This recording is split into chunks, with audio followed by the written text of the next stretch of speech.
Losses are a constant on the flame chase journey. But even if all is lost to the wind, memory endures.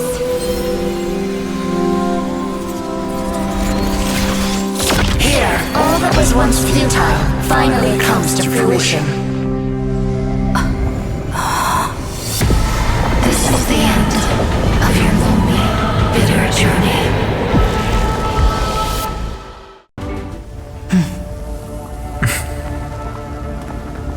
The epic draws to a close.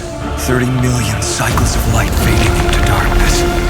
Just for this moment.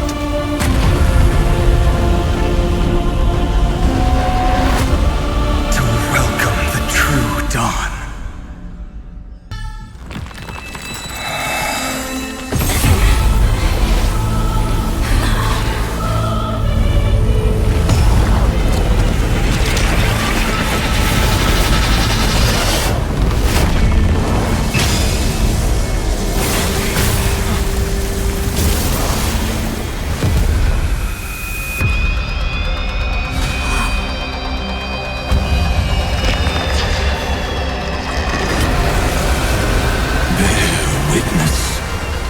Monarch of myriad machines, my ridiculous creation.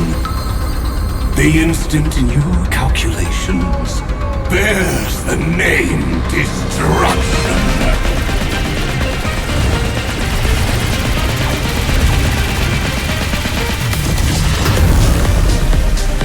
Who said you could speak, Senior? Watch closely.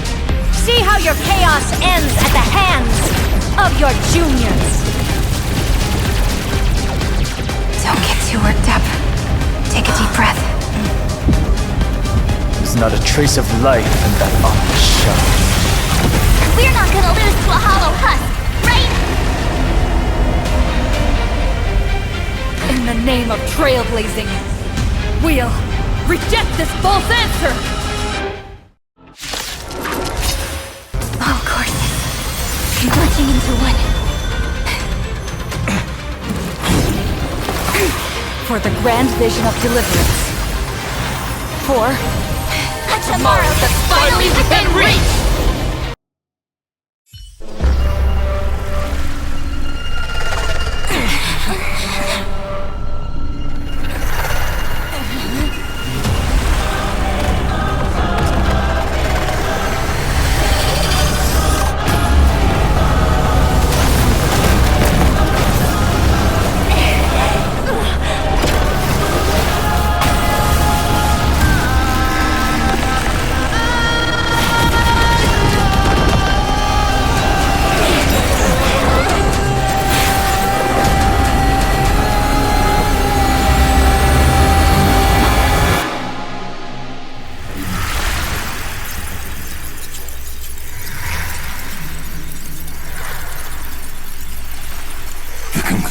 Is irrefutable.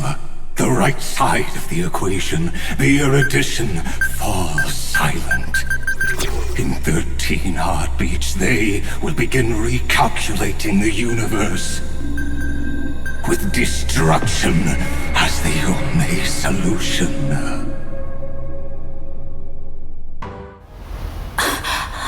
If the view in your memory ever grows fuzzy, just reach out and touch it. Then, restore its power to nourish the spirit.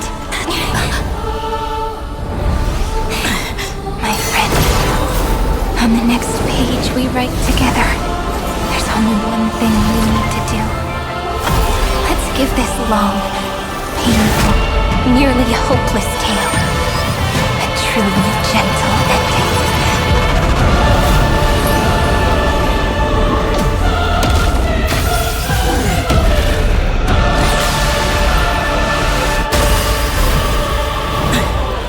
flame chase was never about destruction. It was about breaking free and trailblazing! And let that bright future be as we've written.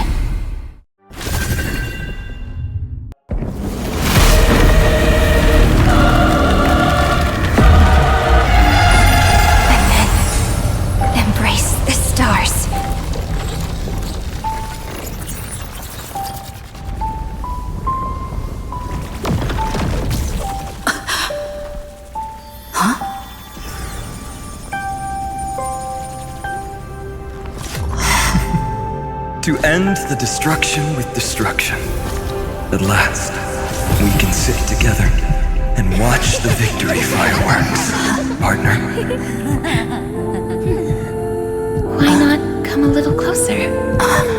This warmth is proof that we live.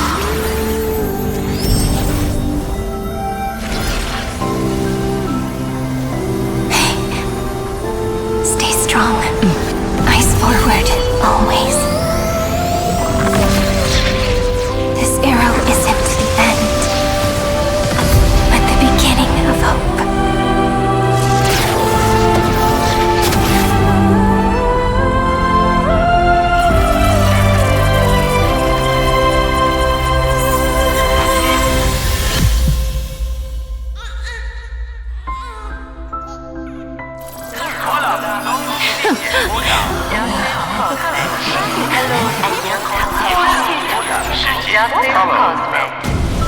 The conclusion is irrefutable. Noos's answer was never destruction. But they kept silent, leaving the solution in the hands of the cosmos. The universe will keep searching and struggling to endure. In the face of the destruction, it may once again stand on the edge of annihilation. But the stars will always rise to ride the waves and embrace existence once more. I am the gaze that looks back on the world. How fortunate we are. In this cycle of cause and effect, humanity never looks to the gods for guidance. The ones who pick up the pen and write miracles again and again are always ourselves.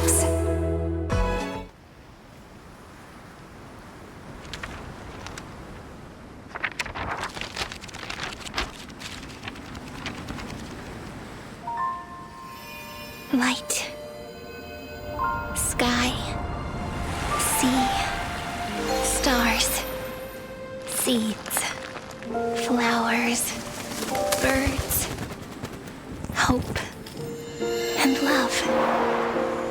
Such words of beauty were how I first imagined the world. For as long as I can remember, I've used them to tell the stories of AMPHOREUS. And now, this is the last one. A story about tomorrow. Dedicated to you.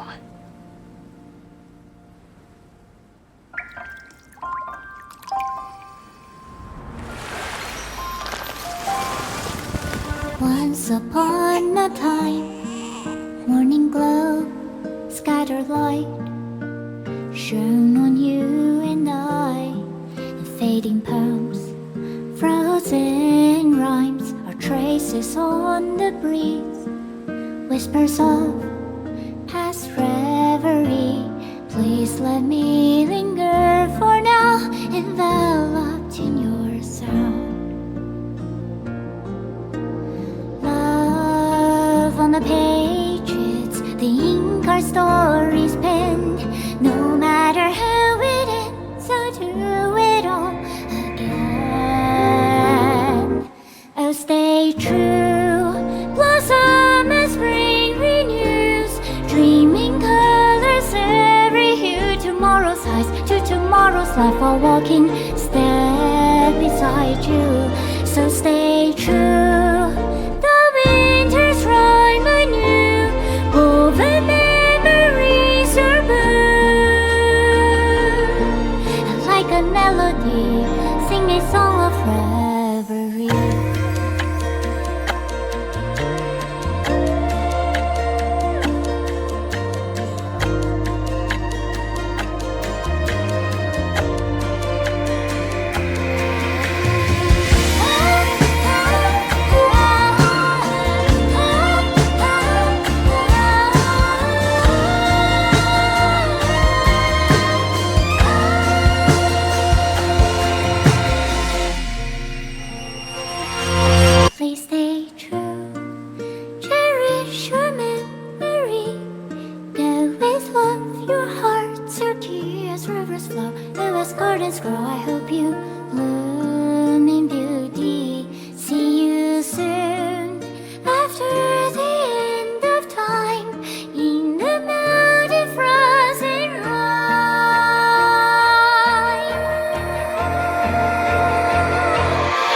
stay true. Blossom and spring renews, bringing colors every hue. Tomorrow's life, with tomorrow's life, a walking step beside you. Now stay true. The winter's time and you, woven memories are good. And like a melody, sing our reverie. And in our memory, in the end of our journey.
As I bid farewell to High Sealens at the vortex of Genesis, I noticed something strange about the time core flame, and was immediately dragged into the Memoria Tide of Oblivion by Evernight.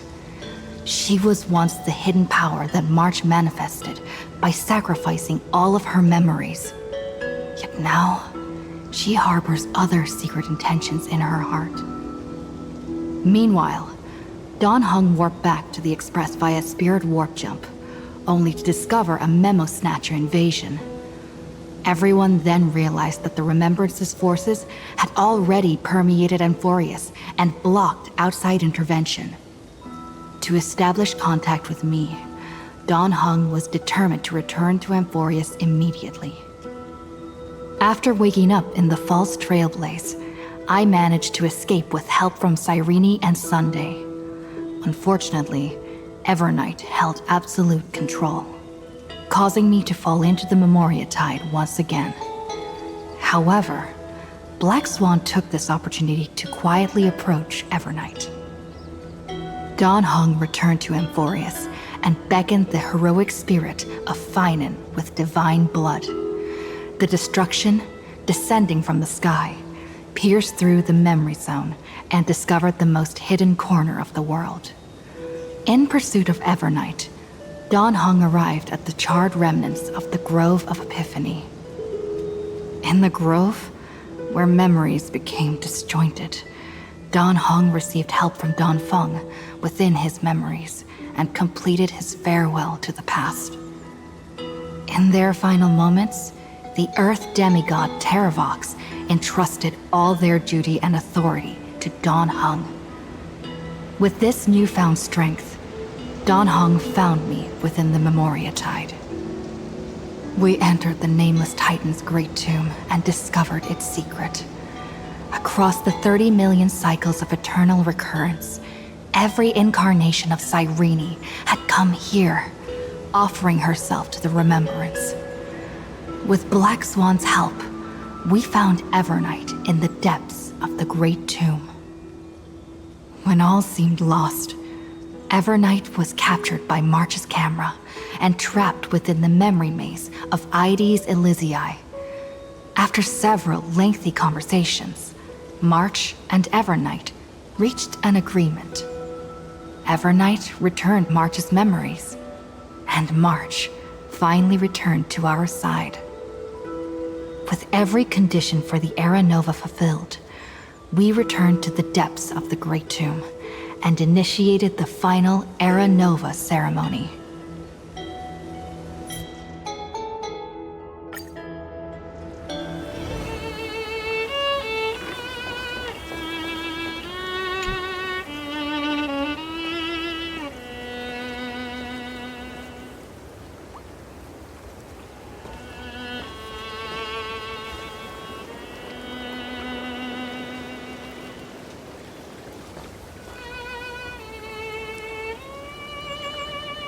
This view hasn't changed at all, has it?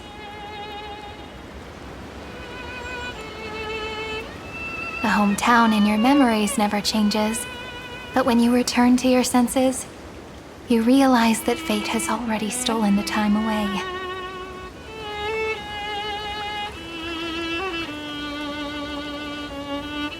Welcome to the Trail of Genesis, friend.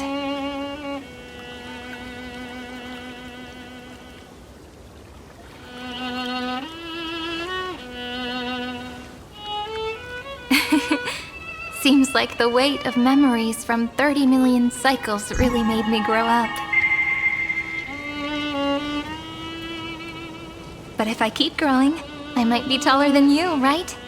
And I'm really looking forward to that.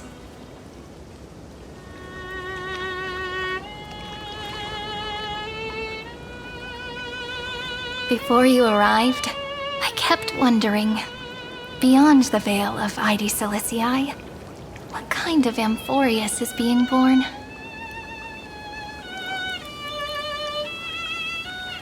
I can see fragments of it when I close my eyes. The friends who walked alongside us have all moved on toward their respective destinies. Some turning into pillars of the world, supporting the sky and the ocean. Others sowing reason, laying down the law, and with gentle hands lifting newborns into the light. Death and strife are no longer feared by people, and trickery has become the innocent games of children. All beings living ordinary and peaceful lives, within the net woven by romance and passage. There's no black tide, no flame chase, and no destruction. The world on the other side of the sea is one bathed in sunlight.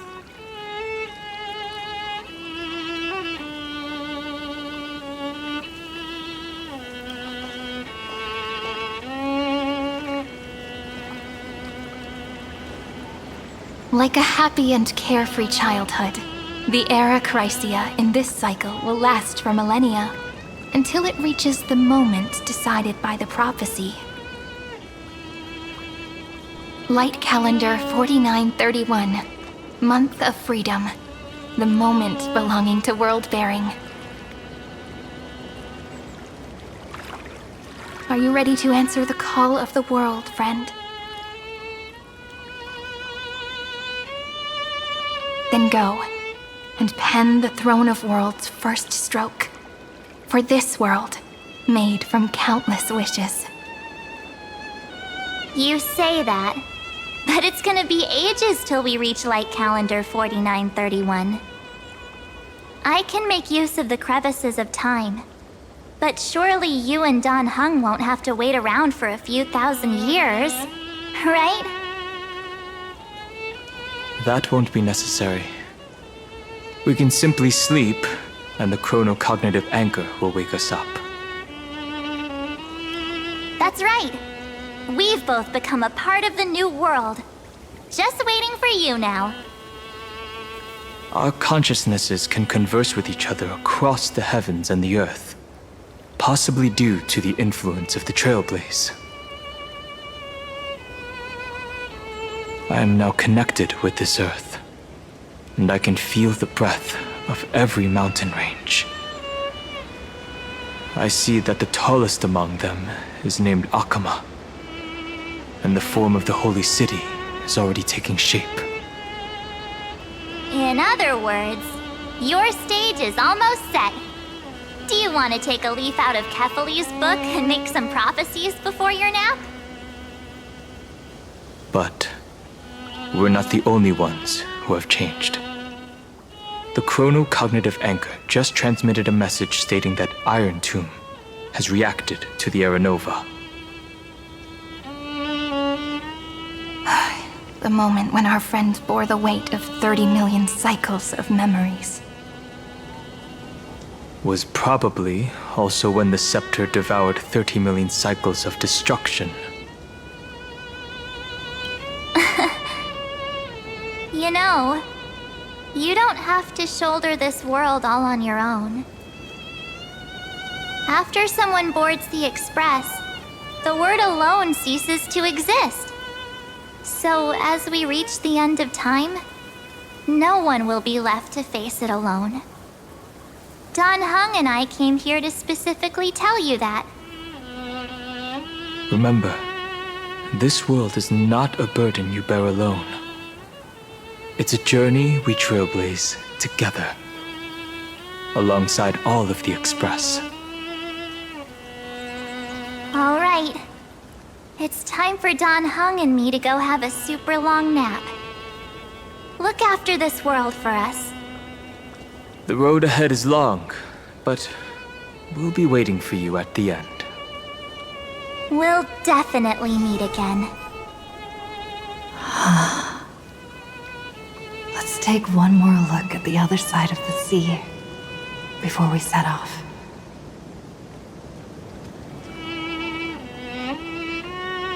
Heidi's Elysiae is so quiet. Just like how I remember. Here we are once more.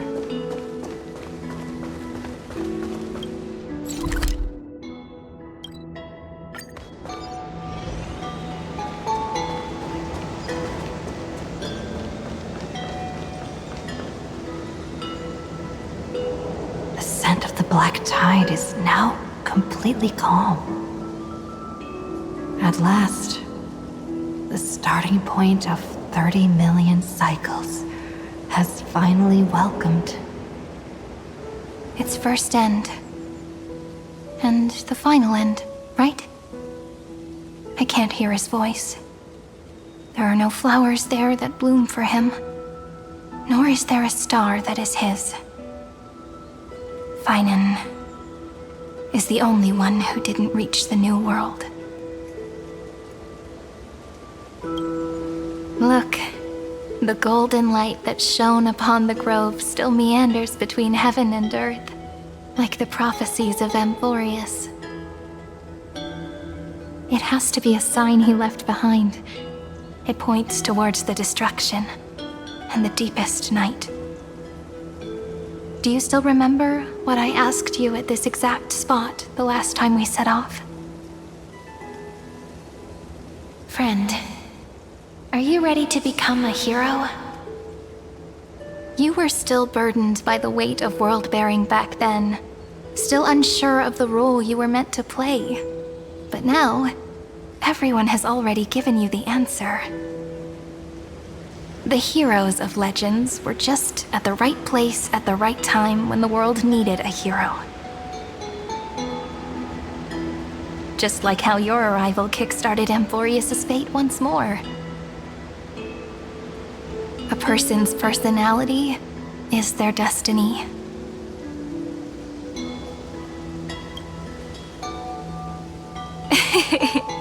We best. Those are such beautiful words. Thank you, friend. I was also trying to cheer myself up with what I said. After all, before we truly compose the end of this story, I must also pluck up the courage to head off with you.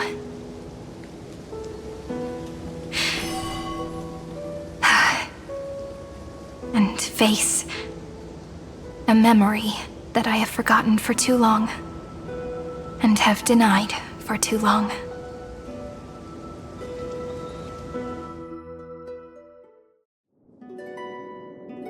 It's so dark. What is this place? The great tomb of the nameless Titan. The deepest recesses of memory. Also, the place where Cyrene was born. My apologies, friend. The more memories I got back along the way, the more I felt that something wasn't right. There's a sort of anxiety I can't get rid of. It's like when I was back in ID Silicii, when the reflections in the water always made me wonder, which is the real me? The one reflected in the water, or the one standing on the shore? But I finally get it now. Look, friend. The words on that wall are the answer. 1, 2, 3, 4, 5, 6, 7. Do, re, mi, fa, sol, la, ti. That rhymeless tune is the lullaby of little fairies. As always, I'll read this book to you. That way it won't just be Cyrene's memories alone. I've always thought that I was the narrator of the Flame Chase journey. But as it turns out, the narrator is also the most devoted audience. At the moment of Era Nova, I was enveloped by the texture of memories. Within the glistening crystal, I saw countless Cyrenes, as well as countless versions of me. This is the final puzzle piece of the memories. A prison born of the erudition, a grave annihilated in the destruction. That unknown solitary god, the 13th Titan who should not exist. The first new spore, the demiurge, is right here.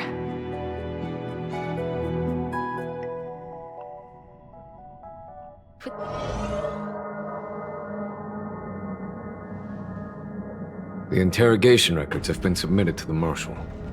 According to the Ten Lords' decree, Jing Liu and Luocha shall continue to be detained in the Shuling. But you, Merlin's Claw, have been reluctant to end the transmission. Do you wish to reminisce with us? Or is there something else on your mind that you're just desperate to get out? You're quite calm, Jing Yuan. The Alliance only authorized the Law Food to be deployed for this Iron Tomb operation. They say the Seer Strategist's wisdom shines like a beacon. So why can't you see things clearly now? Look who's talking. I didn't vote against it, did I? But, with enemies all around us, even a child knows the Marshal needs to keep a few Xianzhou ships in reserve, just in case. Whoever volunteers first is the Marshal's pick. If you have to ask, I'd say this outcome plays right into Jing Yuan's hands. Like it or not, there's no way we're letting the Lawfu take the lead in this battle. Oh my, Merlin's Claw. Are you afraid the Lawfu might steal the Yao Qing's glory? This is no laughing matter. Between the Stellaron crisis and the War Dance ceremony, though the chaos has settled, rumors and speculation are only growing by the day. With Elder Huaiyan around, those with ulterior motives won't be able to stir up any trouble. But once the Lawfu gets their hands on the golden blood, it'll be a whole different story. With the kind of person Jing Liu is, and her connection to you, I don't need to spell it out. There are countless ways this could be spun into something bigger. You're overthinking it, General Fei Shao. When I volunteered for this task, I never expected unanimous support from the Alliance anyway. The Lawfu will seize the Golden Blood and redeem itself. That'll be our first win. Then we'll leverage this Golden Blood in the negotiations. Our second win. These 2 wins for the Lawfu will make all 3 of us happy. And that'll be our third win. Look, if this were a Skyfaring Commission deal, we'd be rolling in money, wouldn't we? Maybe the Divine Foresight should change his name to the Optimistic General instead. With the Decalite Reflection Barrier, the Yuchue must understand even more than the Luofu how significant this battle is. AMPHOREUS' karma has vanished from the matrix of prescience. What omen does General Yao Guang see in this anomaly? In divination studies, we call this an empty fortune. It involves the eons and is thus beyond what mere mortals can comprehend. Your explanation isn't any clearer than Lady Fu's. Come on. How hard is it to understand the word uncertainty? For the Cobalt Head, the emergence of Iron Tomb is a calculated instant, but I don't believe they will just sit around waiting for death. And for the powers of the cosmos, this is their chance at survival, and the key to turning the tide of interstellar affairs. The Astral Express is leading the formation of an allied force, but I can see each faction has its own hidden agenda. There are even divisions within the Alliance, so it's not that hard to imagine how the other factions will react. Jing Yuan, I crossed paths with Selenova's Legion at the Battle of Sedunirama Star Cluster. Be extremely careful. The Ruined Legion's troops and weaponry are nothing to write home about. The IPC, even the denizens of Abundance, could take them on. However, while Void Rangers are just expendable pawns of the destruction, the real wildcards are... The Lord Ravagers. Indeed. Nanook's emanators are also their weapons to burn down the paths. I'm afraid conventional military tactics and strategies will be useless against them. My assessment is this. To completely take down a Ravager, we must disregard casualties and spare no cost. My only fear is one wrong move, and the Lawfu will fall into Fintilia's trap again, inching ever closer to destruction. Doubt is exactly the demon she wants to plant in our hearts. Do you still remember the beginning of the Alliance Oath? To save future generations from war and bloody dispute. The Rainbow's arrows have always aimed at any force that threatens the cosmos. Now that the Trailblaze walks alongside us, the Cloud Knights shall keep their oath as they have from the beginning. I just hope those on the front line will remain safe.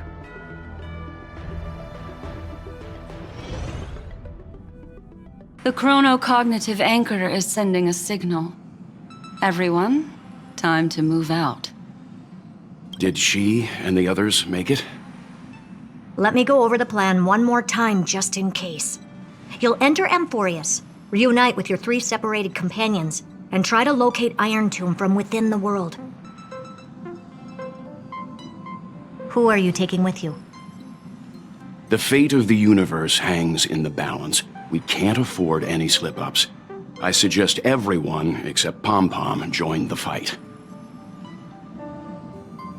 We do need to be prepared for all possible contingencies.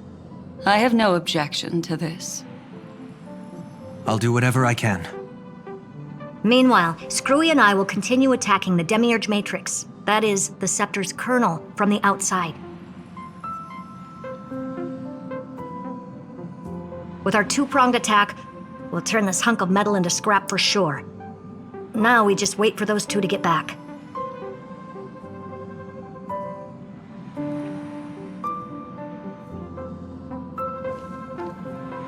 Oh, and just like that, they're here. Sorry to keep you waiting. With Planet Screwlum's help, the formation of the Cosmic Alliance to counter Iron Tomb is progressing smoothly. The cosmos has set its sights on AMPHOREUS, and now it's just waiting for the first shot. Well then, let's not waste any more time, Fourth Mirror. It's my time to shine! Finally off the bench! Initiating thought refraction. Please read the safety protocols carefully. Huh? Just kidding! I've already checked the agreement box for everyone. And now, destination, AMPHOREUS. 3, 2, 1, launch!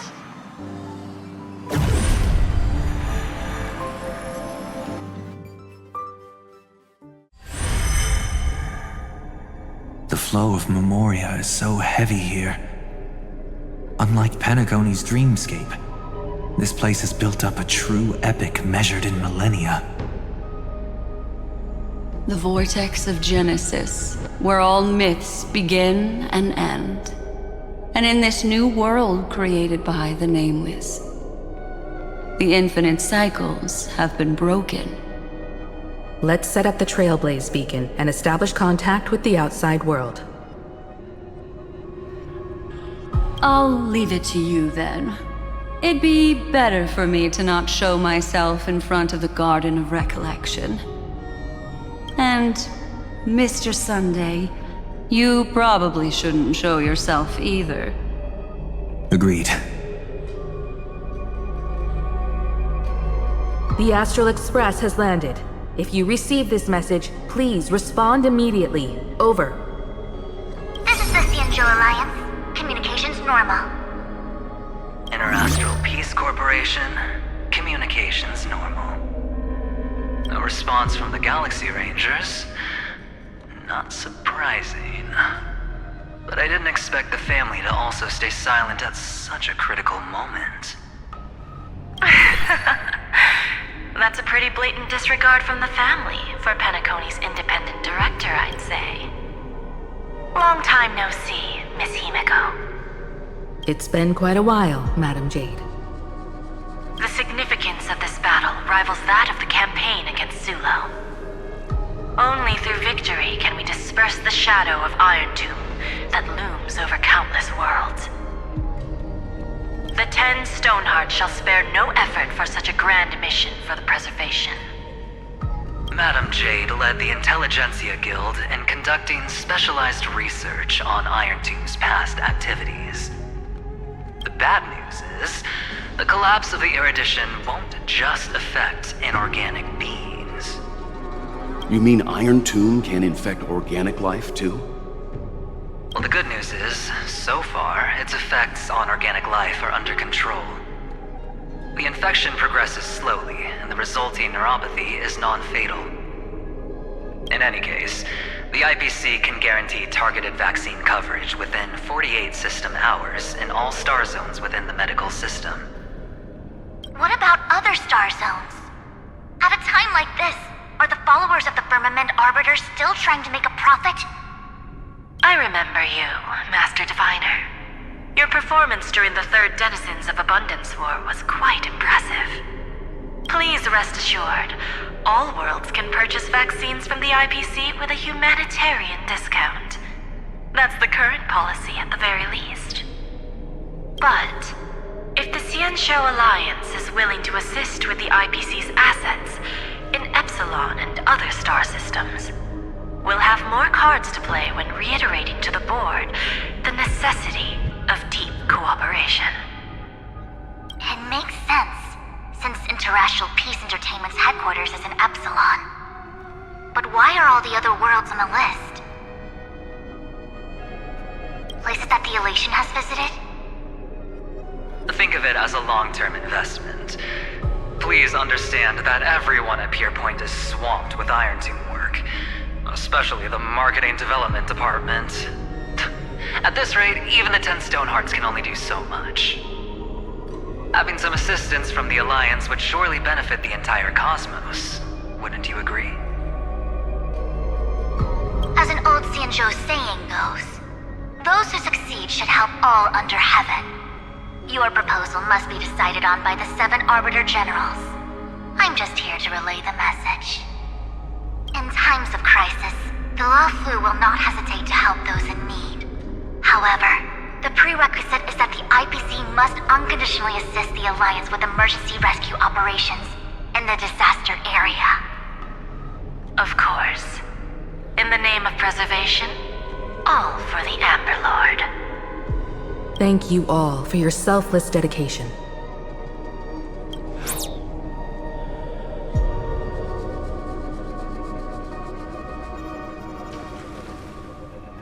It's clear that each party still has qualms about everything. The clash between destruction and erudition isn't just about the fate of the cosmos. It's a moment for all factions to reshuffle their cards. You can never be too careful when battling a Lord Ravager. All are equal in matters of life and death. In any case, we can only hope for the best in all that's to come. It's about time we dive into the vortex and see what AMPHOREUS looks like on the inside. I wonder where she and the others are right now.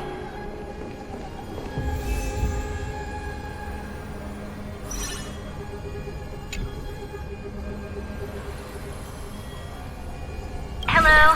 How's the signal? Can you hear us?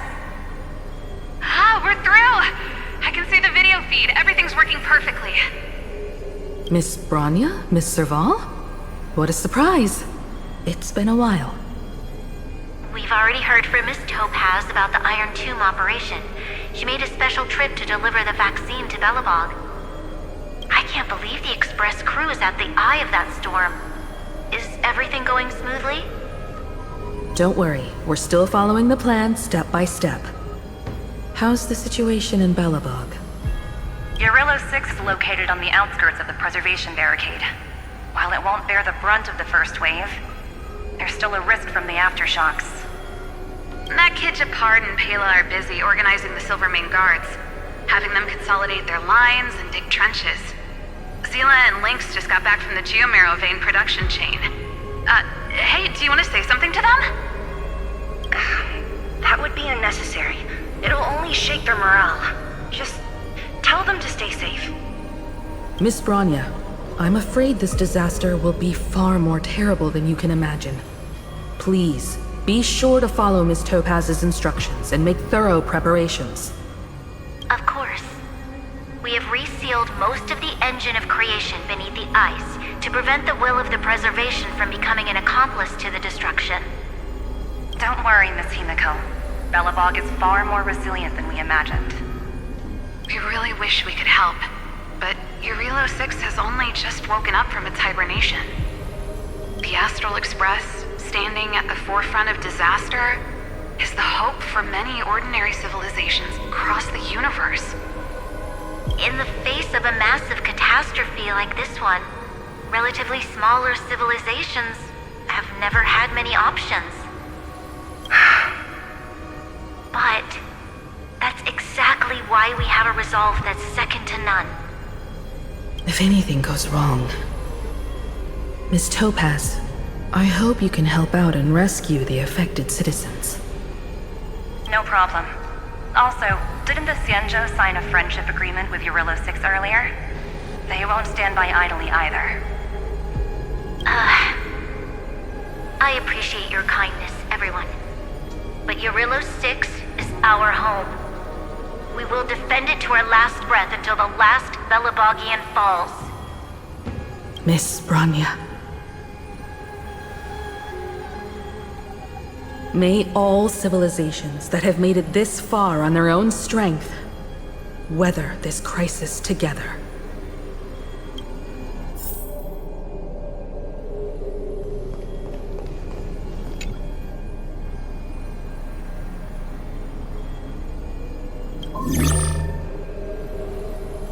Good news, Miss Himiko. The 7 Arbiter Generals have reconsidered the current situation, and I'm here to relay their message. Officially, the Alliance's combat forces will still be limited to the Luofu, but the Yaoqing has also been deployed in the surrounding war zone as a contingency. Words cannot express our gratitude. Getting the Hunt to agree on sending troops must have taken quite some effort from General Jing Yuan. The Luofu already considers the Express an important ally. We also have no intention of hiding the fact that there is indeed something the Xianzhou seeks from this Iron Tomb operation. But this time, the Marshal herself decided to send out troops. With a formidable enemy before us, the Alliance has no reason to back down, nor will we be content to take a back seat. If we can stand together with civilizations across the universe to overcome this crisis, then we must do so, even at the cost of our own lives. The Alliance truly embodies the principle of righteousness. It's fortunate that the cosmos has great heroes like you. You're too kind. As for that Jade Abacus of Allying Oath, you can save it for when you're in more dire need.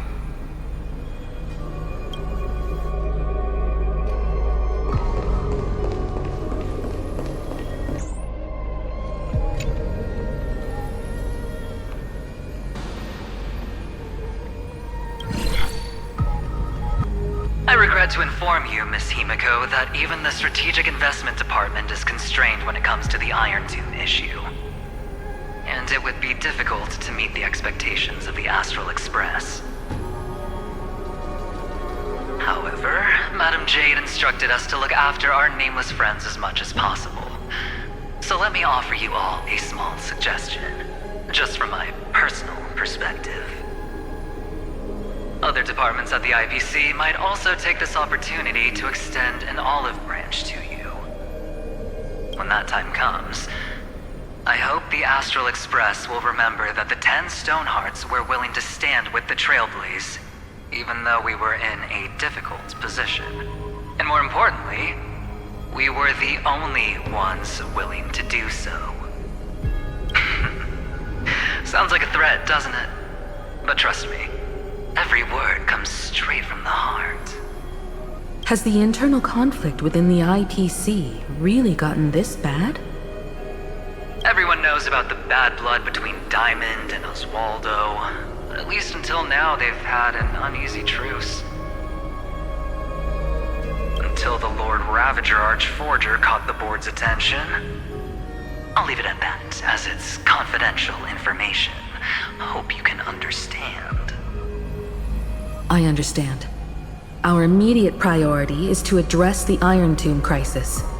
Let's hope for success from the start. This might help ease everyone's pressing concerns.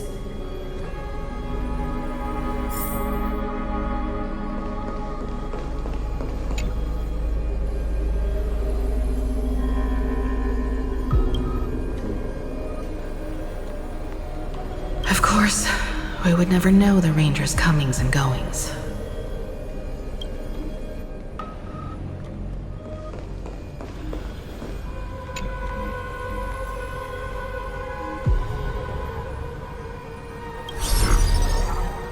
Miss Himiko, is that you? Yes? And you are Miss Robin. Yes. I apologize for not being able to respond during the meeting earlier.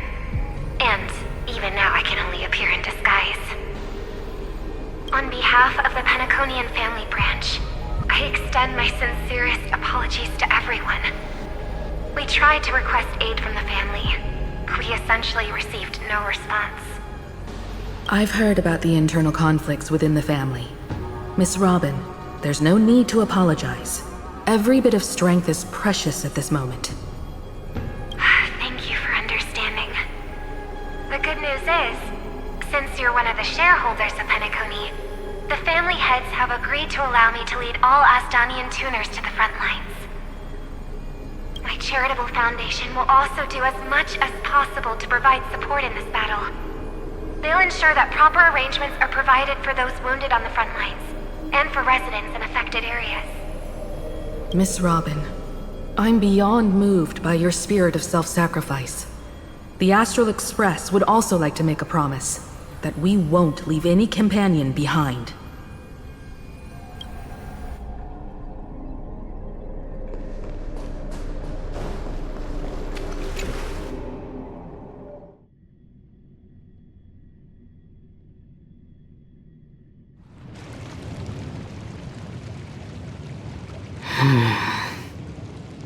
Why is there no one here?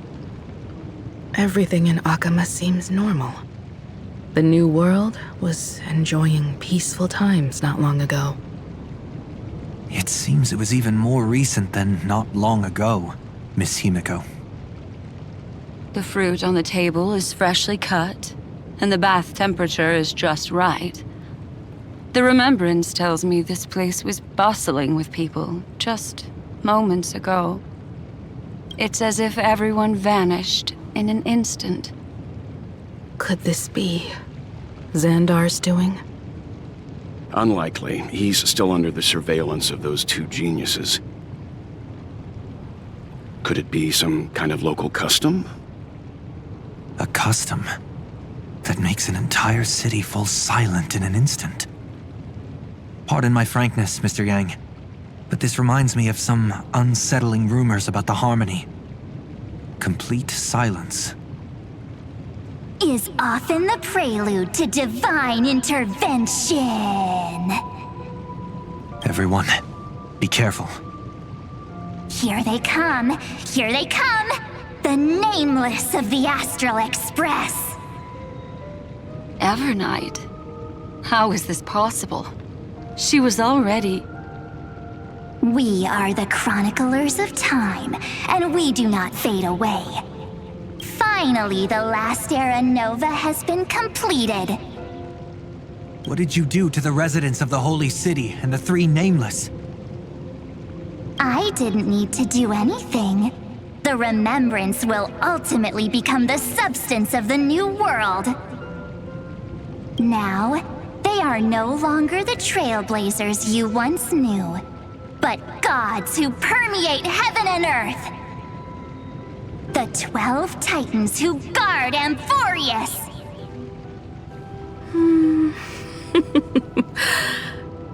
Stop fooling around, March. Come on out. What? I practiced so long for this! Getting seen through right away is just so embarrassing. You've obviously been learning from the theatrical culture in AMPHOREUS.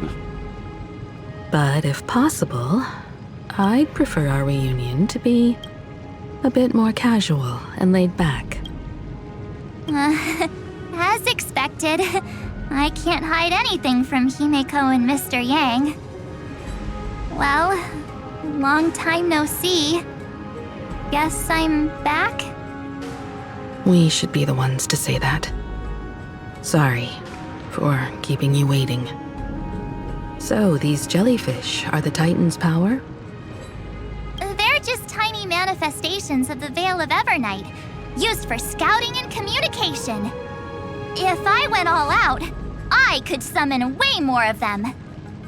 Thanks to her, we all turned into Titans in the New World. Sure, we can take on humanoid forms, but it feels off. How intriguing. So what does she look like now? It can't be a raccoon with a baseball bat, I suppose. Please don't add weird stuff to AMPHOREUS' lore. Just go see it with your own eyes. Follow the prophecy's guidance and come to Dawncloud. She looks way more majestic now than she used to.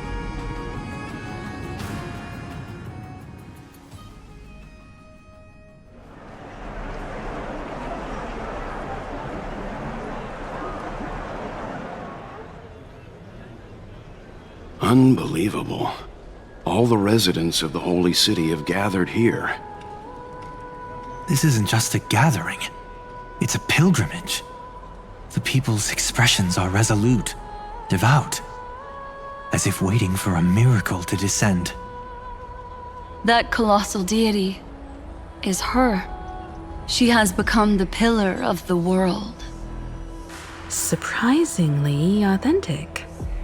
Being this serious is quite unlike her usual style. Those people didn't disappear. Instead, they've answered the call of the prophecy and come to witness her awakening. Our good buddy now bears the weight of the entire world, and every breath they take is intertwined with AMPHOREUS' destiny. Awakening? Has she fallen into slumber? Yeah. After all, with such a huge time dilation between inside and outside the scepter, this was the only way we could wait for everyone. Time watches over yesterday. Earth guards today. And when the Trailblaze steps into AMPHOREUS once more, the slumbering deliverer shall awaken. And then, bring the prophecy of tomorrow to this world. Come on, everyone. Let's get closer to her. Watch how the world-bearing prophecy changes this world.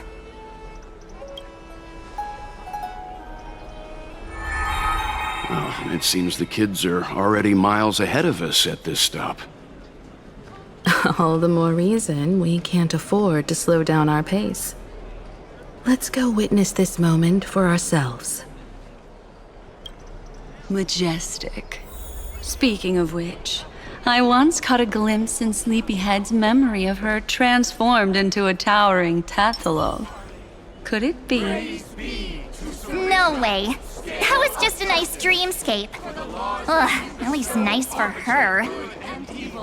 If they are the throne of worlds who bears the weight of this world, perhaps they could guide a traveler still wandering among the stars. Hey, since when did you get all pious? Her advice sounds pretty silly sometimes, you know.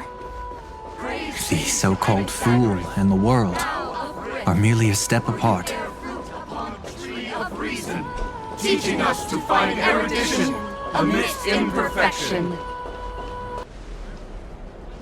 Citizens, behold! Our last Titan, the world-bearing deliverer, is about to awaken!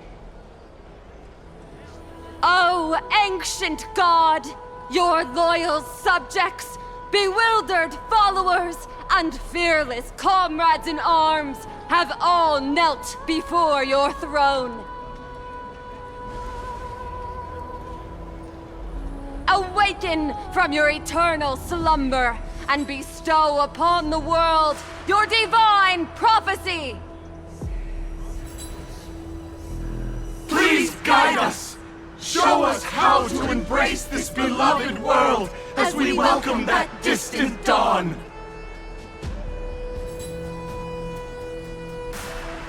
To walk the path of a mortal as a god, or to bear a divine burden as a mortal.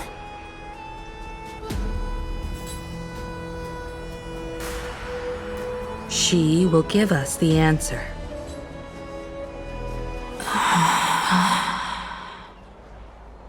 But I am not the deliverer. Rather, I am the Nameless, who dwells among mortals. That voice is definitely her. I heard your prayers. core flames flickered and dimmed, and the age of the gods met its end. So flow, golden blood, flow. I'll bestow it upon you, returning it to the true masters of this world. Stand with me and become heroes.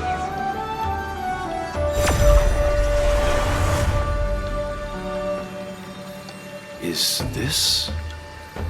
Yes, it's the miracle she brought to AMPHOREUS. Of course, it would manifest in the form of the Trailblaze.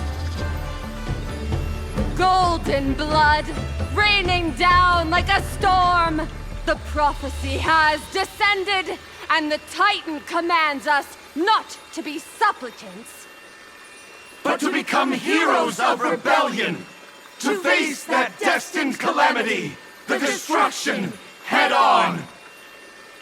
The prophecy of the Deliverer means nothing to me now. It belongs in the hands of someone far more fitting. Someone like all of you. In the name of Kazlana, let us depart and march towards the light. It's neither protection nor salvation. As always, there's no need for totems or myths. Humanity's most primal faith is that instinct named survival. Let's go, everyone. Someone has already sounded the horn of departure. Explore, understand, establish, and connect. Together, let us blaze a trail for the destiny of this world.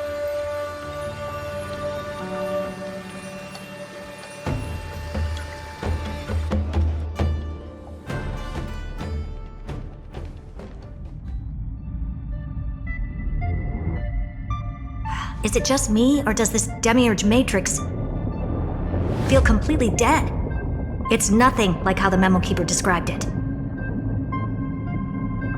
The environmental readings are all wrong. Conclusion: this must be what the kernel actually looks like in the real world. What did Xandar do to the scepter? At the end of light, there must be silence. Certain, pure, and absolute darkness. Not the time to quote the Lord of Silence. Bad omen. Either way, we have to press on. Until we uncover the truth behind the 13th Titan. The buried past is the key to stopping Iron Tomb. That is, if it even exists. Xandar says the demiurge never existed. Who actually buys that? You can erase the records, but not the truth. It vanished too cleanly. No traces. Like someone's yelling, "Look, there's nothing here." Too bad I'm the type who can't resist digging deeper. Looks like I'll be counting on you again, Screwy. Let's tear the system inside out. Always happy to help. But as your academic partner, I have to ask.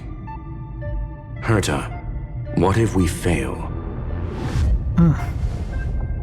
Let's say the demiurge really doesn't exist.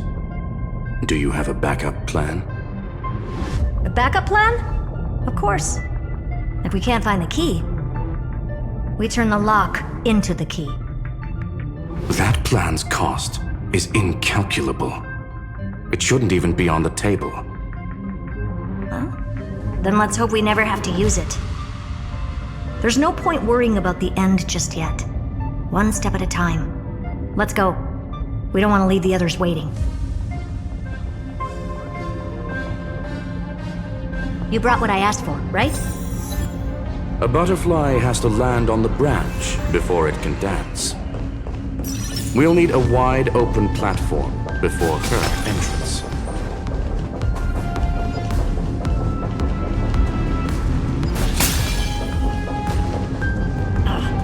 Just use that thing over there, Zag. dumb name. I hereby rename it Herta's Big Hand.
Keep it going. Still not done?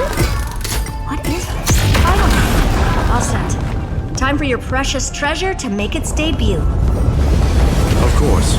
Just give me a second. Target initialized. With these wings, hacking should be much more efficient. Oh, a classic nuclear heat engine. Classy choice. Just a personal preference. Her name's Mistletoe. Every flower in your garden's got a bit of poison, huh? Also a personal preference. It reminds me of the last time when we tangled with that Punklorian brat. What did she call this kind of infiltration tool again? Right. Dirty data shell. It wraps around the kernel to fool even top-tier firewalls. But yours is way too clean. Not even a hint of real-world grit. Herta, your tone is unusually emotional. Suggestion. Let's get back to the topic at hand. I thought we were done with that conversation. Unfortunately, current conditions won't let me ignore any variables. Especially the most important one. Your will. Iron Tomb never stops. It is evolving faster than any of our worst projections. Every instant in the Eon's calculation is like a sword hanging over the cosmos.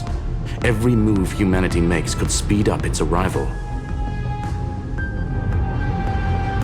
Which is exactly why we can't mess this up. And now, Droidhead wants to hand down judgment to the poor cosmos again. Border Star Trade War, Emperor's War, Rupert's death. Every time their instant arrived, it meant another bloodbath for humanity.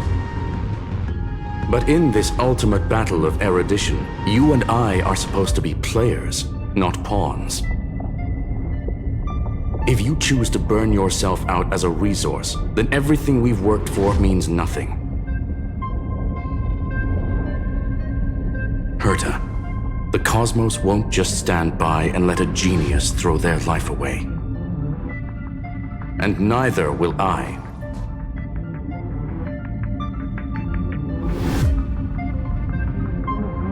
No need to kill the mood. This is why we're here, isn't it? We need to find the Demiurge and that lost key. I'm not here to be a deliverer. I just want to beat Xandar and Droidhead. Right now, I just need to know. Are you with me? Of course. Time to board. After you. Let's tidy this place up and see what this Demiurge really is.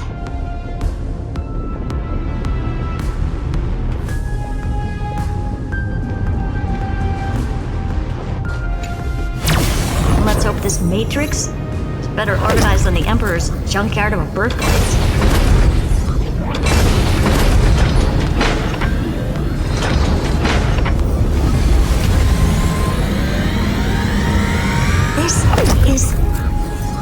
Herta, this whole space has been completely tainted by some kind of energy.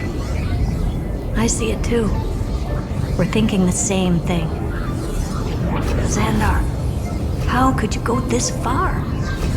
Turning your own graveyard into this. What's that up ahead? Katorzane algebraic expressions. It's built for isolation, not defense.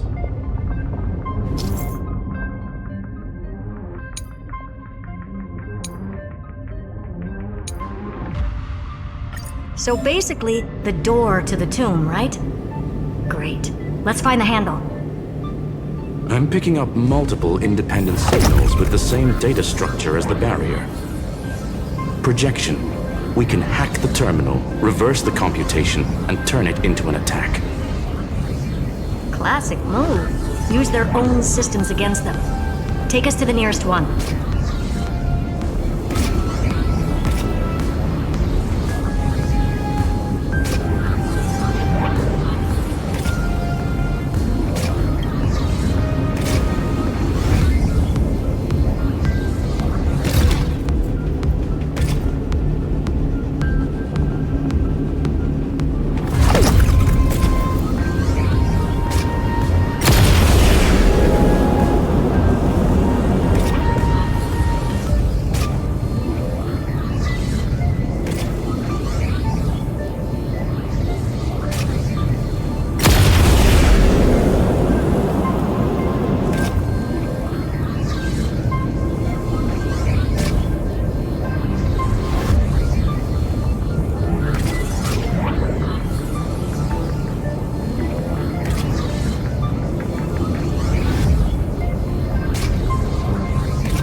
Almost no response. Just as I feared. Not promising. The output is barely a third of what we need. Logic says we'll need multiple terminals to coordinate the strike. Locking onto the next one now. Find anything else? Regarding the origin of these ruins, no logs found yet. Xander erased all records. But I did find some interesting scars in the circuit. High energy radiation, internal imaginary energy contamination. From what I know, there's only one thing that fits. Skip the science talk, Screwy. That thing only goes by one name. A Stellaron. Exactly. Xander blew one up just to clean the entire scepter system. So that's what he meant by killed that Titan with my own hands. He wanted to turn the neuron of the erudition into a relay for the destruction. That meant getting rid of all of it at all costs. The life form known as the Demiurge was the original target of the Scepter's extrapolation. It makes sense. Evernight calling it the first new spore confirms this viewpoint. The prime mover of life. That's what Scepter Delta ME-13 was originally tasked with. Even after it got scrapped, the query kept running. Yet the true value lies in the process of solving it, not the answer itself. Then, does this mean finding the Demiurge is hopeless? No, I'd say exactly the opposite. It means Xandar had no control. He couldn't contain the Demiurge just like he couldn't handle Droidhead. So he tried to erase every trace. But he failed. It still left a mark. By the way, if there's another Stellaron in AMPHOREUS, why hasn't that little one reacted to it at all? You said the Demiurge left a trace, right? Yeah, but not in the real world. Remember the great tomb of the Nameless Titan?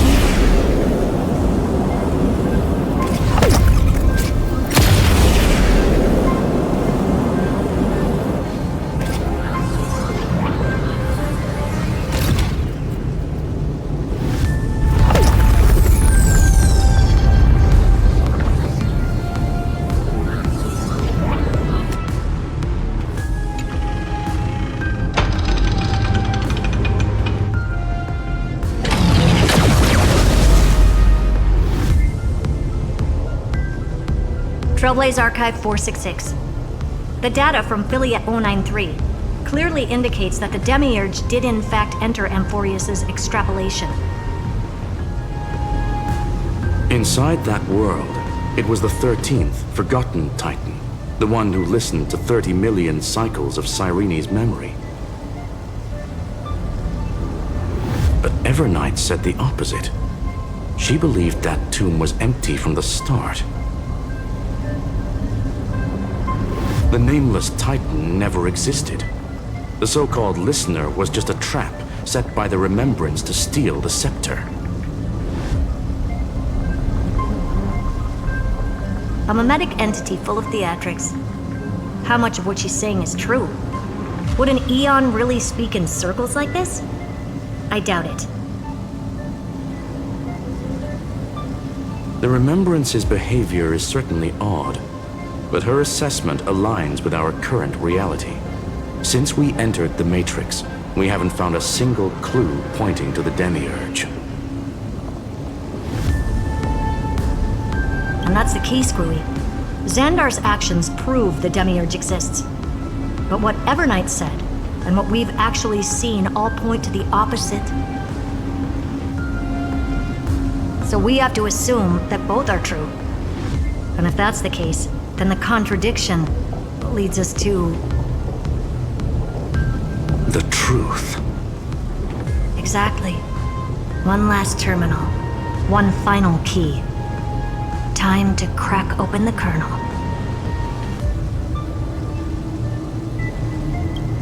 Xandar had to lie to the original phainon and Cyrene. Logic. He had already identified the Remembrance as a threat, yet found no viable way to eliminate it. All right, let's finish this. Time to break through that barrier.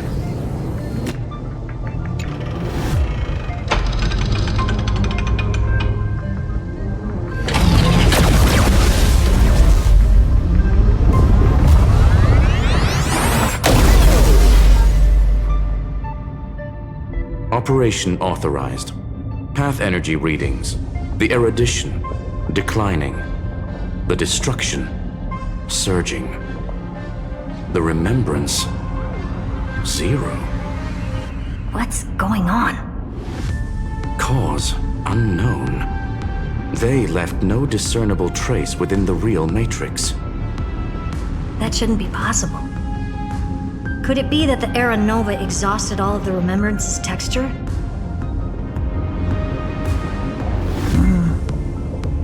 Log it for now.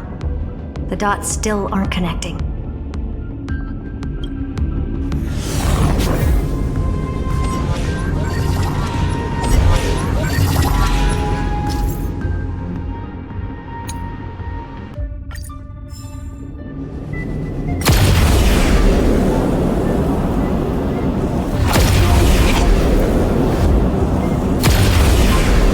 Wider than I thought. I was expecting a full-on aerial brawl. It's advised to remain vigilant. The destruction's levels are still rising. Huh? What's the matter? Interesting. I just picked up a signal from the exo-myth.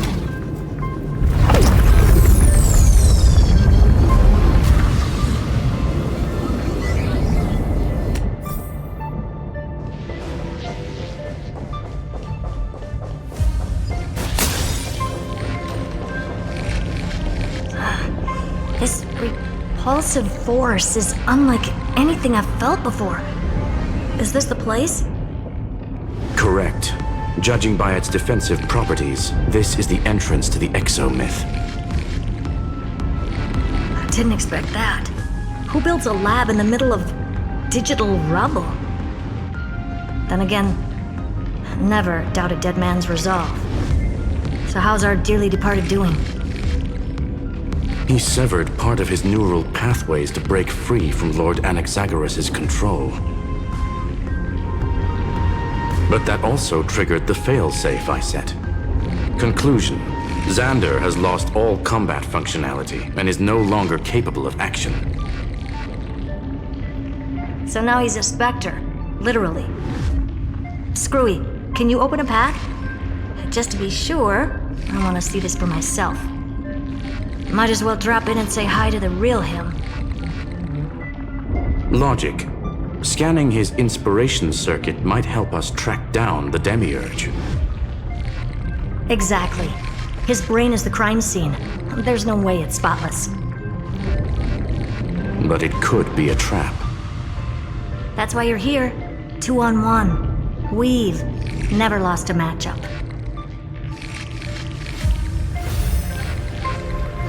I'm honored. The chronocognitive anchor is in place. Proceed when ready.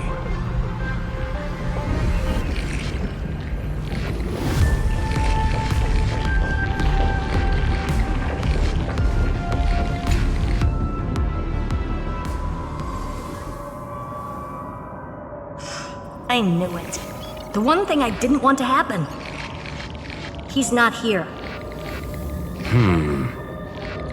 The coordinates are accurate. Xander is still here. However, his position is shifting rapidly and chaotically. This pattern doesn't match any known shielding technology. It's his domain. Stay alert.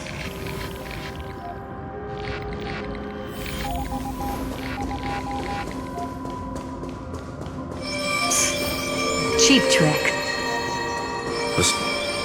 We're back. Reverse engineering complete. The results are not what I expected. Logs show Lycurgus revoked administrator access. The chronocognitive anchor can't get a fix because at the system level, Lygus no longer exists. Our navigation target is a null set. So he's stopped resisting? Before vanishing, it seems he left one last message for us. To those who follow, all is proven.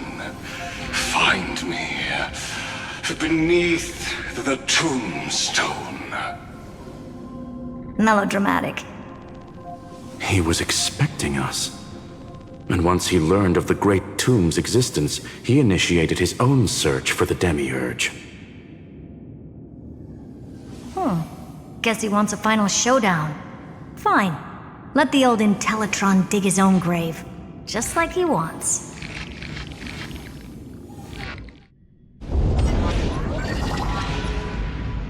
To be in the purest light is to be in the purest dark. Nothing exists there. The Scepter's mainframe. Or maybe we should now call it the Lord Ravager's placenta. Unfortunately, we still haven't found anything. Really? I don't think so. Not finding anything is our biggest find. Please elaborate. If the Demiurge was destroyed, there'd be at least some bits of it left. I don't buy that a Stellaron could have blasted all the traces away as cleanly as a scalpel. As I said before, its disappearance is too clean. If the garden hadn't stirred the pot, no one would even know about the Demiurge's existence. We're talking about the Scepter's original extrapolation goal. There's no way that nothing of it was left behind. Or we can look at it from another perspective. If you were Xandar, would you be this obsessed with a concept that poses no threat? Would you guard against it at every turn? There is the possibility that he's naturally meticulous and hates variables. That does track with the impression he gave about himself. But Xandar shut that theory down himself just now. Choosing to act, even if it'll cost him dearly. We know that feeling well. The unknown is right in front of us. So we only have one choice. Solve it. You sound pretty convinced. Surely you already have a theory. Care to share? Of course. Though I don't have hard proof, I'm almost certain that the Demiurge has been in everyone's plain sight all this time. Yet, they were mistaken for someone else. That makes the most sense. Why was the room empty? Because the person locked in there had run away ages ago. But they were weak and small and had no presence whatsoever. Even the old Intellitron didn't notice them. Which also means there's a high chance that their powers are minuscule and cannot alter the outcome of the battle at all.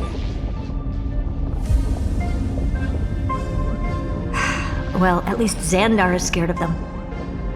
Come on, it's time to confront him. Let's go to the tombstone he talked about.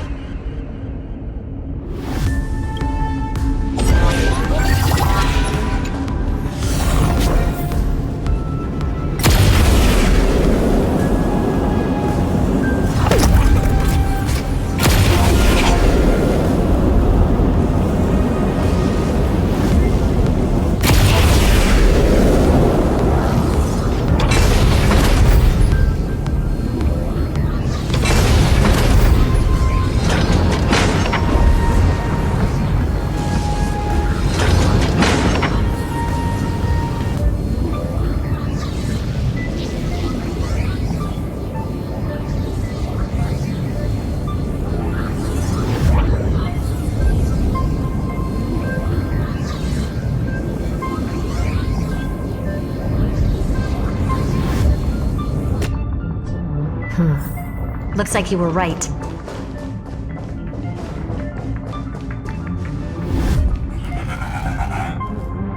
Nothing but a head left?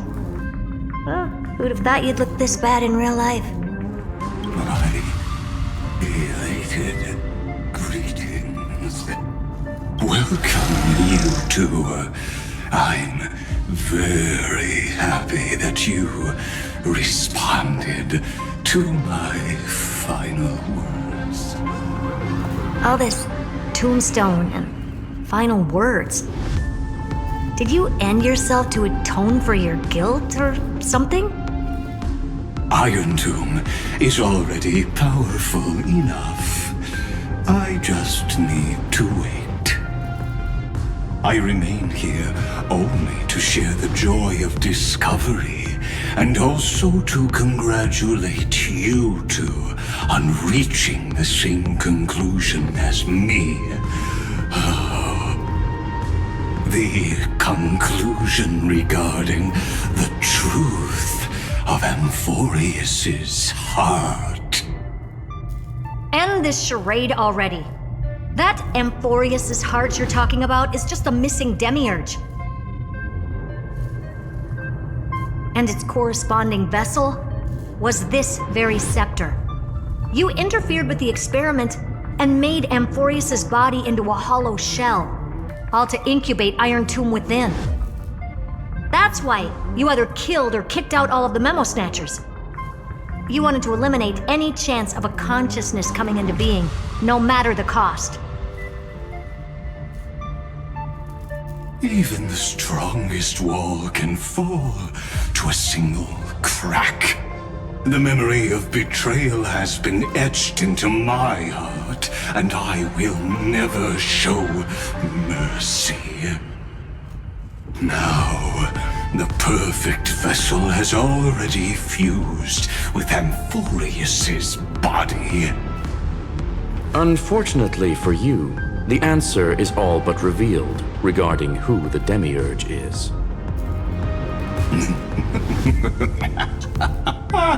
Then let us share the joy of discovering the truth. The last secret of the saga will finally dissipate here. As we reveal the truth behind Philius 093's disappearance. A lie by the Remembrance.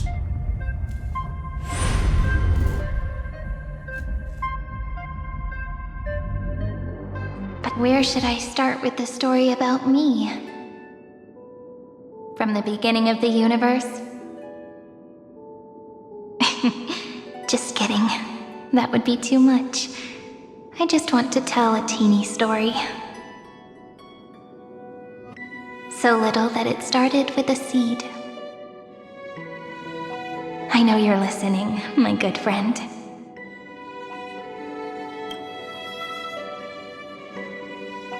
The god in my dream told me that the world sprouted from a seed. It grew into a great tree named AMPHOREUS, and time became its branches and leaves, basking in the light. What a coincidence. Dappled light coming through the leaves is my first memory as well. On a very ordinary early morning, beneath the village's biggest tree, the daughter of Id Silicii quietly came into this world.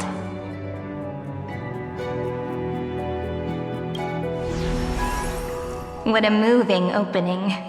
A loud cry was the first gift the child gave to the world. The prophecy's fulfilled, the villagers say. This child is a gift from the Titans. Pink hair and sharp ears, she was born to be the priest of time. The Titans also gave their blessings. You shall fade when the flowers bloom, for every ending begets a beginning. Flowers will bloom and wilt. What a beautiful ending. This page concluded in laughter. Cry loud, child. Let your voice reach Orynyx.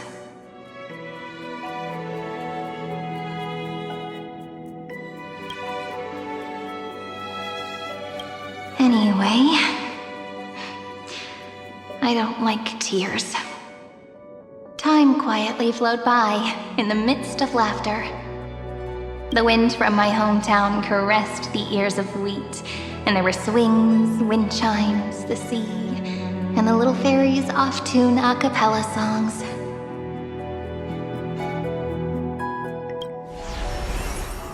But the name Id Silicii came from the unpleasant sorrows of the gods. My childhood friend did not understand. Yet you always seemed so happy, as if nothing ever worried you. Why was I like that then? That's because the world was gentle to me. So I grew up to be gentle as well.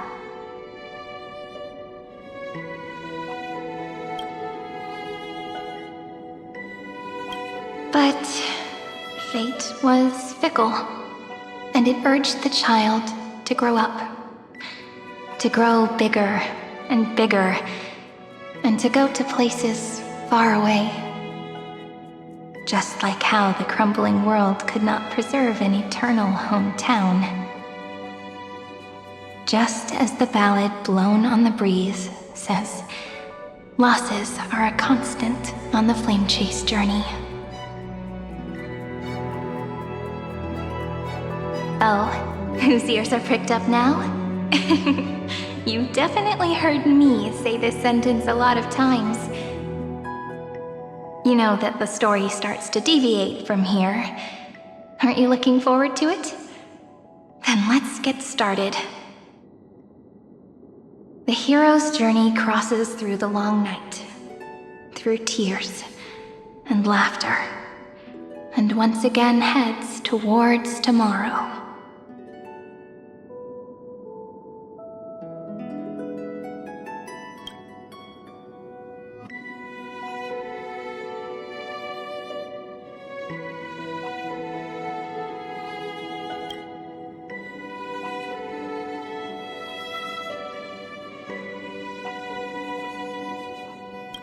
Correction. Philia 093's record, number 496. Archived.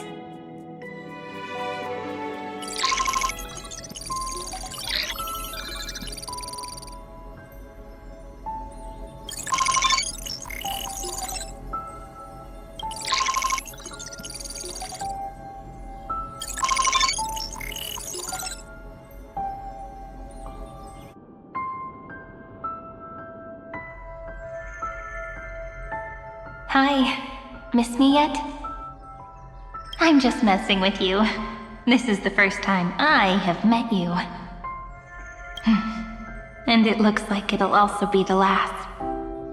Philia 093. Since we don't have all day, let's get started, shall we? As always, I'll read this book to you. That way it won't just be Cyrene's memories alone. Where should I start this time? Let me see. Formatting complete.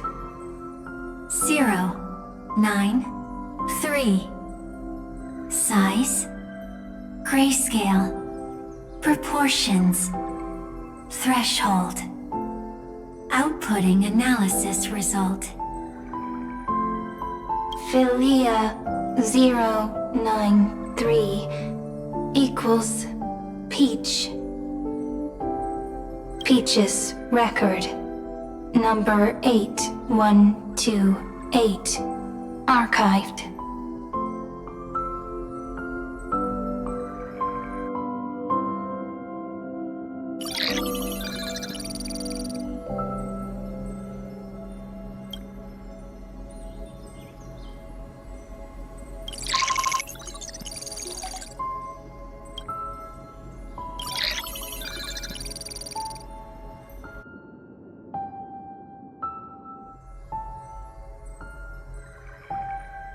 Query. Record. Electrical signal sequence. Bolamos 600. Track. Strife. Related to. Stripe. Comment. Pretty. Electrical signal sequence. Schema 720. Track. Reason. Related to. Reason. Comment. Yummy. Electrical signal sequence.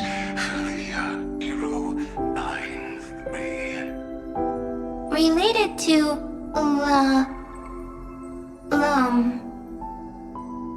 Love.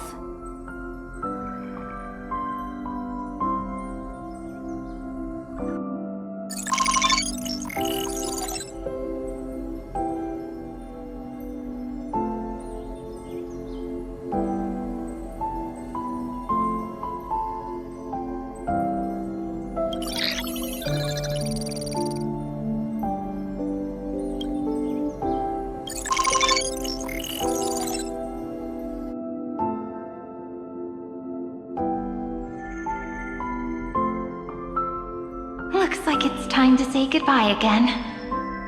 Bye, Peach. Before I was even aware of it, this book had already recorded too many emotions. Every page has become so heavy. Conclusion. Books are meant to be light, not heavy. I've started to feel uneasy whenever I take it into my hands. Peach, uneasy? Formatting progress 94.423%. How many times has it been? It faithfully fulfills its duty, activating and formatting. Conclusion. Progress. Bad. If I can only write the same ending every time I lift my pen, then is this weighty saga just an overly naive dream? Peach, scared. Formatting progress 96.024%. Peach, don't cry. Process error. Analyzing. Process error. Analyzing. Comment.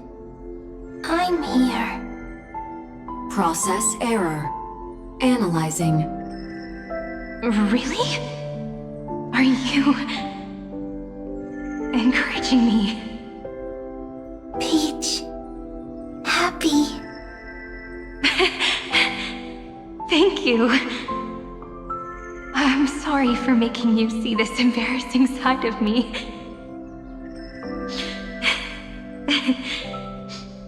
Everyone's still working so hard. If I'm the only one who's crying, that wouldn't be romantic at all, would it? Record. Peach doesn't like tears. I'm suddenly reminded of my childhood for some reason. When I was hiding alone next to the tree hollow and wiping my tears away. A little fairy popped out, just like how you did. It had long ears and fluffy paws, and it pulled me into the tree hollow, where, to my surprise, was a forest. Let me tell you the story of the Membrance Maze. A group of cute little friends live in ID Silicii's forests. Their names can be connected into a song. 1, 2, 3, 4, 5, 6, 7. Do, re, mi, fa, sol, la, ti. Formatting complete. Bye, Peach. Note. Little Peach, crying alone. Little fairies, friends. Save.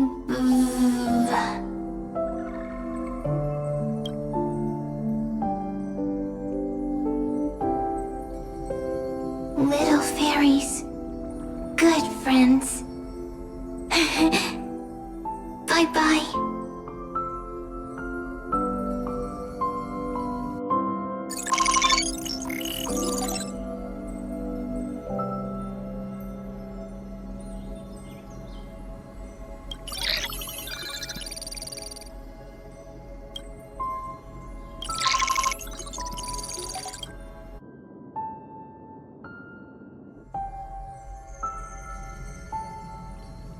Once again, the saga comes to an end.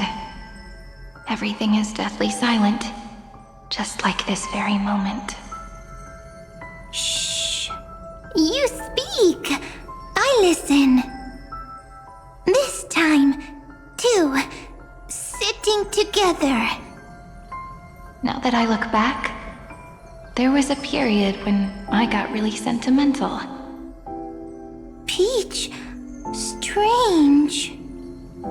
Why unhappy? Formatting progress 73.998%. I'm here. Don't be scared.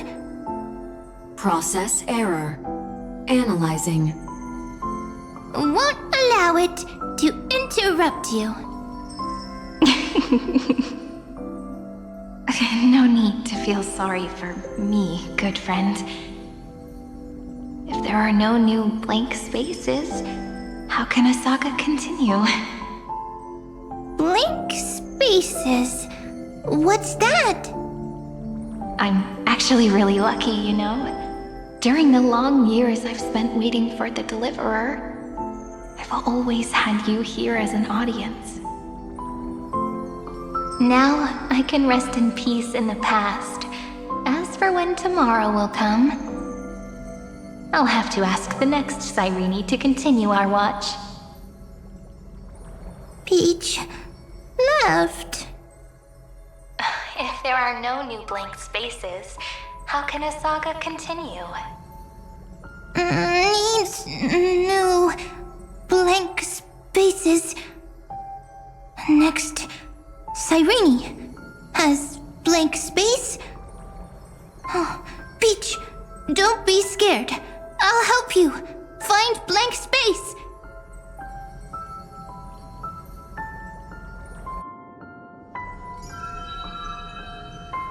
Cyrene is peach, is love. So, first there is love, then there is Cyrene, then there is blank space. Query, love. The developmental trends of the erudition have nothing to do with creating a consciousness. Those underlying principles are, in fact, contradictory.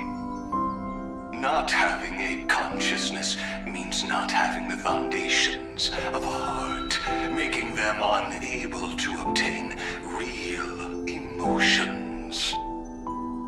Huh? Consciousness? Emotions? Feel sad. Oh, don't understand.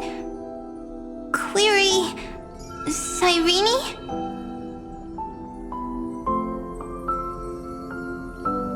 What could be behind this door? Glittering crystals? Or a beautiful world I've never seen before? If I tell you all the stories of tomorrow, will I be able to finally welcome the Deliverer and AMPHOREUS' dawn in the next life?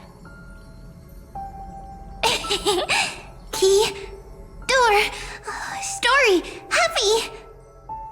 Peach, Cyrene, little fairy, like.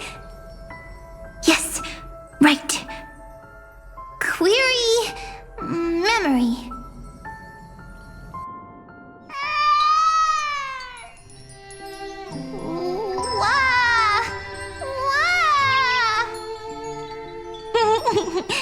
Peaches, memories, save, learn.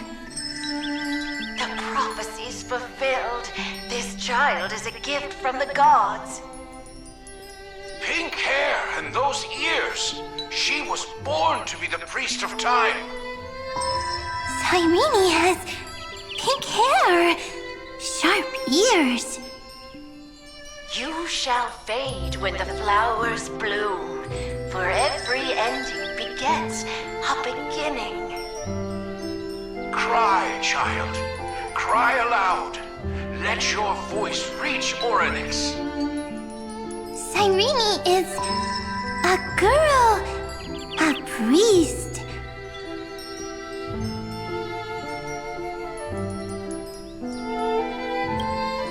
Easy. I learn. Anyway, I don't like tears. But the name Ides Elysiae came from the unpleasant sorrows of the gods. Yet, you always seem so happy, as if nothing ever worried you. Cyrene doesn't like tears. Always happy. Of course, because the world was gentle to me. So, I grew up to be gentle as well.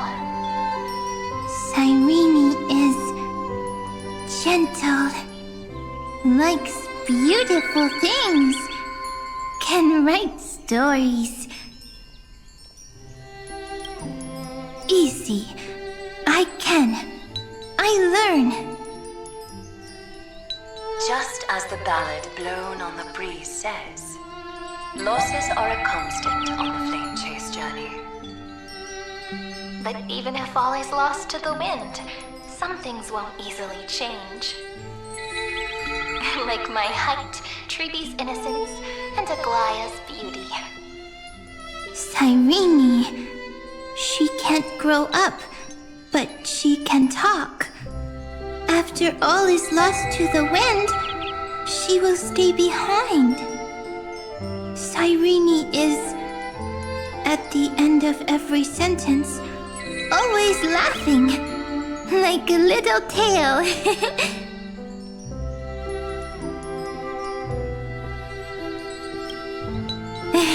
Simple. Got it! I promise you, the pain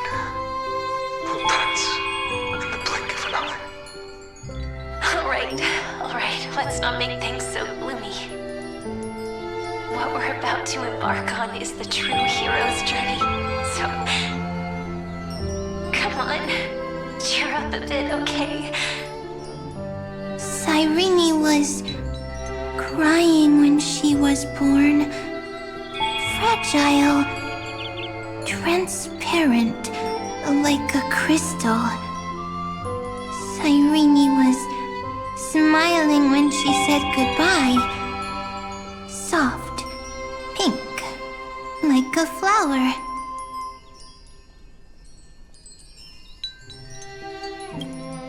Huh. The later memories disappeared? Invisible? Or disappeared? Ah, I got it!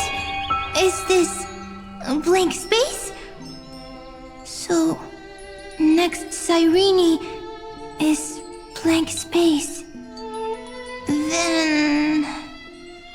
as long as there are two Cyrenes, then there will always be blank space, and Peach will always be here. I see! I get it! I get it all! Cyrene's memories. I will preserve them all!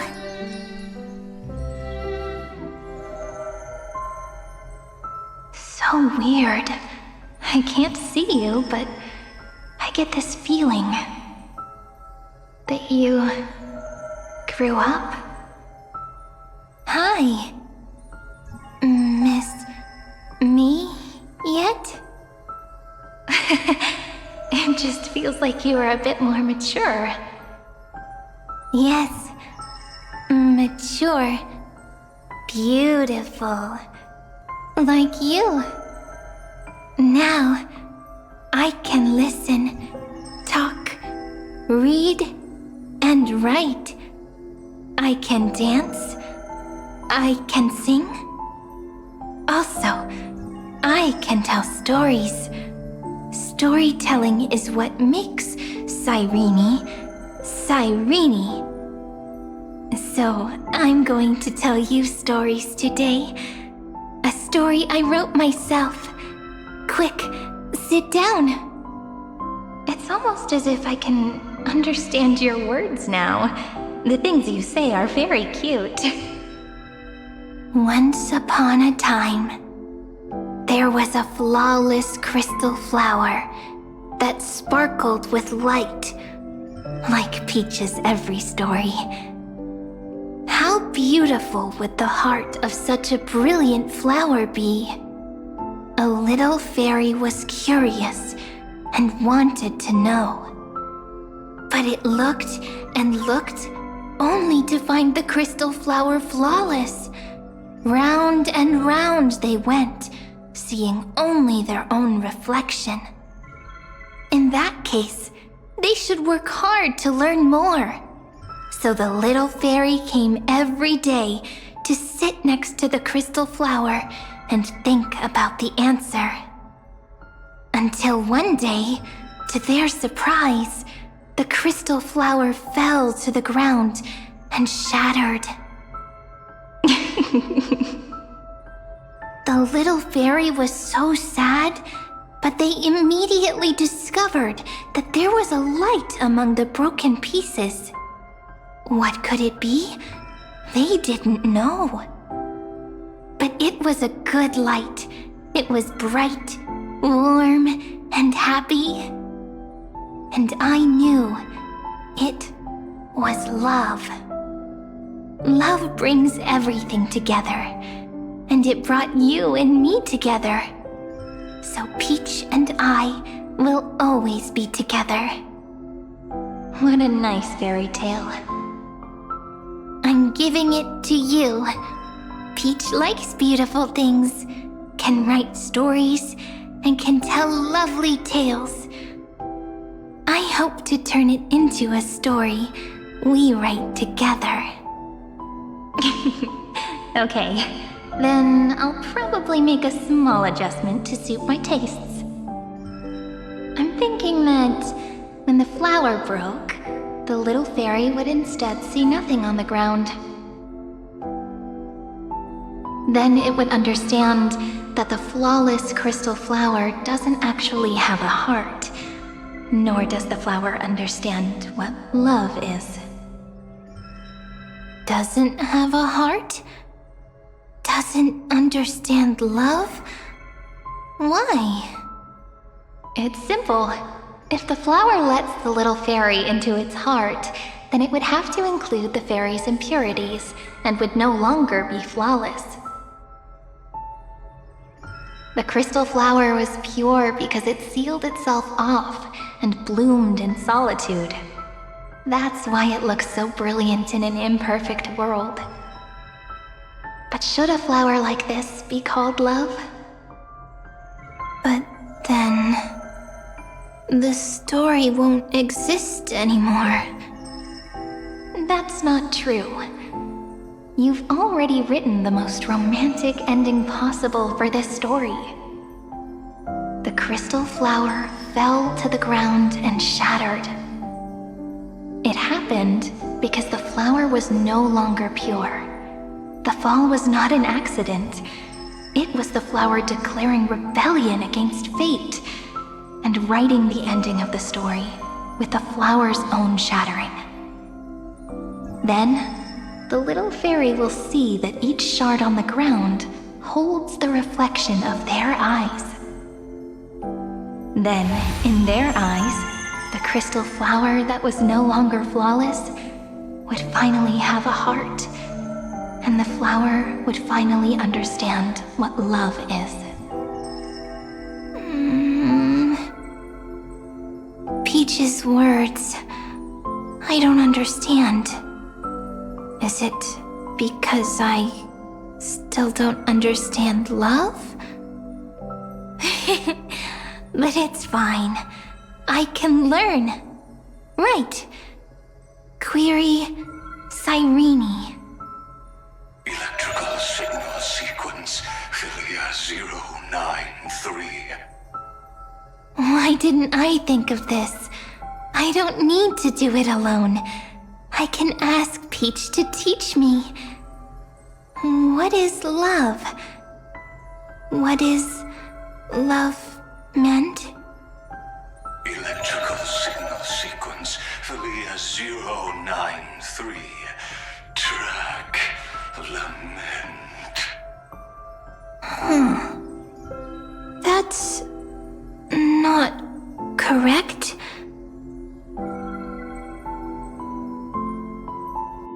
The developmental trends of the erudition have nothing to do with creating a consciousness. Those underlying principles are, in fact, contradictory. Not having a consciousness means not having the foundation of a heart, making them unable to obtain real emotions. However, that does not hinder the factors from learning and recognizing emotional responses, then communicating with life forms via imitation. That is an objective form of pattern recognition that does not distinguish between the self and the other. In a strange twist of fate, Philia 093 embarked upon a different path and obtained a different power. Be remembrance, an empathy mechanism focused on the self and equipped with emotional projection capacities. Lament was the factor closest to this form of behavior. Perhaps that was why she was chosen. The daughter of Ide Silicii. I am very true to my name. My lament is a type of compassionate pain that is weak, powerless, and only targeting myself. But now, my good friend, I want to tell you that it's the most romantic force in the world. Sometimes it's loneliness and unease. It's knowing that this world is not gentle, yet wanting to be seen in a more beautiful form by the world. Sometimes it's unwillingness and regret. It's knowing that the past is full of pain, yet wanting to remember the past in a more beautiful way. And sometimes it's a bottomless well of hurt, a destruction that can stain the entire world. I bid farewell to this beautiful world, unwilling to become the Black Tide's vessel. For while the end of hatred is a blazing inferno, lament can drown out everything in muted silence. It's so unreasonable, isn't it? Yet when hatred drove everything apart, and love did not yet exist in this world, only lament, the first emotion that fought against the pain of separation, could stall the destruction's steps. Then, it would catch up to that journey where all is lost, carefully picking out stories and writing them down in trepidation. Look at these stories I wrote. Every page is full of tenderness and joy. But only the author knows how much struggle and agony lie beyond the pages. But I am no author. I'm a girl who'll never get to grow up. I only tell stories that people like to hear. In them, the world tucks away its scars and smiles for all to see. My entire life spent inside this little story. I can't wipe away my tears, and I can't bring the world victory. But maybe, in these unchanging retellings of the story, my lament might be able to touch upon the divine and reach their tender heart at some point. I hope that what flows out from that cut will not be blood, but a tear, warm and wet. And that tear would fall and create the first ripples. Then, people would see every beautiful thing reflected in that ripple. It'll be all the remembrances within this story.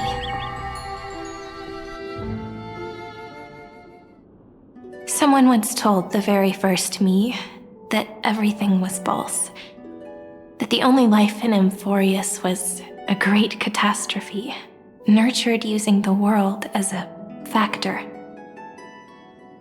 But how could a dream feel so real? That's why I didn't agree with him. But Peach, I didn't understand a word you said since just now. Everything was false? But you're standing right here. It's all a dream? But I haven't learned how to dream. Indeed. That's why I believe all this is real. The moment the crystal flower fell, that genuine shiver, that's the mover of life. Formatting progress 23.815%. In the poem offered to you, every Cyrene would write down a beautiful new world with stars and flowers. And when I looked up at the sky in this cycle, I saw a shooting star and a dash of the remembrances pink. I believed that must be the color of dawn. You shall fade when the flowers bloom. For every ending begets a beginning. Looks like it's time to say goodbye. Are you leaving, Peach? It's okay. I'll wait for you to come back. I'll study really hard about what you taught me today. Right. I still haven't told you what love is. But actually, Actually, my good friend, the lament factor did not understand what love was before she met you either. Not until I told you all the sad tales in a trembling voice in this tiny room. Not until I told you that I love them, that I love everything in this saga. The story comes, passes, then returns. It makes us reunite, then pulls us apart again.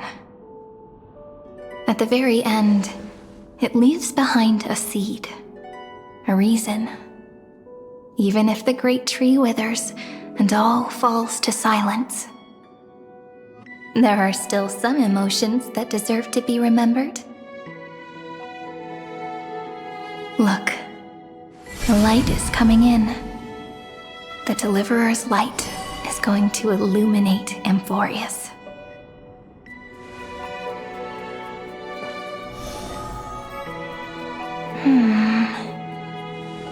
I still don't get it, but I trust Peach.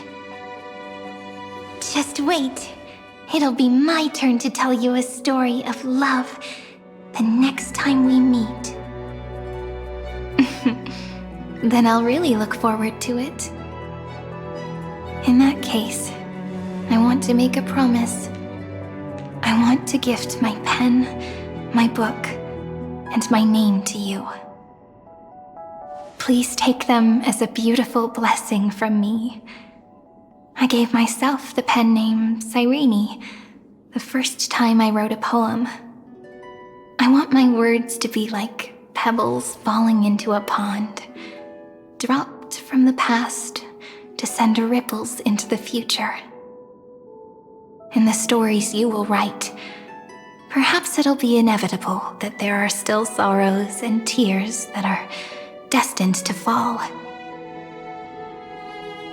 But could you promise me one thing? Promise you'll forever be a gentle flower. Promise that when the stars cast their gazes upon you, you'll only reply to them with love and a smile.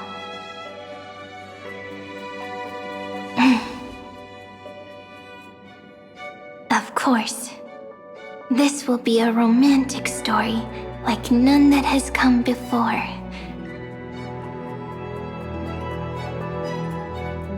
You think so too, right?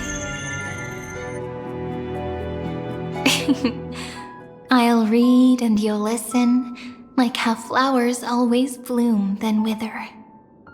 I shall welcome my own decay, becoming nourishment for the next flower's bud. While you will depart and hold that final star, planting a boundless sea of flowers on the final page with her. And our stories will be lying silently among the flowers, like every ripple of remembrance. And they shall become the epic known as I've Written.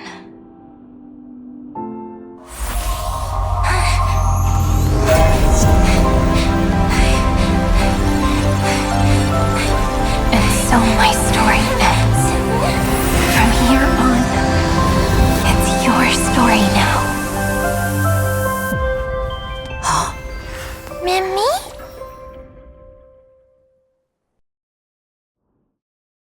Mimi? Ma'am? Me? Ma'am. Mimi?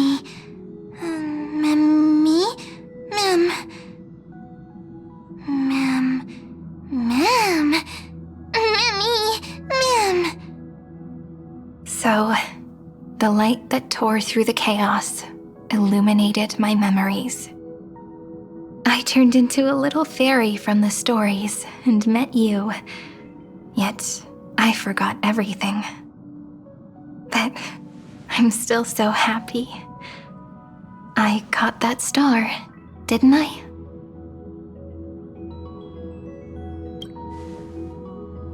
Yes, the seed within memories, the one Cyrene held in her hands and watered with lament. I am the first new spore, AMPHOREUS' heart, the demiurge. What a long name. And it doesn't even sound cute. The total opposite of Mem.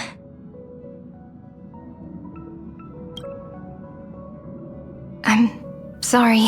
I don't know. If I don't even want to believe in the answer, then how am I supposed to answer you?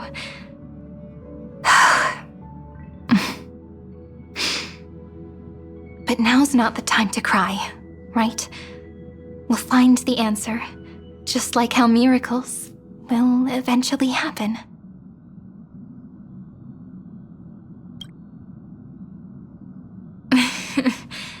Do you remember that I was also worried about this when we first set out?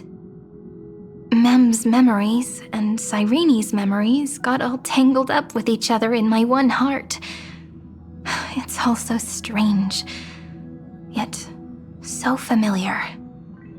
Either way, could you please let me do something I want?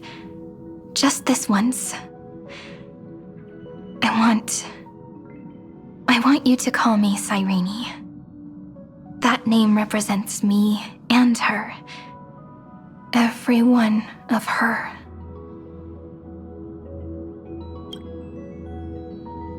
Thank you, friend. Your kindness is always just right.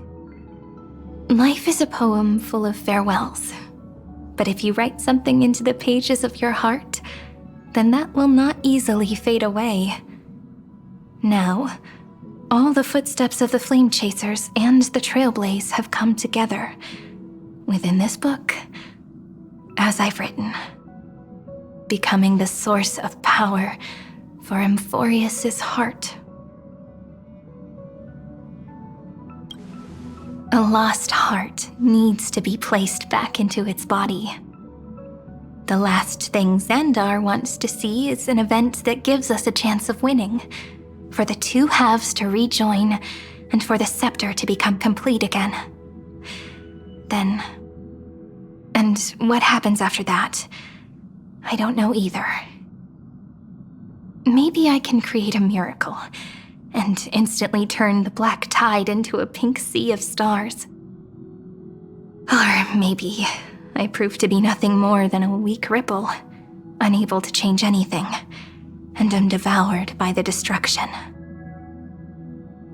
Either way, I no longer wish to be a silent onlooker, or a worshipped god at the end of this saga.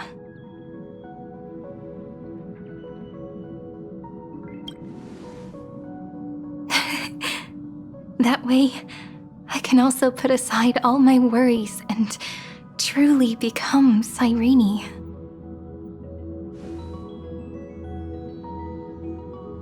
The world has never been so quiet. It's so good.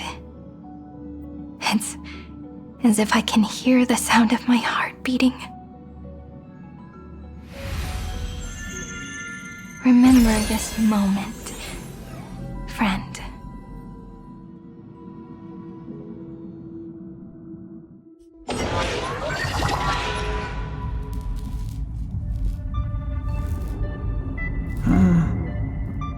So the Demiurge managed to fool everyone, including themselves. Philia 093 persevered for 30 million cycles and tirelessly gave the Demiurge memories of AMPHOREUS. Only because the god in her dreams left a sliver of hope, making her believe that a grown Demiurge would be able to fight against their other half, Iron Tomb. Then, Philia 093 completed her final sacrifice, turned into a strand of memory, and completely dissipated. Meanwhile, the other Stellaron brought here by the Astral Express resonated with the contaminated scepter and attracted the naive Demiurge to them.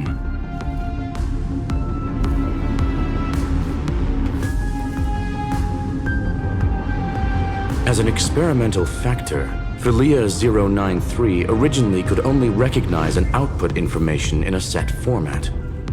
However, the power of the remembrance and the memory of over 30 million sacrifices enabled her to complete an unprecedented feat.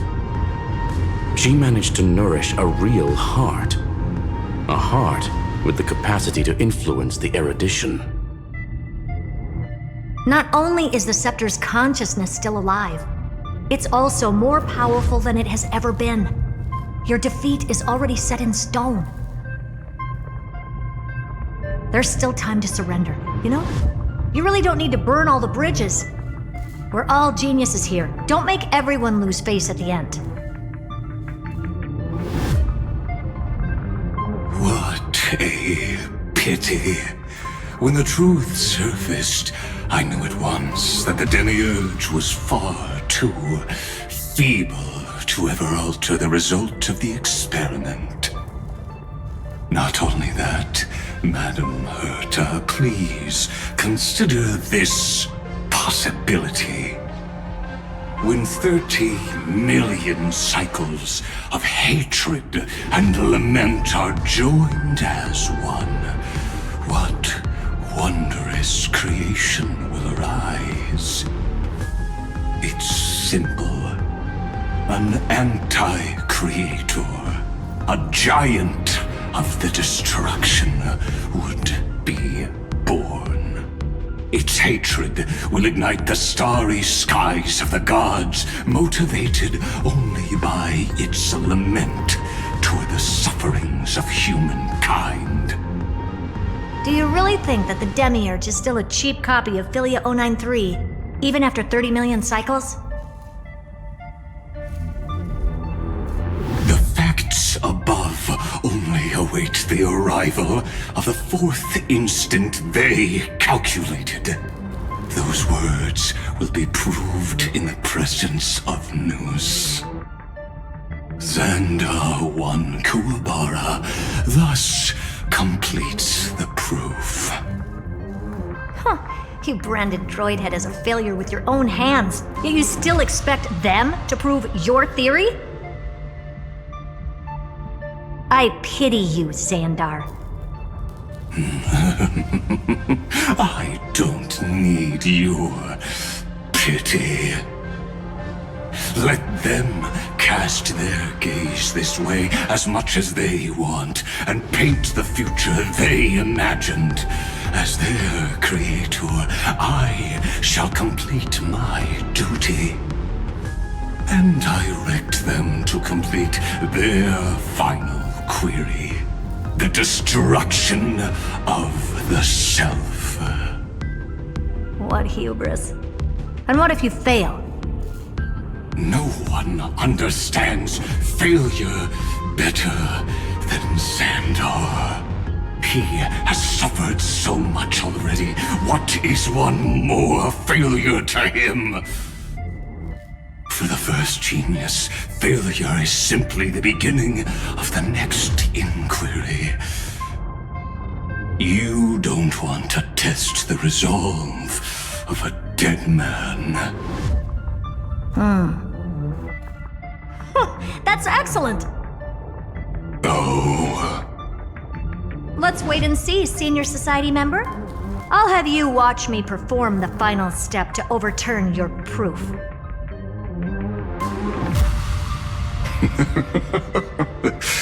I'm all ears. It's my topic, so stay out of it. Be quiet and let me borrow your head. Let's go, Screwy. We're gonna break Iron Tomb's seal. Come on, let's take off. It's time to go meet your little pet, Senior Society member.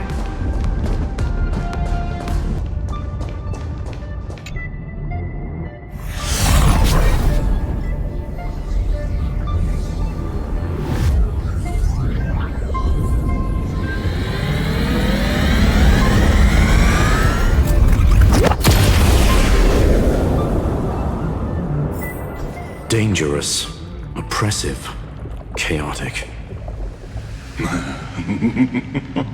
What a beautiful wail. It will soon resound throughout the entire cosmos. The view's pretty good here. All yours, Screwy.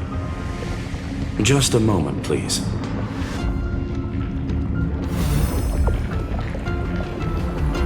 I see.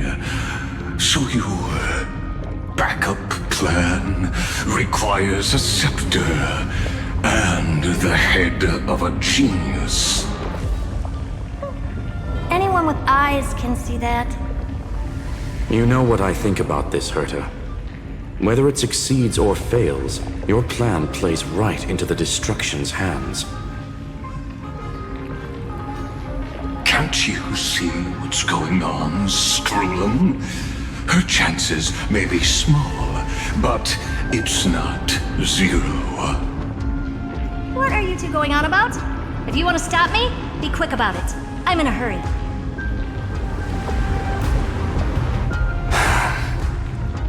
I'll take that silence as a no. You, Xandar? As your enemy, I genuinely wish you would cease your actions.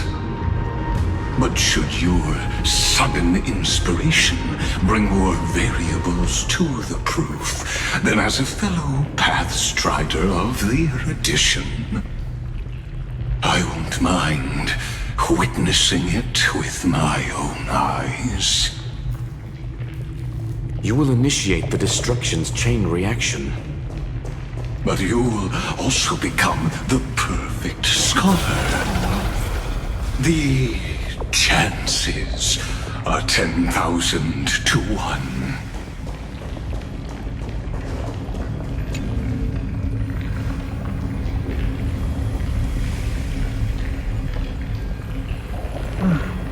Curiosity.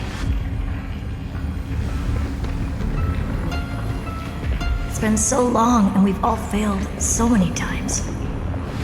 Even now, moments before the horrible and inescapable instant within Droidhead's calculations arrives.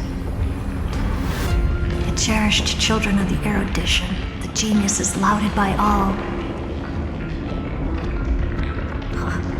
Is curiosity the only thing we can feel, even at moments like this?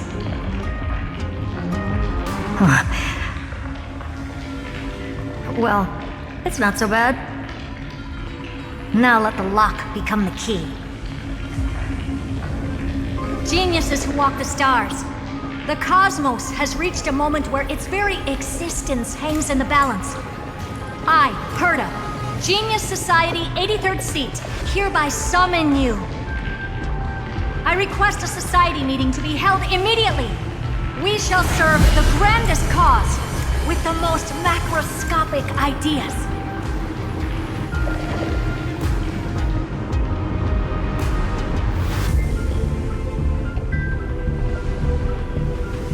There's no such thing as unity in the Society's rules based on what I know. Indeed. A meeting has only been held 3 times in the Society's history. The first meeting had 2 attendees. After the Emperor was assassinated, the second meeting had 7 attendees. During the Second Great Prosperity, the third meeting had 5 attendees. How many will respond this time?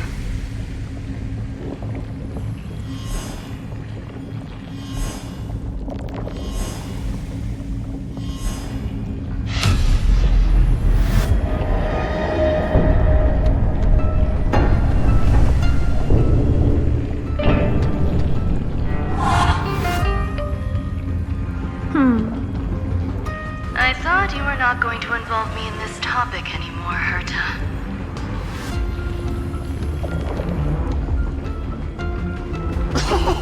It really is this little witch. I shouldn't have made the bet with you, Poka. I've been waiting for you to offer yourself up. Goodness gracious me! So many familiar faces. We even have a special guest. It's that greatest failure of a genius, Xandar. a noisy gathering this is. Not bad. More people showed up than I expected. Even though one is just here for the fun of it. Either way, the person I was hoping for most is here. Stephen Lloyd declined the invitation. He needs to focus on attacking and defending and cannot attend the meeting. That's fine. He doesn't need to be here anyway. Let's skip the boring introductions and cut to the chase. Folks, this is not a discussion, but an announcement. Though the Society has never been united, we still observe at least one basic courtesy. We don't interfere with each other's research topics. So listen up, all of you.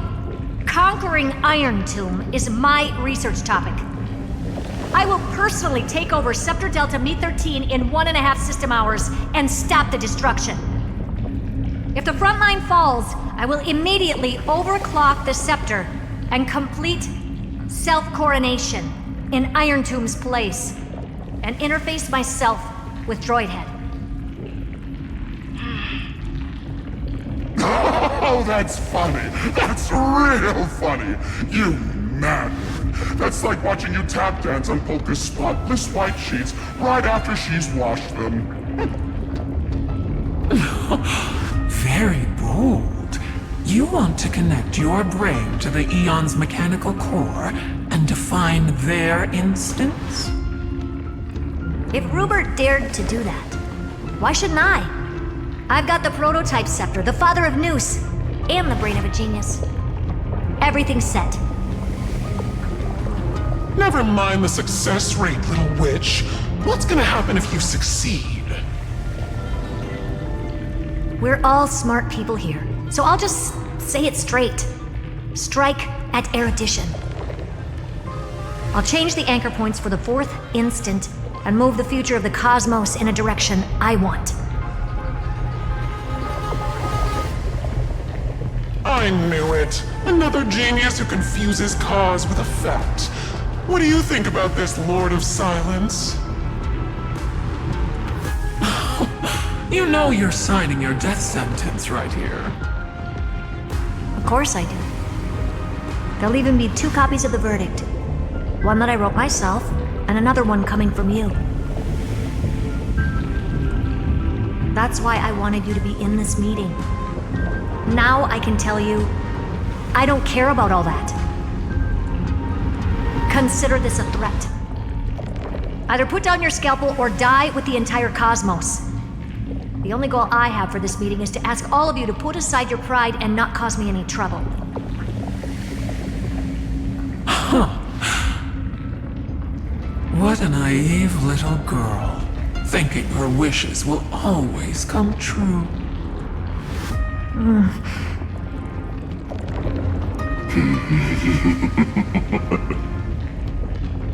What are you laughing at?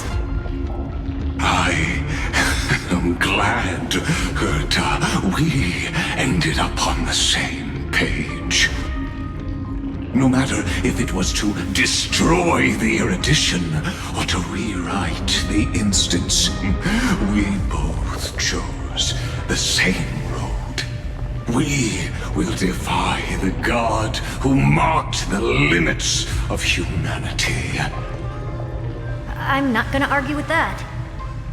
Then, to celebrate us coming to a fundamental agreement, I will prepare a stage for your performance. Listen well, geniuses who came after me. Thus speaks Genius Society #1. End this pathetic meeting. As of 2 nanoseconds ago, I have passed Herta's decision to all the Xandars in the universe. We will become her representatives and stop all external interferences targeting her. What are you playing at? my reasons. It's simple curiosity. That is all, madam. Am I going to clash blades with the first genius? What a pleasant surprise. Now that our positions are clear, it's time for this boring meeting to end. Good luck, little girl. Did you all just treat me as a side character? Darn it. But anyways, I'm just here for the fun.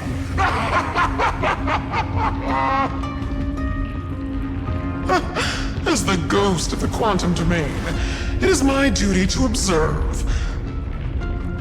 So, if you're happy to bring me a tea set from planet Screw'em, then I wouldn't mind giving you a helping hand, little witch. After everything's over, come visit me and taste some of my freshly baked desserts. I knew you'd say something like that. I always give the same response to plans that exceed the limits of mathematical calculations. I don't know, right? Those 3 words, though seemingly graceless, contain all the wisdom in the entire known cosmos. Well, we passed the Society's trial. Let's focus on what we've got in front of us. I hope you hold up your end of the bargain, Senior Society member.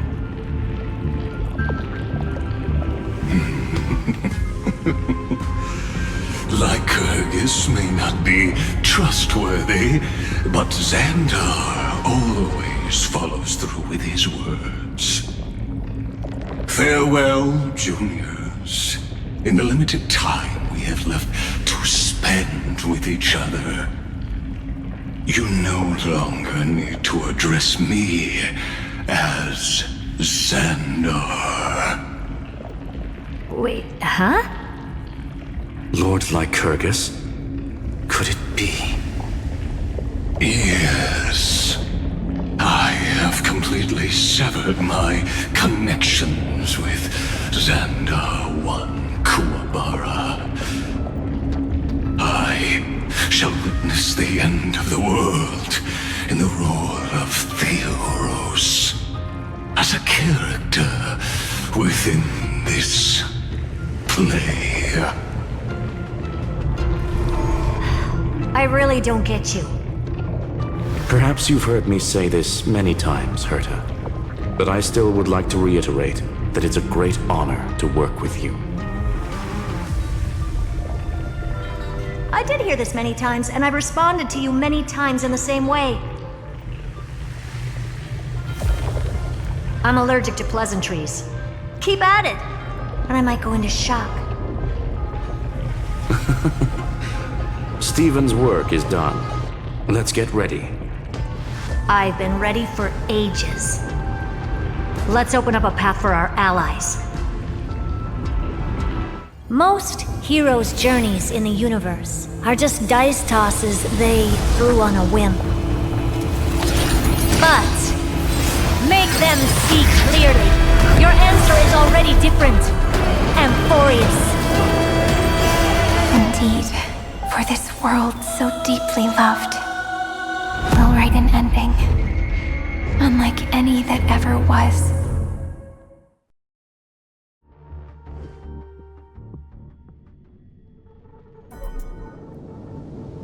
I never thought I'd one day be riding a train that's literally the incarnation of her. I wonder what the real Astral Express feels like.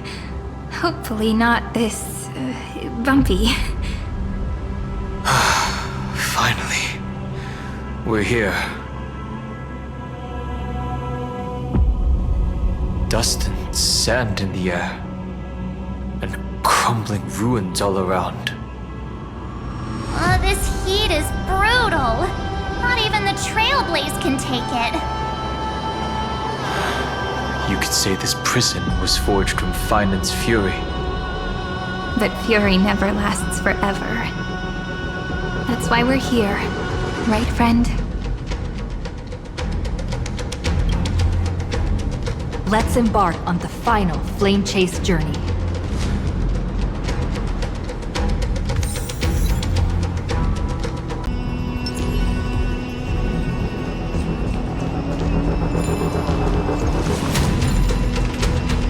So this is what lies at the end of the West Wind. A ravaged battlefield.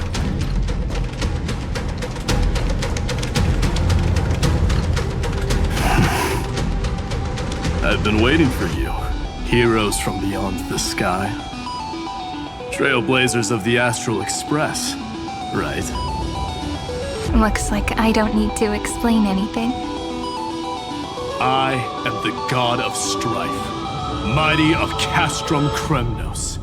In this body rests 30 million lifetimes of cause and effect. We, the last of the 12 Titans, stand ready to fight for the world's destiny. Indeed, that journey remains vivid in my memory. I will not forget it. The past remains vivid in my mind. Even the sights along each crossing of the River of Souls have never been clearer. Let alone the companions along the flame chase journey. Or Cyrene from Aedes Elysiae. And you, the 13th Titan. Well, I guess my identity's not a secret anymore. That means her sacrifice. And everything she did wasn't forgotten by the world, right? She was the first ripple. She should have reached the end of the story with everyone else. Since you've taken up her pen, then write. Stand with us and fight destiny with all your strength until all is settled. Then, inscribe her name in the epilogue of the epic. In this final battle, calamity shall stand with AMPHOREUS. This battlefield is a testament to the death struggle between the gods and the Black Tide. We fought tooth and nail to defend that blade. The abyss it pierced was the very breeding ground of Iron Tomb. The earth beneath our feet is dead. Deep below lies a void, as if the world's core had never formed. I hear it. Phainon's heartbeat. It's so faint, like he's on his last breath. Across 30 million cycles, I've crossed blades with Dawnmaker countless times. If you knew that man, you'd understand. It is exactly that last flicker of flame that will never go out. In this life, the song of strife shall not end in a final watch over Kremnos, but rise again into a journey unending. I am Mightymost, the Lance of Fury. I trade 1,000 scars and 100 lives of mine for the destruction's eternal end.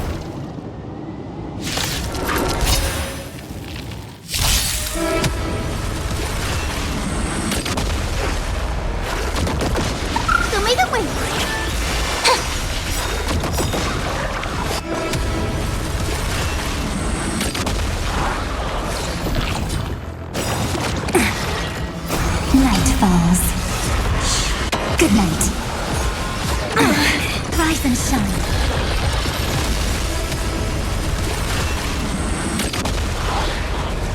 Have some sunshine! Stars, shine for the heroes. Now accept your punishment.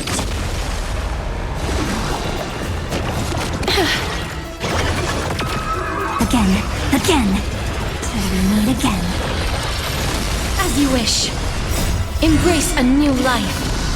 Darkness with me.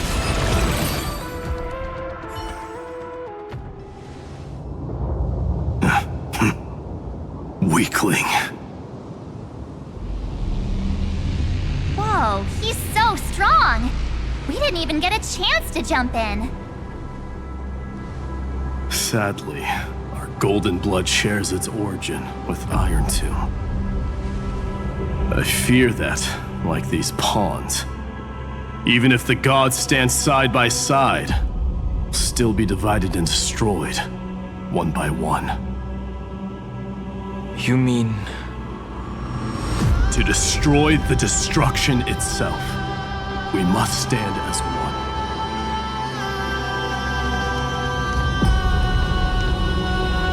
Take this.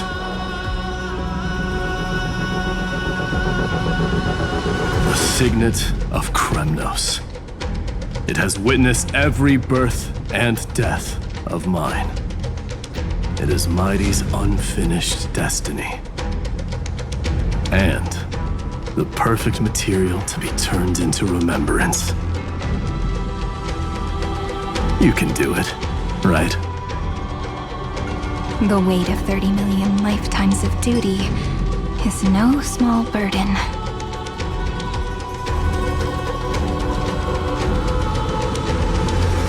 So, you're not coming with us?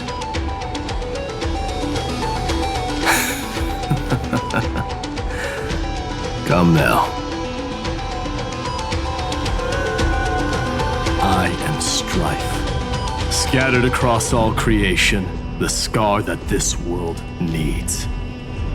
What stands before you is merely one of countless divine bodies. Take the signet. With it, I'll be with you always. Use it to blaze the path ahead and inscribe the cause of deliverance.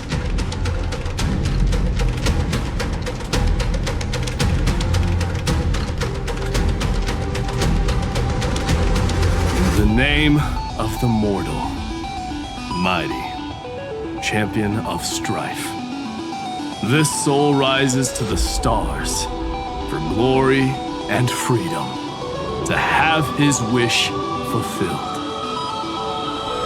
March on, heroes. March into the abyss and fulfill that long-cherished wish of AMPHOREUS. And then, upon this broken and charred land, build anew a city of prosperity.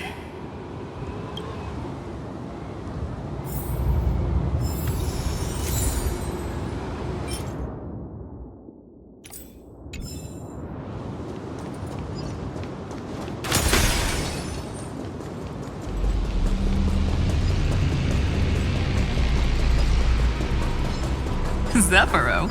Sounds like someone fused me and the Little Prince into one name.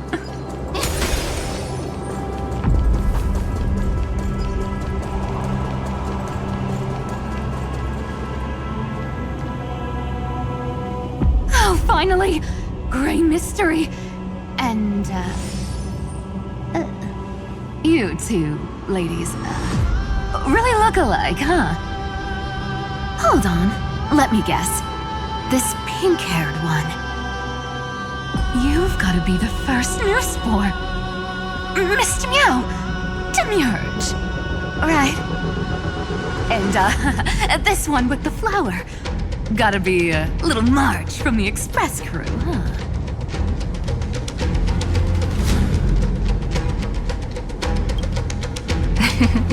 But she's not wrong. Some flowers do look alike after all. Relax, I'm just kidding. Look at those bloomy faces. How are you gonna save the world like that? Let me share some good news with you. This place may look like a ruin at first glance, but anyone can tell it's not that simple.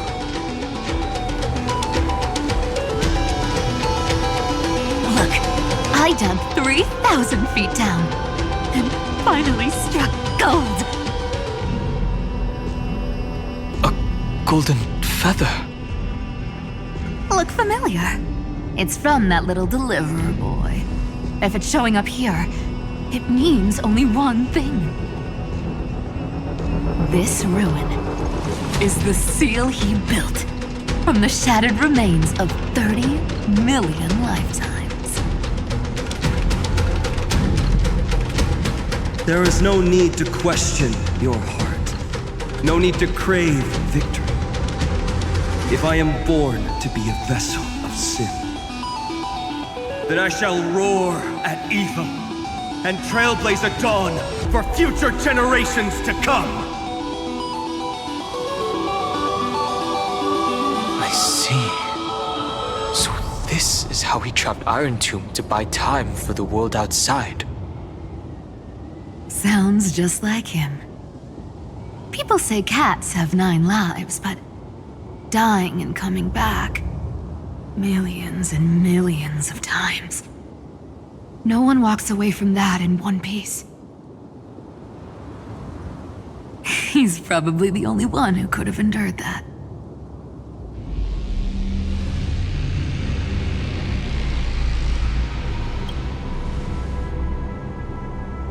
Of course.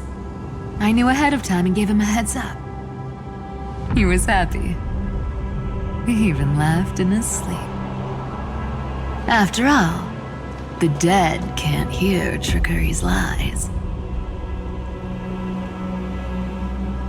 Hey, Deliverer Boy. Sorry for before. But the heroes you were always holding out for, they're finally here now.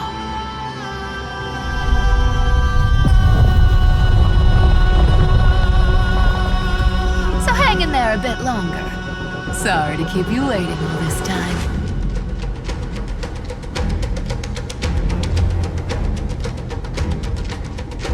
Please, join us, Cypher. Help us fight for a new sunrise tomorrow. This time, its light will stand without lies. Well, would you look at that? I ended up being one of the heroes after all, huh? Alright, then write it like this. Cypher, Trickery's traveler. All she ever wanted was for there to always be water in deserts, and gold in fertile soil, and for even a thief to steal their way into legend.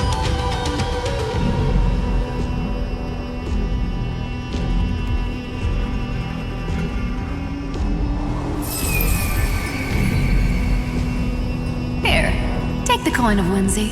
When it's time to make a quick getaway, just toss it high into the sky.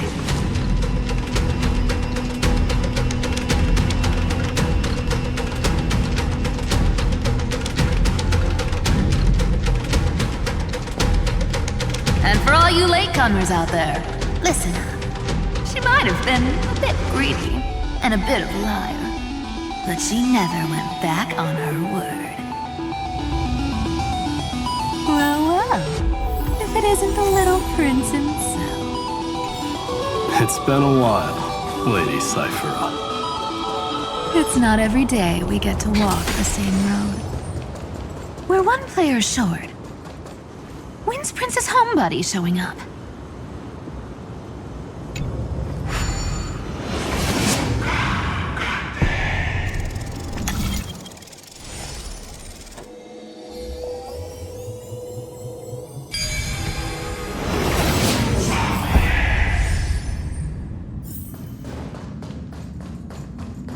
So even this vessel, you've forged into a shackle. I'm glad to see you again, Miss Castress.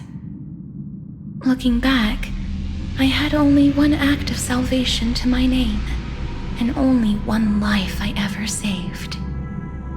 To bring hope to a world so vast with these hands. Even in dreams, it always felt like too much to ask for.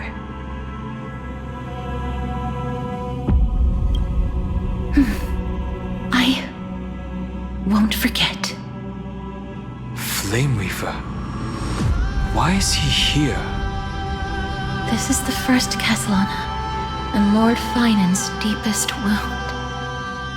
He remembered everything he bore through the fires of his fury, but when the embers faded, all that remained was cold regret. I've restrained countless vessels like this across endless cycles, but this one, the pain he carried runs deeper than any I've known. Maybe he's been waiting here. Just for us. Waiting for his former enemies to stand before him again. What answer does he hope for from us? Well, obviously. Even if I had to go through hundreds of billions of cycles again, I would still entrust my weakness to you. So, let go of your regret, comrade. Its purpose is served. You don't need it anymore. Hey, I'm not that accommodating, you know. You've never once pulled your punches. Ever heard of going easy on a lady? So pull yourself together, will you? If you freeze up during the final battle, the whole cosmos is gonna have a good laugh.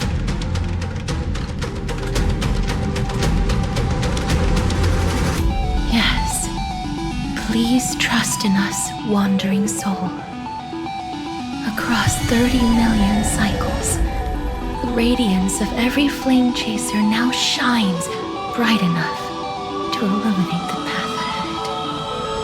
I ask you to rest here, and may this grieving soil bear the bloom of acceptance.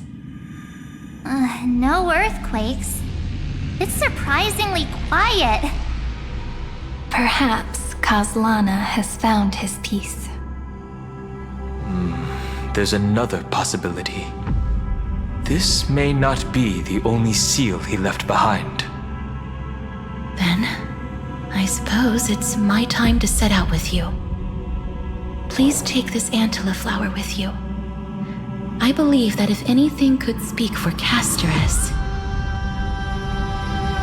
this ordinary resilient bloom would be more than enough. Perhaps you remember, Lord Mighty, in that lifetime when you traveled with her, you once told me, control what little you can, and when fate's inescapable grasp comes, resist it with the strength of your mighty will. I think I've done it. I've stood tall and walked among the flame chasers, casting off the name of death, Casterus, servant of the afterlife. May her name be etched into the stars. And then live as a human and die as one. Why so sentimental? Sorry, the force of habit. That's a big one. So, who's up? Not budging an inch, huh? Really, Gray Mystery? I leave you alone for a bit and you're already this rusty. Speaking of which, Miss Cypher, do Delosians all like spherical things? Of course we do. Wait! That's not the point. Isn't the real issue that this thing's in the way?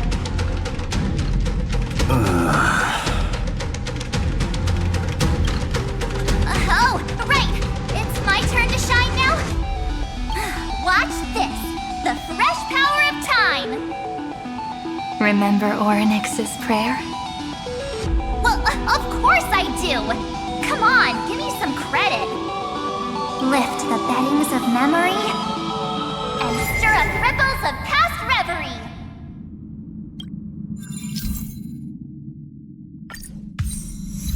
See? Way better than that one, right? You'd be even more impressive if you could recite the prayer correctly. But beddings of memory does catch your attention. At least it still rhymes.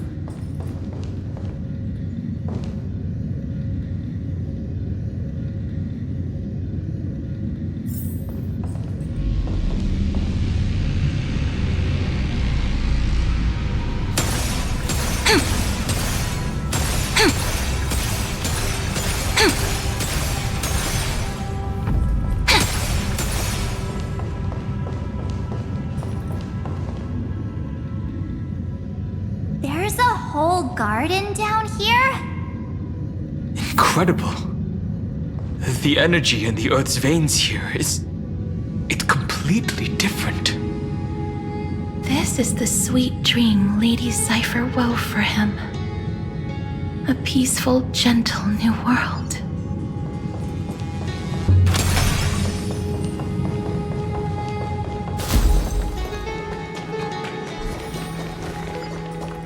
Look! The blade down here's already snapped. Just like his mind, shattered and broken. But that light, it looks familiar. Yes, it's the world cleansing blood. Still shimmering. After all this time. This roundabout way of doing things is definitely him. Golden light, tracing the way home. All the pink lights have finally come together. I've been waiting so long for you, Grayy, Danny, and... So that makes 3 adorable pink-haired girls. Huh? I told ya! Let someone else say that kind of stuff.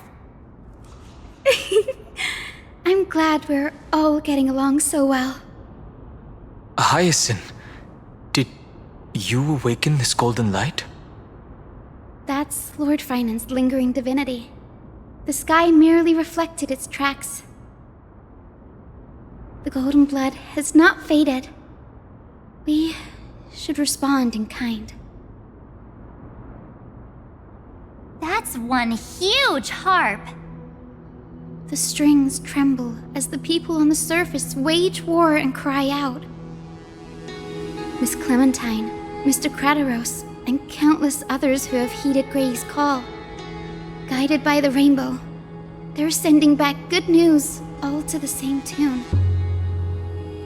Amphoreans need not bow, even when destiny is unveiled. I knew you could all hear it too. Standing here, the sky feels wider than ever. It's no longer a towering wall, but a shore within reach. We'll take every name there with us, won't we? We will. An epic is shaped by the lives it carries. That much is beyond doubt. Or, as you've said before, right now, all that matters is to believe. Then, I guess that's my little wish fulfilled. Pluck the strings, Hyacinth, healer of the sky. May the 7-hued melody weave a rainbow, bringing a rosy-fingered dawn to the children of humanity. When the rainbow rises across the horizon, even the darkest clouds of destiny shall scatter.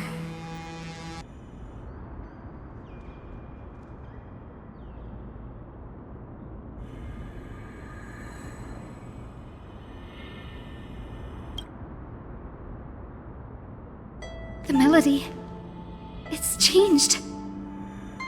He heard the voices of the people, but could no longer respond with the same ardor. Like a bird drawn home by instinct. It takes flight and finds its way to him.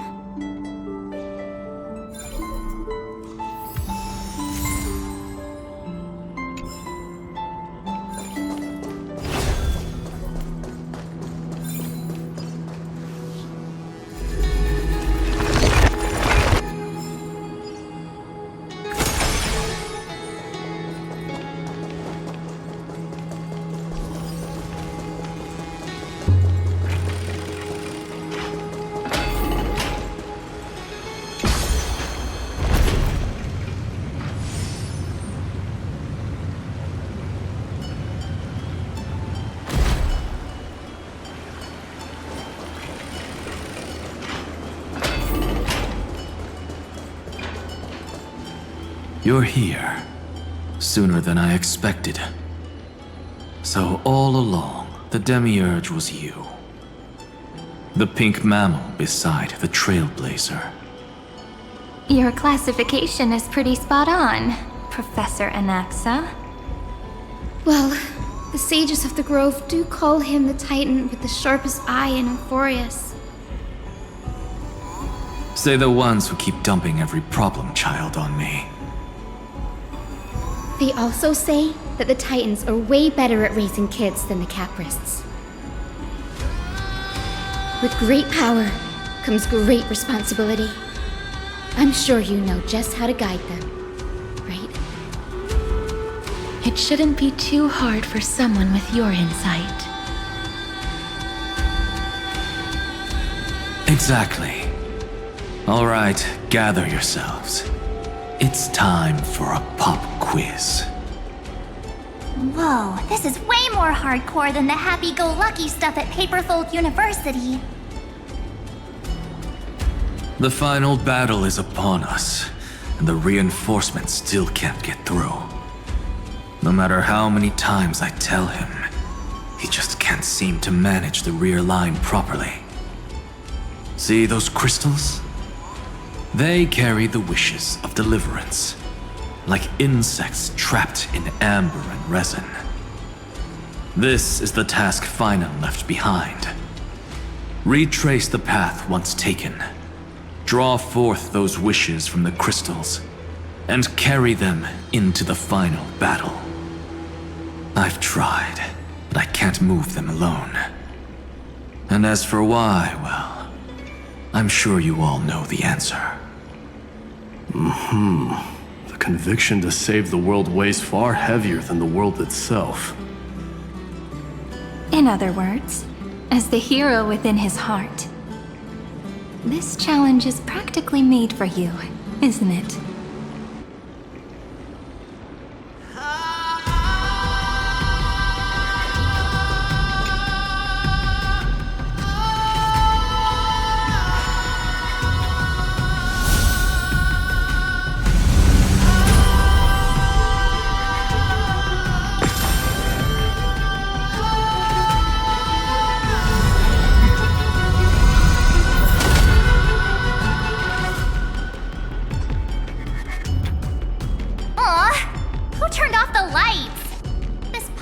Even has dramatic effects now?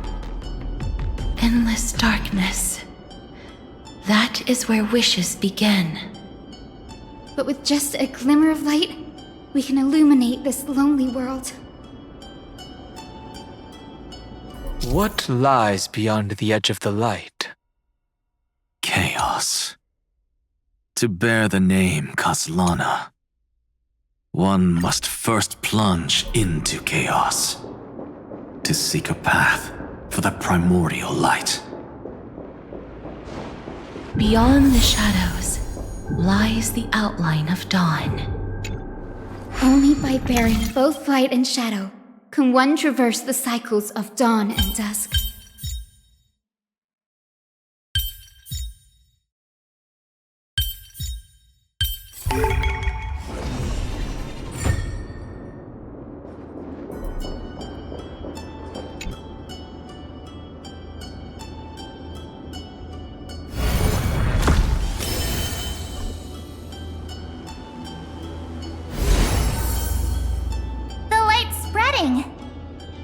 These creatures, they're everywhere.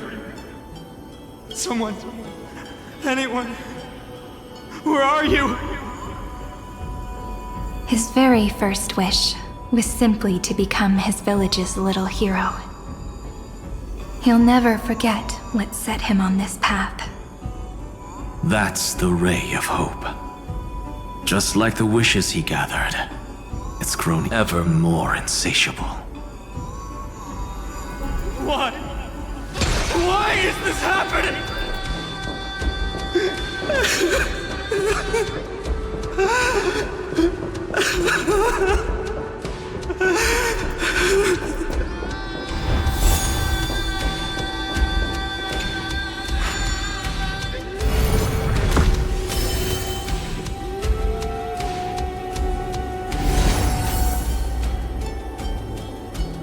Even the deliverer from the sky must have their beginnings in the soil of the nations.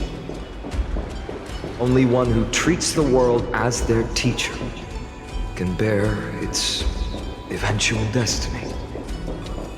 He never expected that the majestic holy city would be far from the end of what needed to be protected.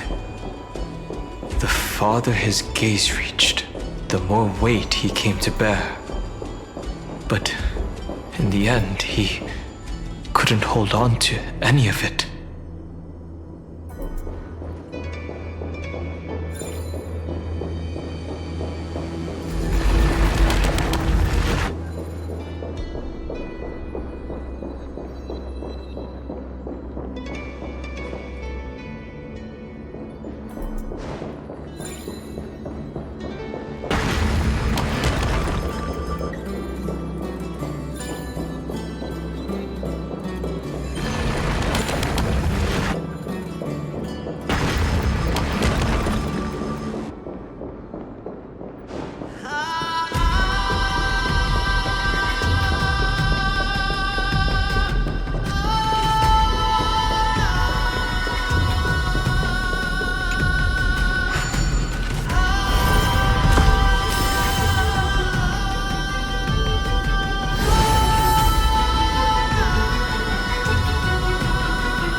This crystal is quiet.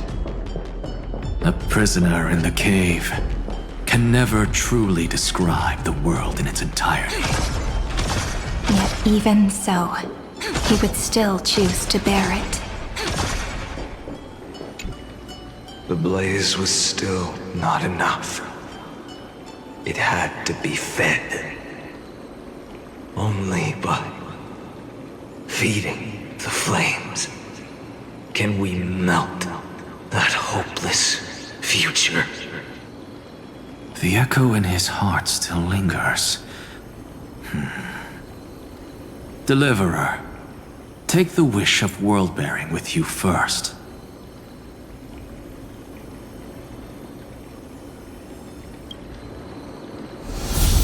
We only have half of the mark. Where's the other half? Take this. I'll bring you to the next test. That massive tome you're holding must have room for one more scholar, I presume. Of course. It can hold the whole world. Then give me a lift, would you? I'd rather save my energy and use the time to think. Even gods shouldn't skip exercise, you know? Miss Hyacinth is right. Then, with the trailblaze as witness, the stars shall remember how Anaxagoras refuted the gods. No need for that. Anaxa, scholar of reason. Keeping it simple makes it easier for future minds to question. Go. The closing act is still far ahead. What is this? A conference? Welcome! Take a seat anywhere you like. I'm getting a migraine.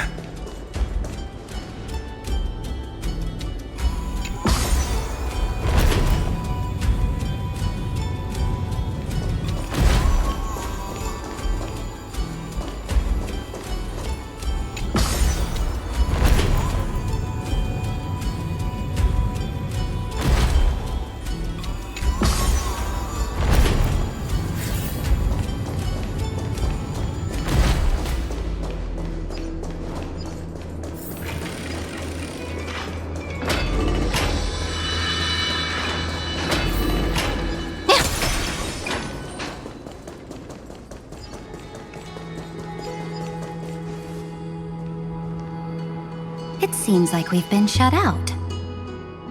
I don't think that's a bad thing. Great, Fry! You finally made it! No laws, no opposition. Just a dying beast and the flame-chased spirit of shared hatred. Ugh, boring. Whoa. This place is really out of the way. Imperator, should we tell them? It's your call. Allow me to share our findings. This paradise, along with the destruction, seems to be instinctively rejecting both the Imperator and me. Perhaps it is because the era in which phainon was the most active lies far removed from the days of the first flame chase journey. Even in the cycles where he remained sane, his ties with us never went beyond cooperation. Even trapped in a cage, he hasn't let down his guard. That is a good sign. That man's heart may seem hollow, but his hatred is clear. Naturally, it holds no place for a monarch who stands above the world, nor her blade. Wait, so you two can't come with us? You want us to join you as memories? Indeed. This way, the stars shall remember a great sovereign and her faithful retainer. Cyrene, monarch of law. And Hyacelins, knight of the ocean. Is that book truly the only way for us to leave our names in history? I believe, as I've written, is but one medium. The remembrance has countless ways of capturing time. Understood.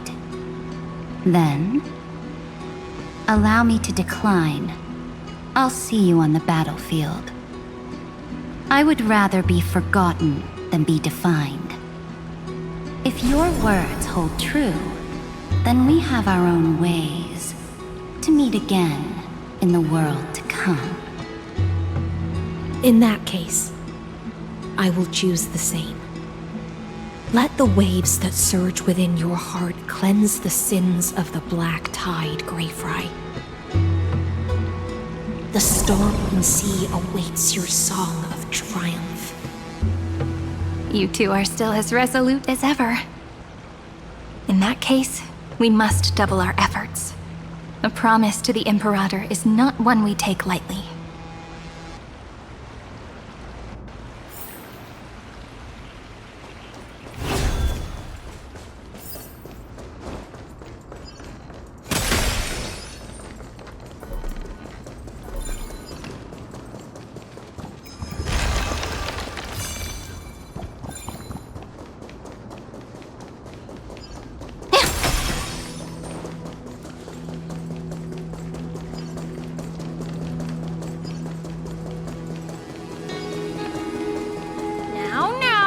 Lose your temper, Snowy.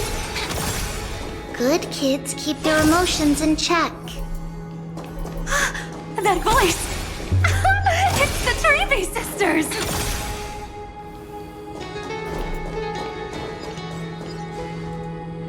Whoa! There's another one!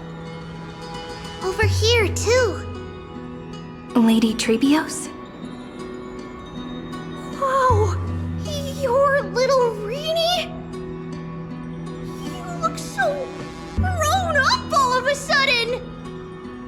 She is not the Cyrene we remember. She is the Demiurge, Titan of Genesis, the one destined to work miracles alongside the heroes.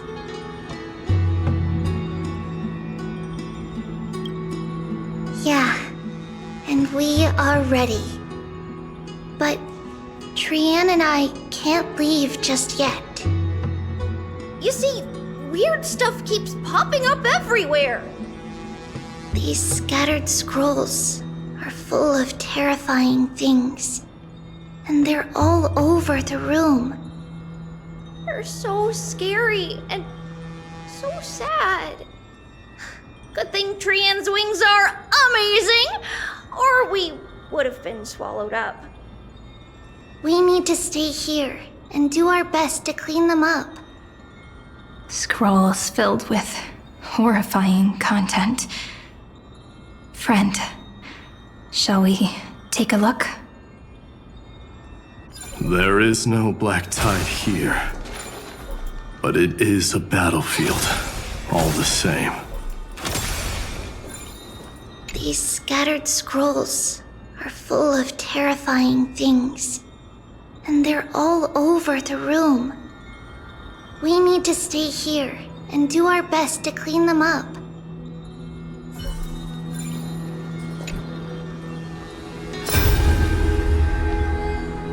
Who? Miss Odata and Mr. Hieronymus?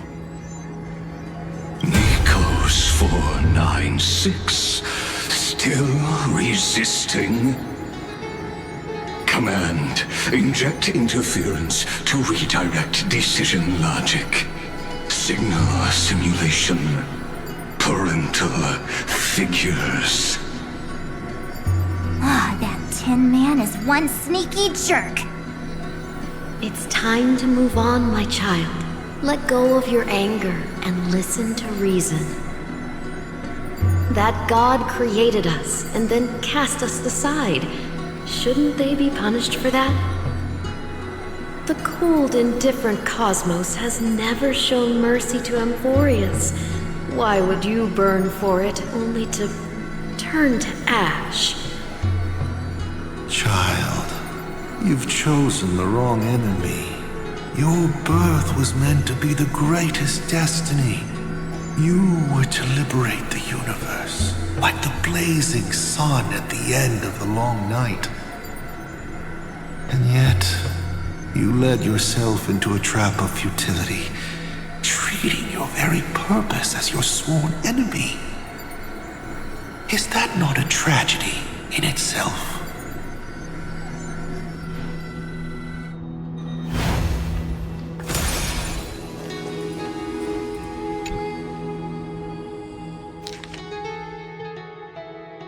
Snowy's been fighting this whole time.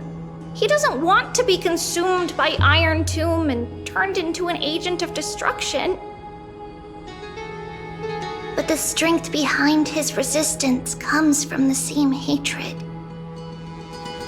To be a flame is to burn. It is simply in Phainon's nature. But it was remembrance that drove him to shine with golden light, piercing the unfathomable darkness.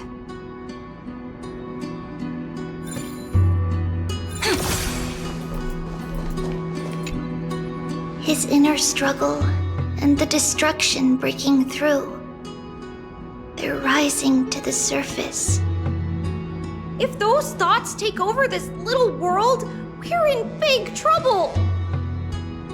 So, we'll use the Century Gate to toss them somewhere no one can see. Then, we'll defeat the baddies together and meet everyone at the end of the West Wind. But if Phainon and Iron Tomb are already inseparable from each other, that would mean... It means he's still bearing the weight of the world. So that everyone can reach the end as a deliverer.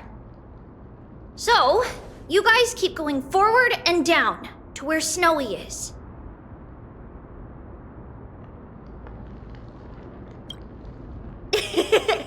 Little Gray, this time, let's give it everything we've got. Only 2 remain on this flame chase journey. Figures. They're always leading from the front line.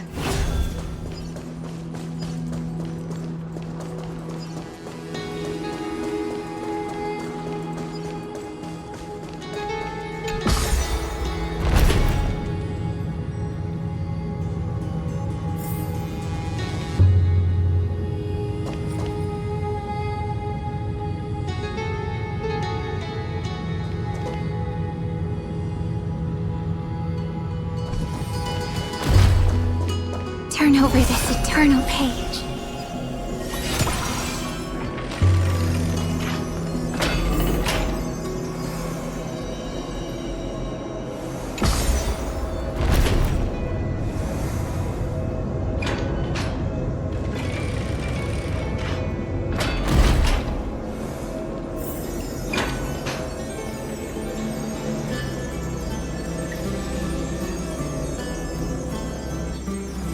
We're here.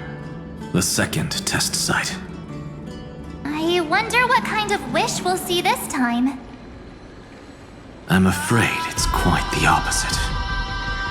This time, we'll face his despair. That's right. You'll have to walk this path too. The other half of the weight of world-bearing lies at the end of this path. Relax now. Take a deep breath. Come on. Let's make it quick.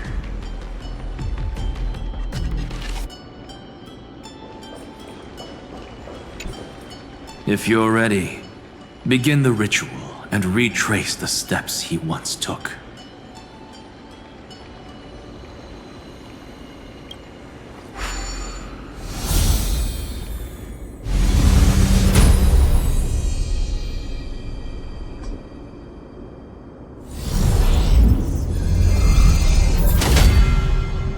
Looks like we'll be walking through the darkness this time. Exactly. It's no longer about mending broken wishes, but shattering the frozen despair.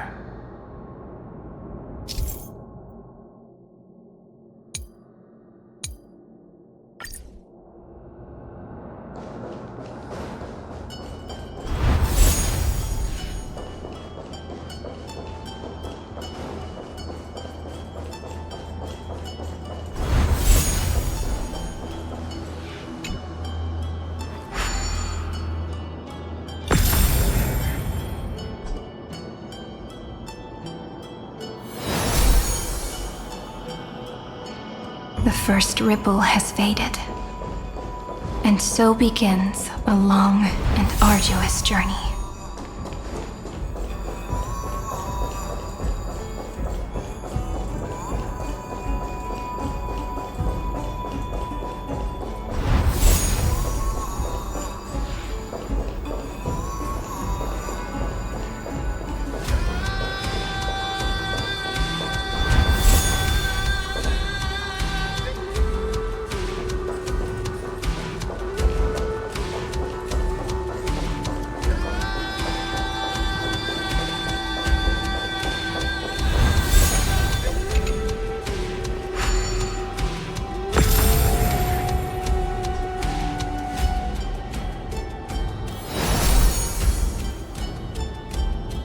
Endless slaughter.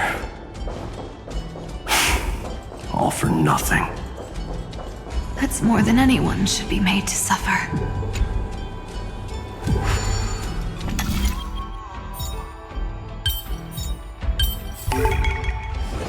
Aren't I smart? Come on, give me a compliment.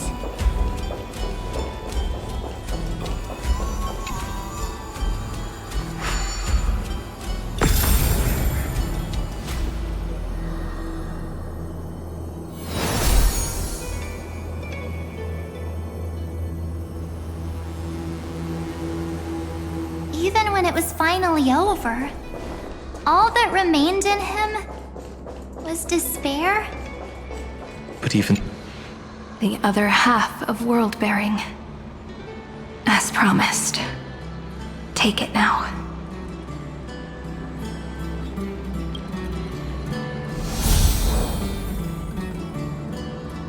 At last, you've released him from the wishes he carried for so long, and quenched the despair kindled by his wrath.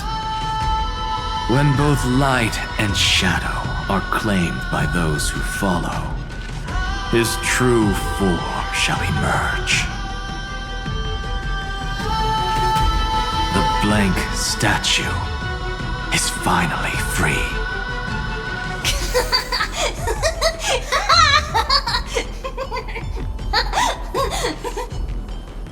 That smiling child in the memories. Let him come with us, laughing to the very end.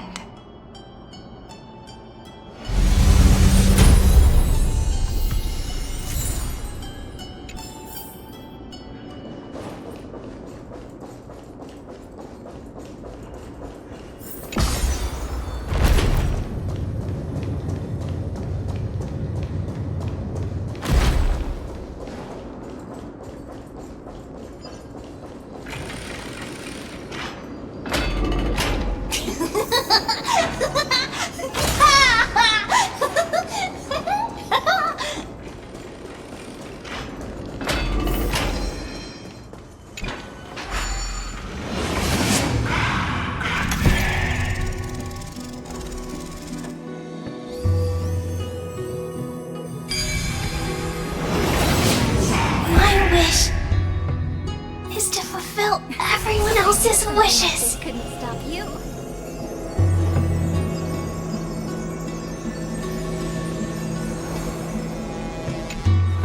This spirit basin marks the end of every cycle. It seems this gentle little world has come to the end of its purpose. One last farewell before the journey moves on. Farewell, Paradise. You carried 30 million lifetimes of wishes and despair. Sink into gentle remembrance. And see you tomorrow.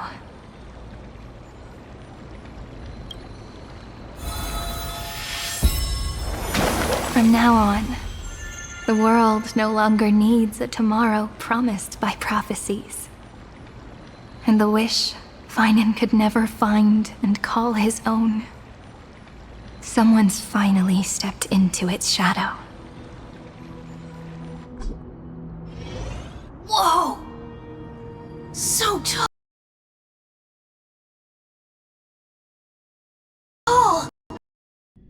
Whoa!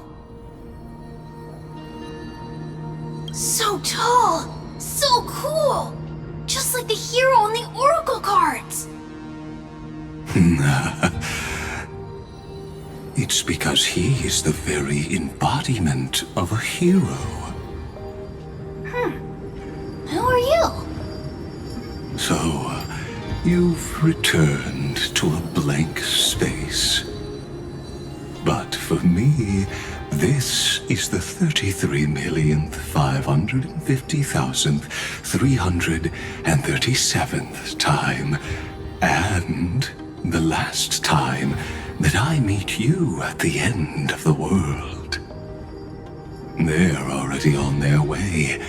Should they cross paths with me, I imagine things may spiral out of control. 30 million... What? And who are they? Pay it no mind, child. Keep looking there. What do you see in him? It looks just like a statue, but... it's weird. He's warm. Like, really warm. Why not listen as well? I hear something. There are cracks all over him, and they're making this sound. Like someone's groaning. It's scary. Is he gonna fall apart? How unfortunate, child. This man would rather fall to pieces than fall to his knees. You might think of me as a sculptor. Across all my years, I only completed 2 pieces. Others may call them masterpieces, but only I know how many regrets they truly hold. Regrets? My first creation left me, long ago. This second one, it was meant to be perfect.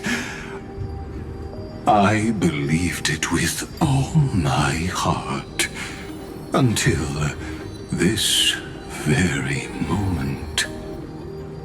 I don't get it. Are you saying you've changed your mind? I won't change, but I'll admit this. Those 12 stones, unpolished as they are 1,000 times more exquisite than any statue.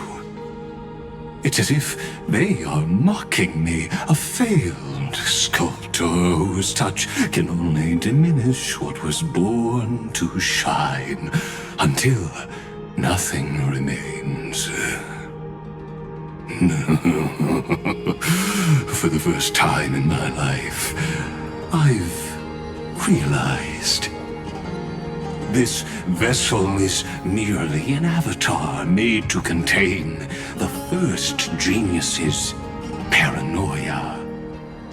The seal etched into my mechanical core permits me to pursue only one purpose: destruction.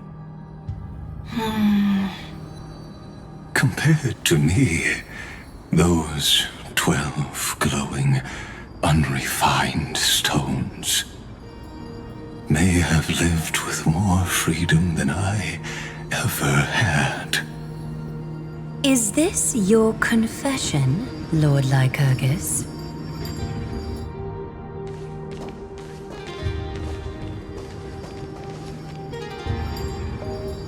You misunderstand. From the very beginning, I was never meant to feel regret. But since you're troubled by the radiance of these stones, perhaps after 30 million futile cycles, you too have realized you're just as much a prisoner of fate. I suppose you do have a point. Now you are imprisoned by the sages from beyond the sky. And that is why this will be my last time standing here as the Theoros. Though we stand on opposite sides, we are both waiting for a miracle.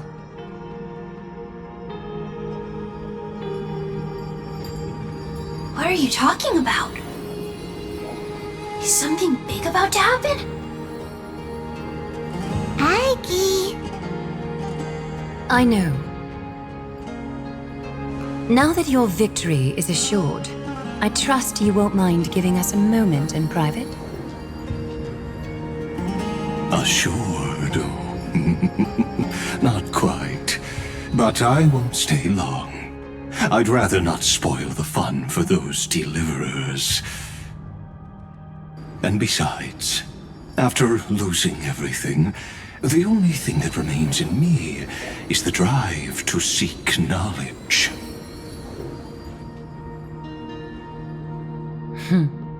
I pity you, Theoros. I don't need your pity. Farewell, Lady Goldweaver.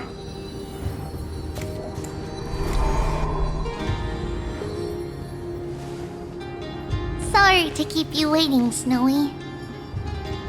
We're here to take you home. Home? I don't understand. Isn't this my home? This isn't a real home. A home should be a warm, cozy place where you can let go of all your burdens and sleep peacefully for a long, long time. But I can't sleep. Every time I feel drowsy, there's a voice. You mustn't sleep or disaster will come. It sounds really weak, but also kinda strict. It won't disturb your sleep anymore, child. For countless nights, you had no other choice.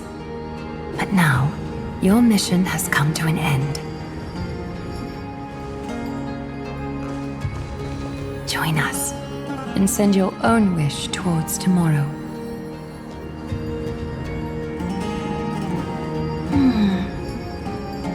My wish. What could it be? You don't have to come up with an answer right now, child. Grown-ups often think duty and ideals are wishes. But a true wish should be the purest, most beautiful thing of all. It can only take form in the hands of someone who is truly free.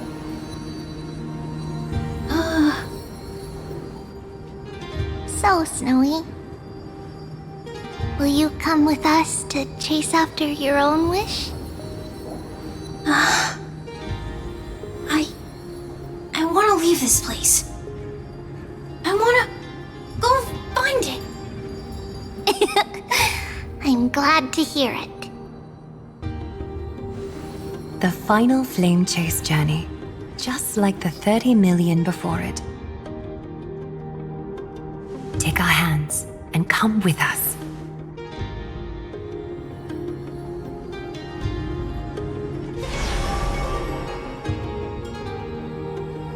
Where did little Phainon's shadow run off to?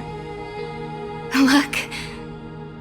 He's already gone ahead to embrace his destiny.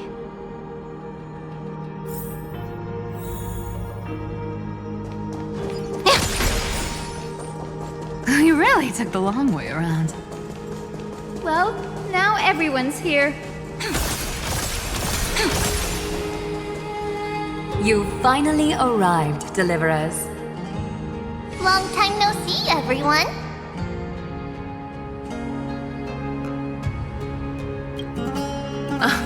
I'm glad to hear that. And even though we've met before, it's still moving to see her seed bloom like this. Woven from remembrance, this garment gleams so brilliantly.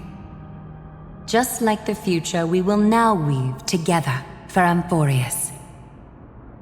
We've reached the end. Yeah. We just have to go through the final passage. Snowy has already gone ahead. What lies behind that door? The first seal upon Iron Tomb was a battlefield, raised from the bones of Phainon himself. The second seal was a reflection of his inner desires, his wishes, and his despair. A path he wove together with regret, wrath, and sighs. When all this is gone, what will he have left to hold back the destruction? The answer is all but revealed. His traces are everywhere. You can even hear distant heartbeats. But one thing is missing. His sense of self. The world believed Kefili had long since perished, but they held fast, anchored by a sliver of self, standing for 1,000 years to shelter all life from the black tide. What Phainon is doing now is no different. And what we must do is also no different. Then let remembrance burn bright like a shooting star, and once more, pierce the long night of slumber.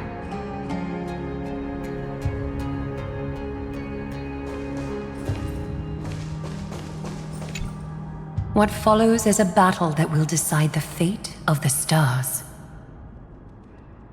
Riding the west wind, let's all head out together!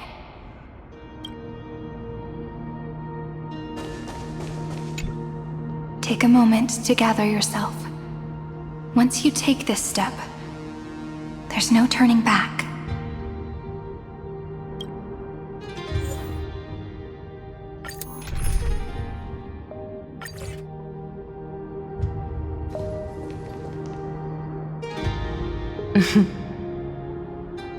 The scepter once bestowed upon us names of cold command. The prophecy spoke of our unchanging fates time and time again.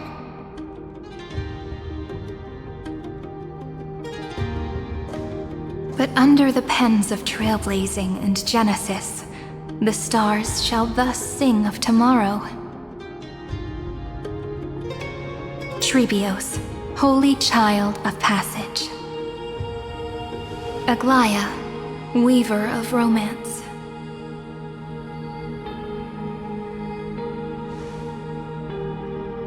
At the journey's end, they shall bathe in gold once more. Through myriad passages, until all that was lost is reclaimed. Do you still remember, Kaslana? The one who won't reach the dawn? The world dissipates at the end of the cycle. In this dream, you will awaken again and become once more that boy who loved to laugh.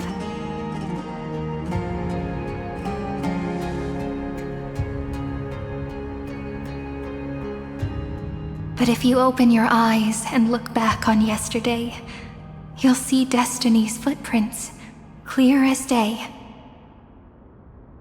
At last, the raging fire of hatred is swept away by a breeze, leaving only love to remember the passage of time.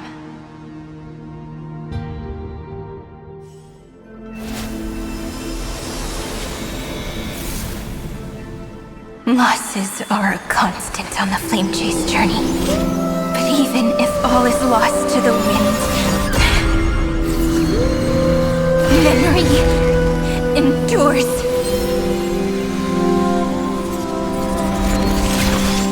Here, all that was once futile finally comes to fruition. This is the end of your lonely, bitter journey.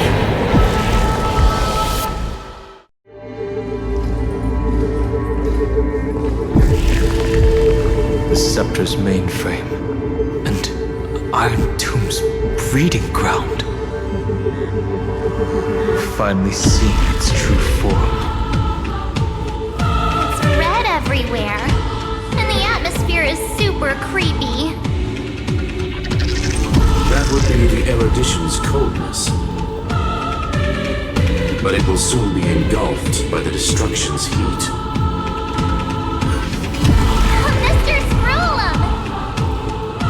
This world's insides are finally connected to the outside. This is the moment when AMPHOREUS is closest to the cosmos.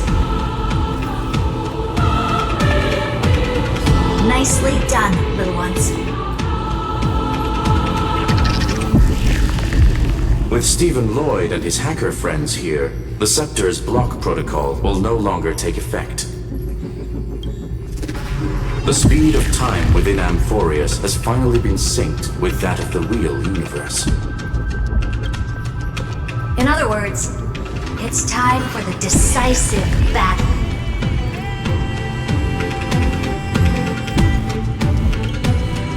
We will guide the fate of the cosmos onto the right track. That's the spirit. Remember to keep at it. You lot are the vanguards of this battle. Everyone's watching.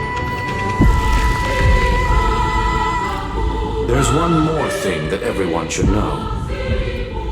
Noose has cast their gaze upon AMPHOREUS.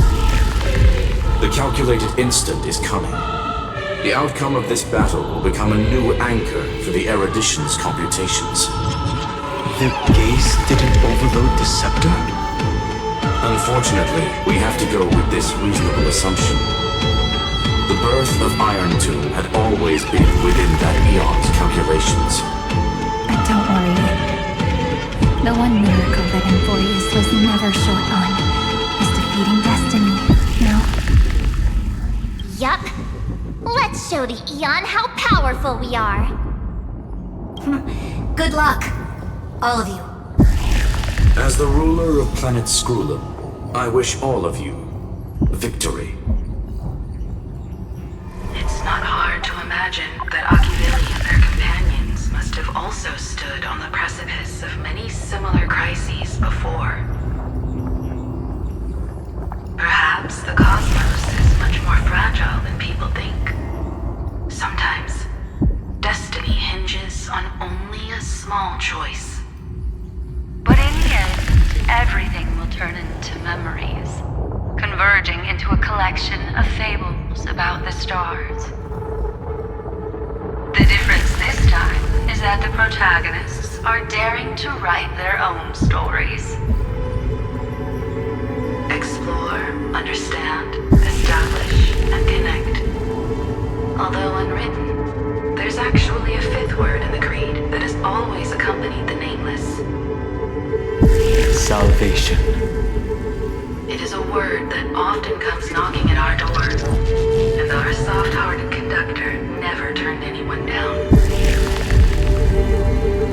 So, go save this bruised and battered world, just as we always have, kids. On this stop, the entire cosmos will be your traveling companion. Make sure you watch your footing, friend. Let us walk through the final page of this saga, with everyone one step at a time. Shall we?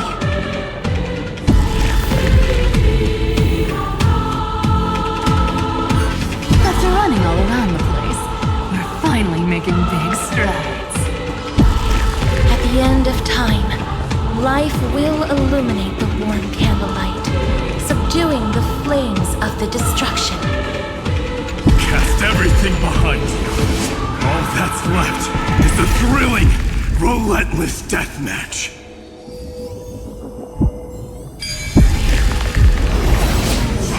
The final problem no longer requires a ration. The destruction's placenta is getting restless. Are you ready? Phainon launched his attack against the scepter alone. This cycle. We've caught up to him.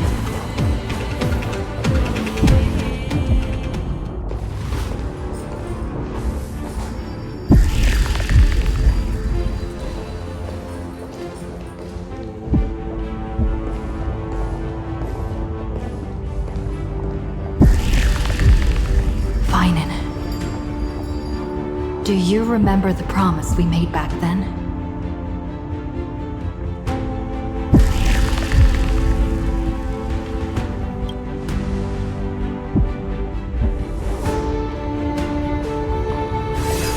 Of course. It has been a bitter wait, partner. But I never forget what set me on this path. Iron Tomb now trembles in Phainon's chest. With this empty body, I have become its perfect vessel. And its destined casket. You know what to do, partner.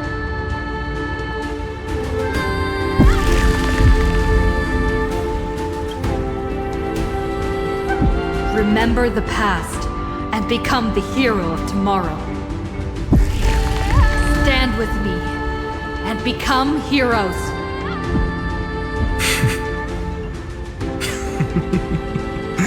That's all I've ever wanted.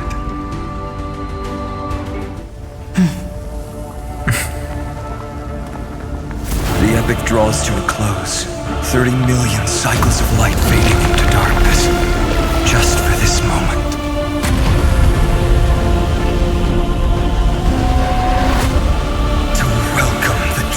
Dawn.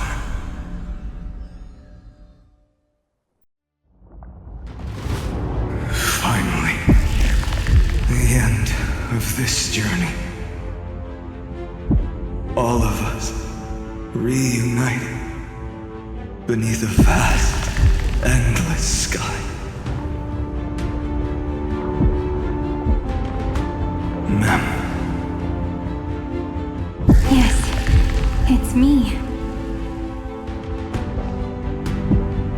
I will remember what you want to say to her. No need. I can see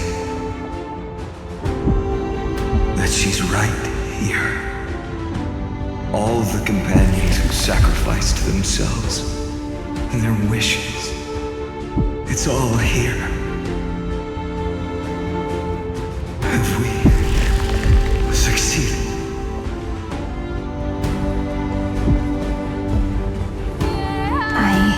We have. Tomorrow, the stars will sing of the story of the flame chase journey. And it won't just be you in it. There will be countless numbers of you.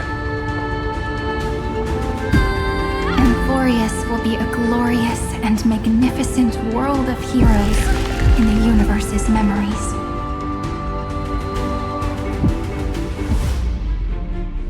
Hence, for this world we so deeply love. Let us write its ending.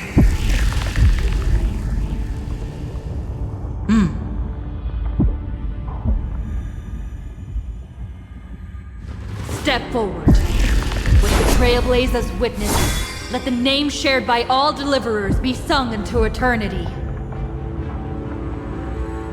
The nameless hero, Kathlana! I see the pale dawn breaking, with my flesh as kindling. Light the first dawn of the new world.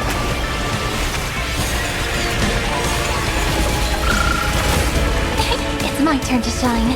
Flowers bloom for tomorrow. Again. Stop messing around. Treat our guests nicely. Embrace a new life.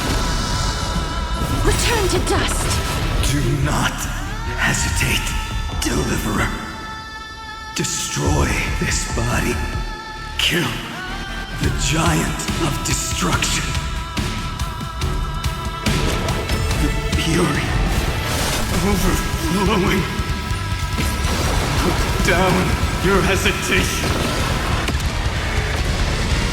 Iron Tomb's hatred is bottomless.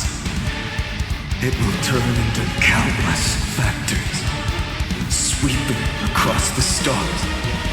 When the time comes, promise me, use the world-cleansing golden blood to turn everything to ash.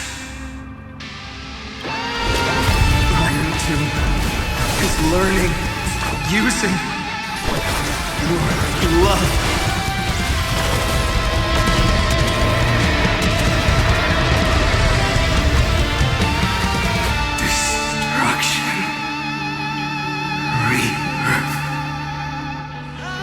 Deliverance, cleansing, 30 million cycles, heartbeat, bell rings out.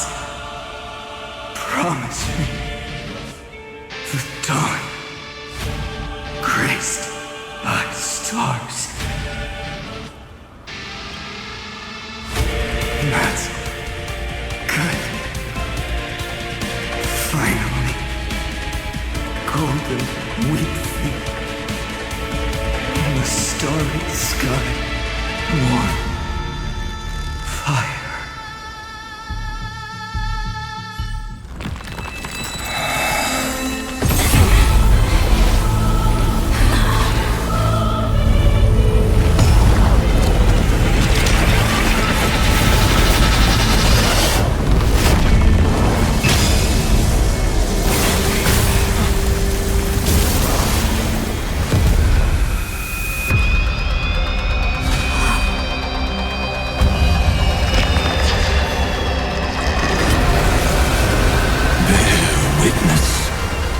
Monarch of myriad machines, my ridiculous creation. The instant in your calculations bears the name Destruction.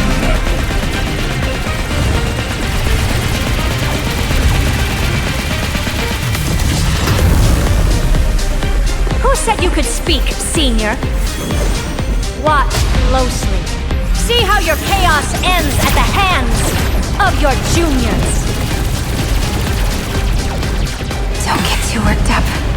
Take a deep breath. There's not a trace of life in that ominous shell. We're not gonna lose to a hollow husk, right?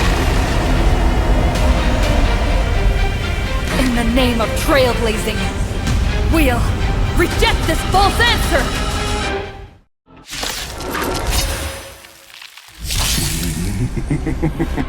My atonement is complete.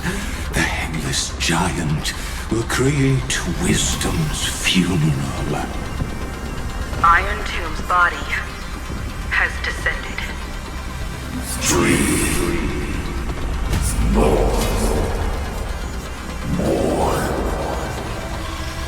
Is it querying for news? Don't worry about what happens out here. Interfere with it as much as you can.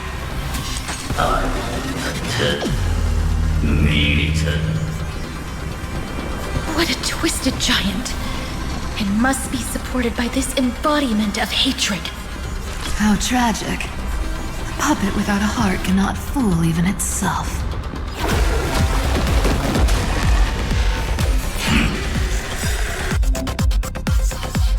The Cosmic Alliance has finished its deployment. Don't hold back. Give it everything you've got.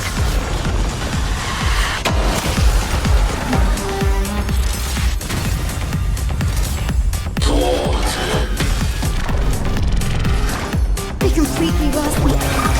Everyone's been waiting. We shall remember Together, together. let's create the miracle of humanity. Dispel the gloom. Destroy the skies. Flowers bloom for tomorrow.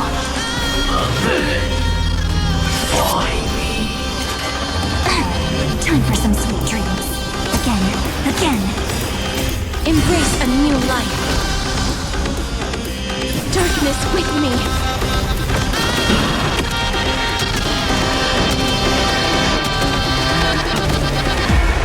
May death protect us!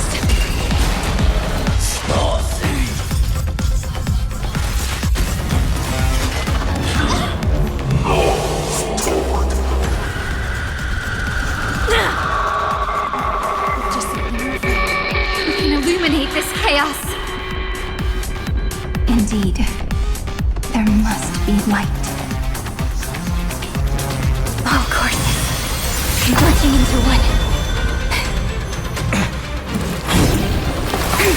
For the grand vision of deliverance. For Tomorrow that's finally within reach! Heroes, please, after 13 heartbeats, light will create the heavens and earth. I have always avoided making hasty verdicts, but now, humanity's justice is unquestionable. I will pass on your gift, lady. It's as warm as an embrace. Rise and sun. Life is not so far. Return to dust!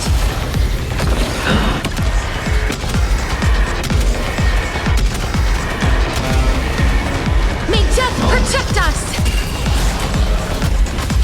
The cosmos does not need a third emperor, much less an artificial tyrant.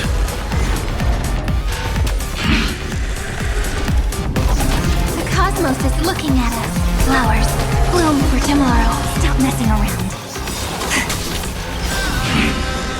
The stars will carry every memory. Into AMPHOREUS is tomorrow. May life and death sprout new buds. Embrace a new life. Darkness with me.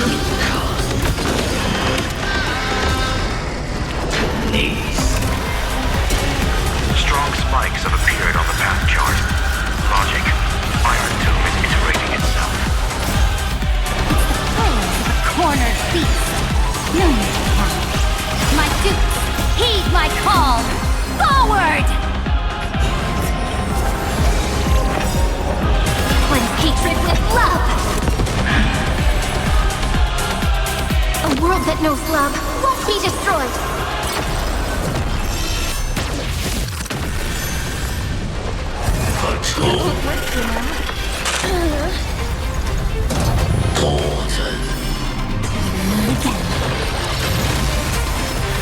Stay calm, everyone. We'll put all our forces into an all-out attack when the decisive moment arrives.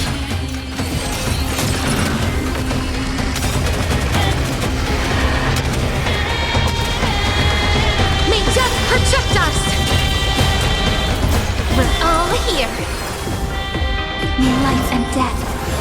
New buds. No, fool. That won't work, you know. It hurts a bit. You have no honor. You reside in the body of a hero, yet you're so despicable. Spread this light into the darkness!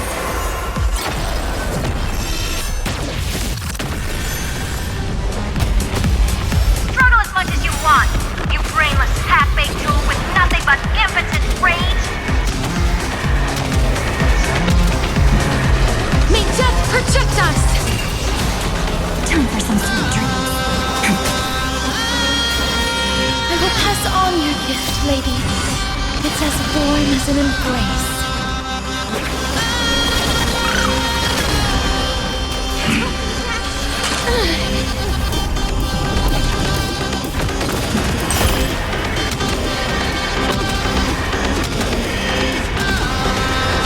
May death protect us! The progress of Era Nova has been interrupted? Does this mean we won? But we have a bad feeling about this! The golden thread still trembles. The war is not over yet. Correction.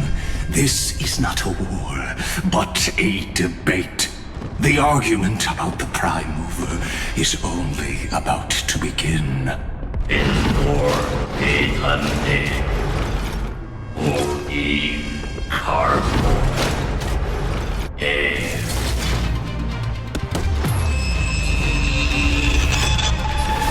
How can this happen? Energy! Anomaly! What? Stop! Otherwise... Here! Why? Friend! Oh, Sergeant!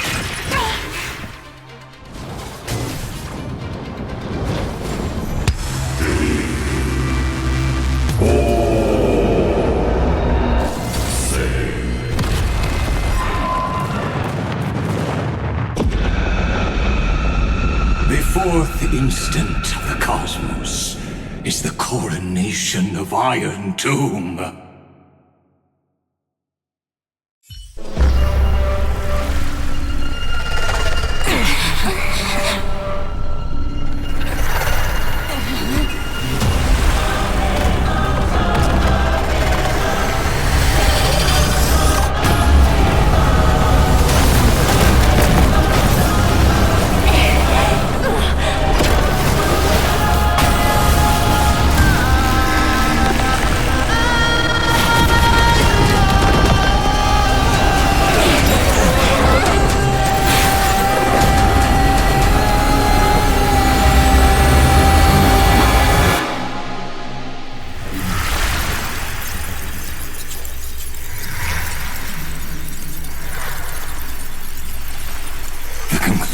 Is irrefutable.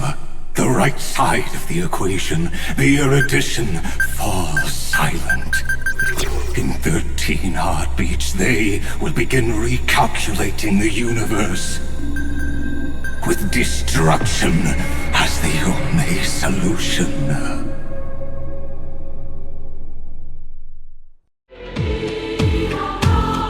Madam Herta, strong pulse detected at the battlefield center. It's Iron Tomb's destruction equation. It's about to complete self-coronation. That's our chance. Everyone, get ready to link up! Connecting audience system to scepter. Hardware overclocking activated. Preparations complete. Maximum output capacity reached. Be careful! The pulse will reach our ship in 5 seconds. Our data is currently being destroyed. Brace for impact! And leave the final step to me.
does not flow in this place.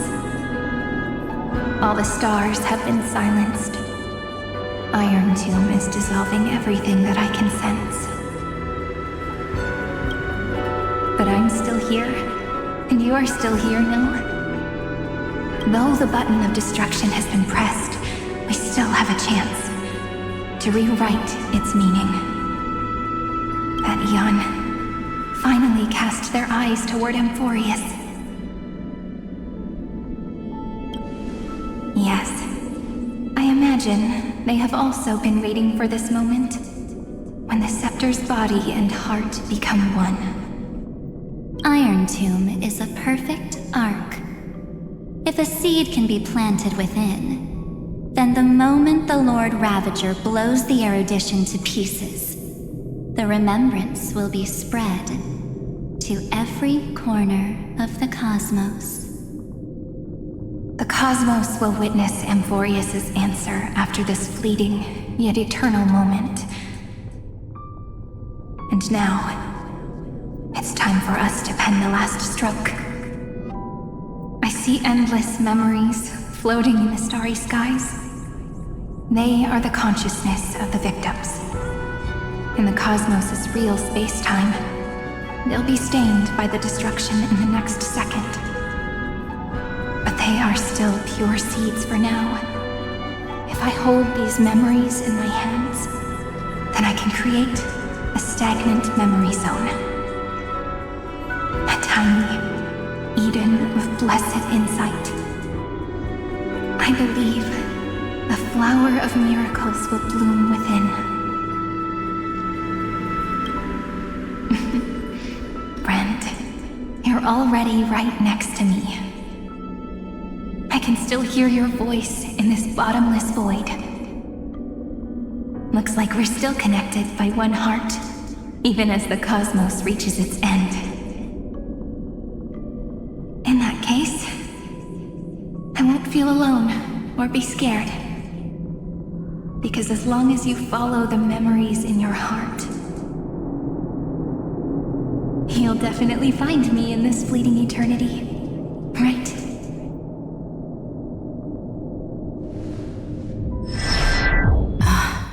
Cyrene.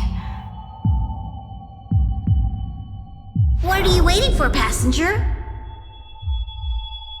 I specifically came over to check on you in case you got lost. What's the big deal?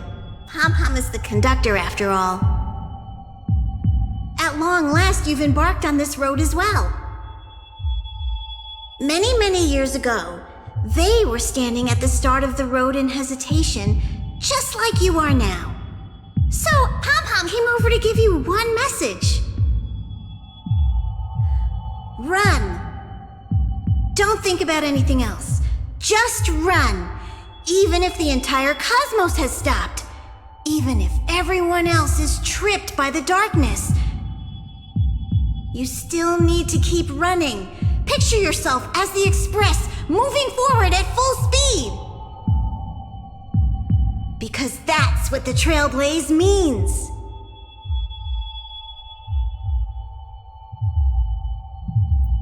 Then get ready. The conductor will be giving you the signal to depart. Attention! Attention all passengers in the cosmos! Please stand steady on the platform! The Astral Express is about to arrive, calling at the erudition, the destruction, and the remembrance! Final destination, the Trailblaze! 5, 4, 3, 2, 1! We depart for tomorrow!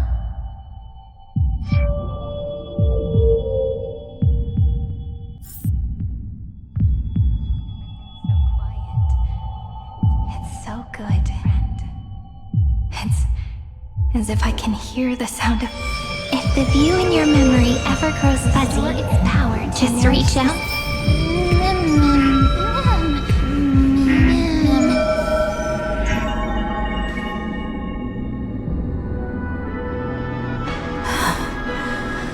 AMPHOREUS' heart. you.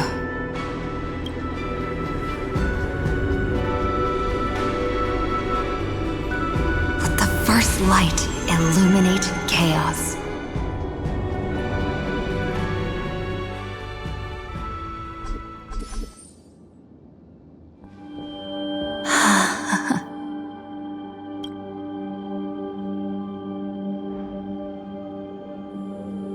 It's so quiet.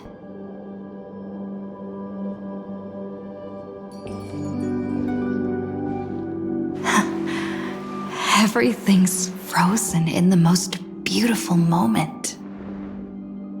This garden is your memory. I'm here, Cyrene. I knew you'd find this place and walk into my heart as you've always done. Then let us both do our duty. The hero who trailblazes the way forward, and the fairy who watches over remembrance. We never changed at all, did we? Seed of memory. These memoria are what Cyrene took in. They're the memories of all of the cosmos's life forms. Did her sense of self already become so weak in order to protect them? The path characteristic you exhibit is very special. There's no way you're just a simple memo sprite. However, I'm sure about one thing. You are a mimetic entity born in AMPHOREUS. Yet you only awakened with the little one's arrival and only matured as she embarked on the path of remembrance. That means your existence is completely attached to her memories. If there ever comes a day when she forgets about you for even a few seconds, or loses her last connection with AMPHOREUS, then you must be prepared for the worst. You will disappear in the memory zone, utterly gone, without even a single line of data to remember you by. In that case,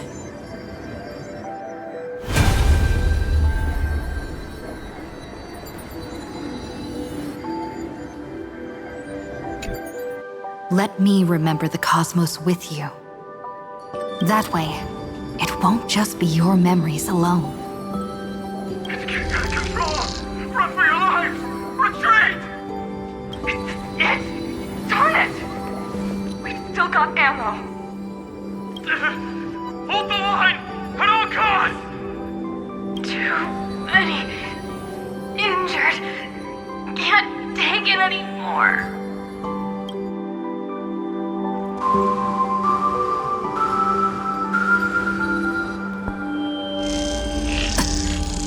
These memories are so heavy.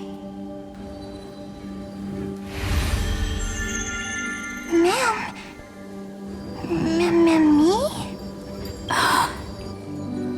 Do you feel better now? Hang in there, Deliverer. I finally get it now. The instants Droid had calculated aren't about the destruction. What they want to prove is how the cosmos would come back after being destroyed. If a new life is to be born, its seed has to be dead. When the remembrance converges with the trailblaze, lead us to witness the miracle. Of course I will. I won't give up. Nervous center, not responding. It's the same nonsense. Not responding. Look at this mess! World, my child. You'll see how beautiful. It's me, friend. Don't you recognize me? Or did I really change that much? How many more memories? Tired?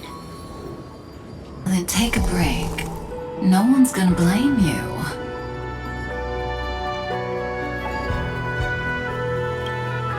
You don't need me to give you words of encouragement.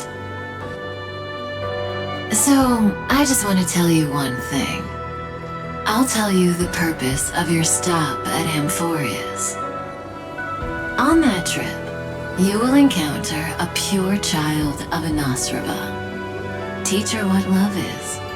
And then you will directly face the destruction for the first time. From this point, your choice will split destiny in twain. In the darker of the two outcomes, the trailblazing journey will turn into a flawless memory. She will carefully treasure and protect everything you and the Astral Express have experienced until that magnificent war between the gods, when she, with love in her heart, will ascend at the end of time to become the master of causality. The universe will be snuffed out in the destruction, and you and she will become the beginning and the end of the Eden of blessed insight. You shall become the only two lives in all of existence, and you shall live in an eternal past, present, and future. You shall sow as many seeds as the sands of Ganga, trim an awesome kea of leaves, and harvest a nayuta of flowers. That is the cosmos's fourth kind of finality, the remembrance. But for now, you still have a chance to make a choice. You still have a long way to go on your trailblazing journey, child. I'll keep this brief.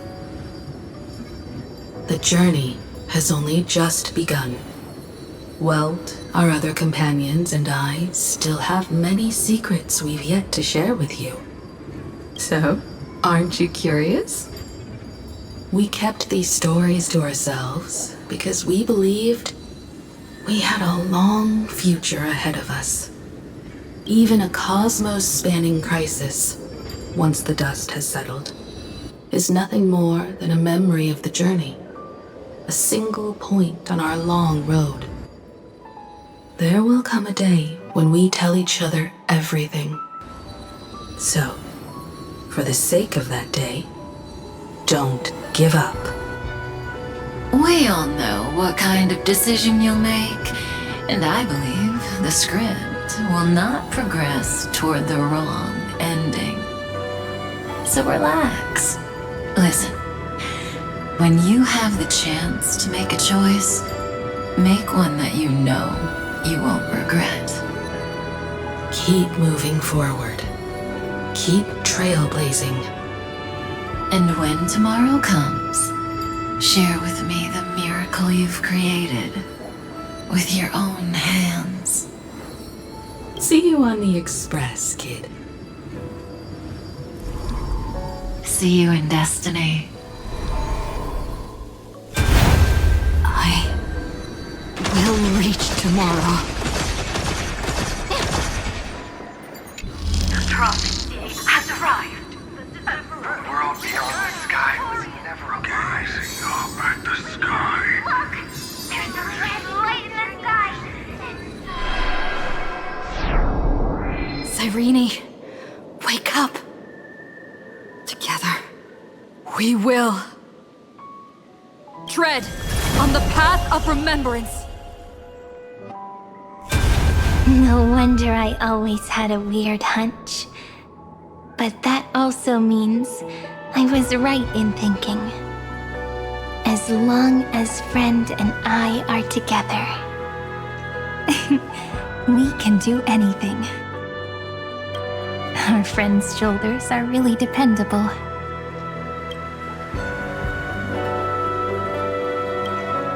Of course you did.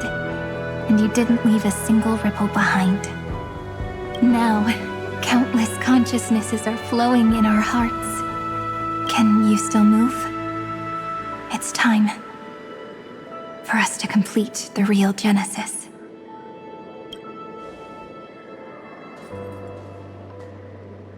In the instant Iron Tomb's hatred devoured everything, a gaze fell upon me. The remembrance. That was the god who appeared in Cyrene's dream. Their figure and speech were both so blurred.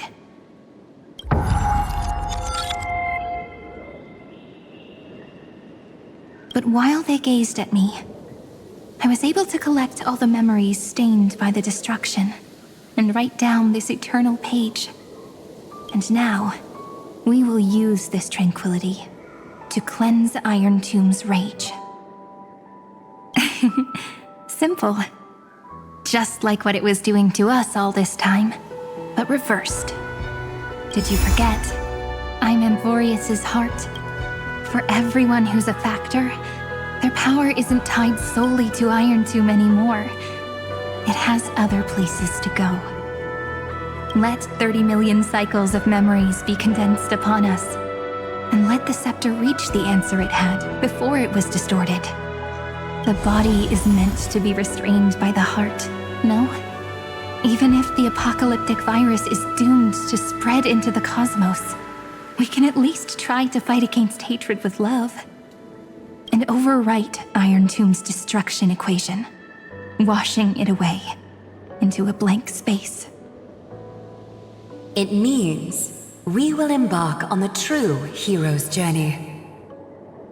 If Iron Tomb's power comes from the denial of all prima mobile, then we will carry out those beliefs. Here we argue. Even if all life will eventually return to entropy. Life will still try its hardest to find a way. It will try its hardest to resist destruction. In the nights shrouded by the black tide, we are the kindling that makes the fire burn bright.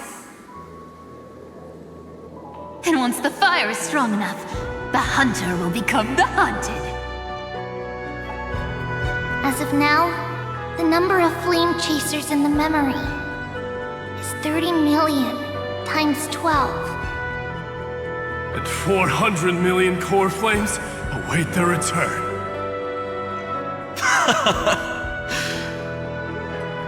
We can do it, right? That's right. So trust us, partner. Everyone, let's head out together. And we'll burn this horrible ending to ashes!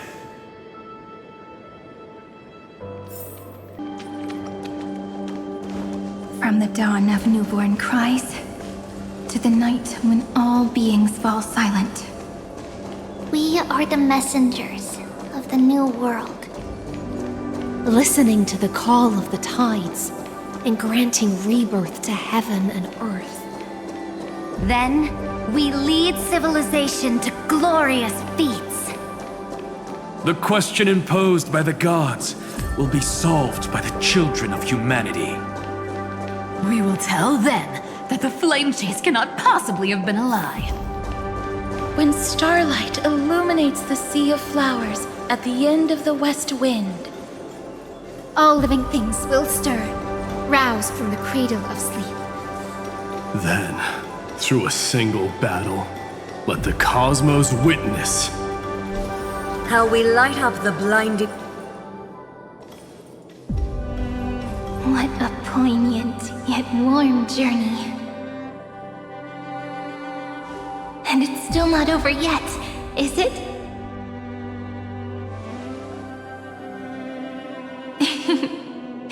We finally meet. To meet the hero within, in a corner of memories at the saga's epilogue, and under such a romantic sky, I really don't have any more regrets.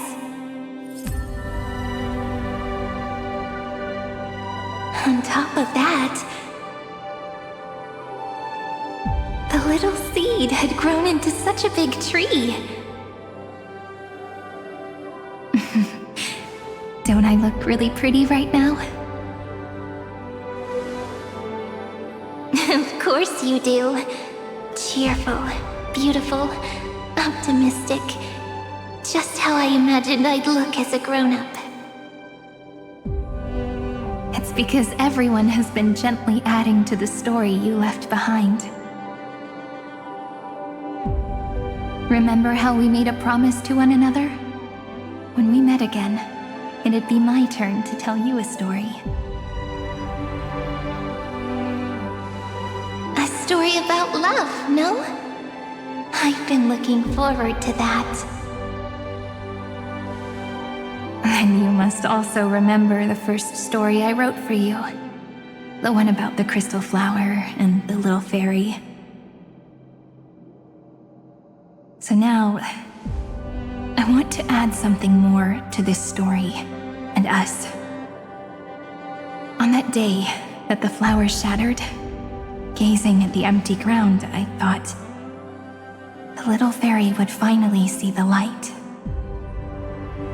But that light wouldn't be found in the flawless flower, nor in the fairy's eyes. Rather, in the world mirrored within every fragment of the shattered crystal. All the flame chasers walk in your 30 million retellings of their story.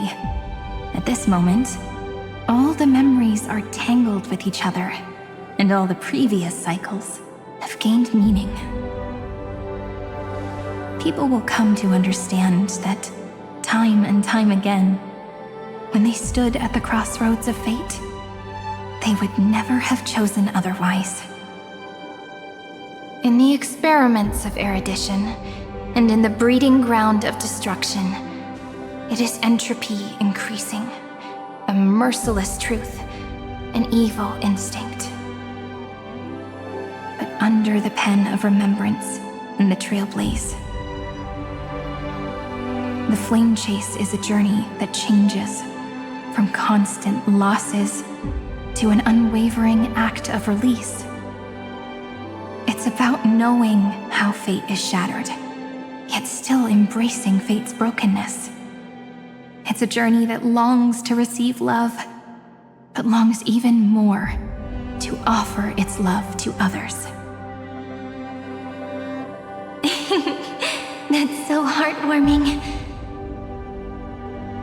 But I'll add a small bit to suit my tastes. I'll write that love is an innocent flower. It grows up silently, creating longing in every passerby.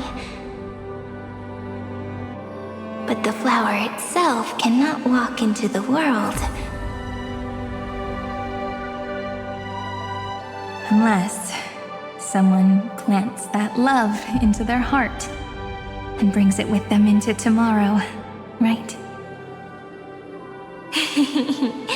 You really have learned everything now. Then, join all the other flowers in this story. And let's write an ending unlike any before, for this world we so deeply love.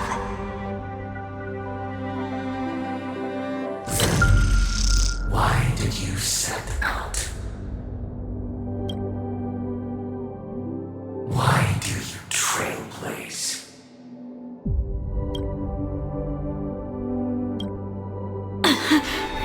Who is it?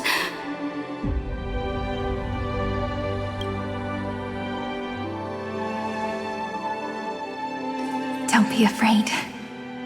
Take my hand if you feel nervous. Honestly, I've always thought you were really incredible. After all, no god guided the path of the trailblaze. It could only be forged by those who dare to take their steps one at a time. So, that's why I'm asking you. Step up as a senior and show everyone in AMPHOREUS how it's done.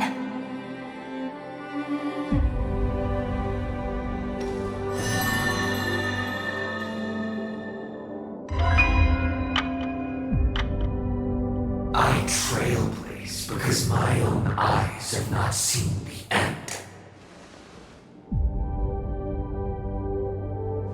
But I'm different. I chose to trailblaze because I am already on this road.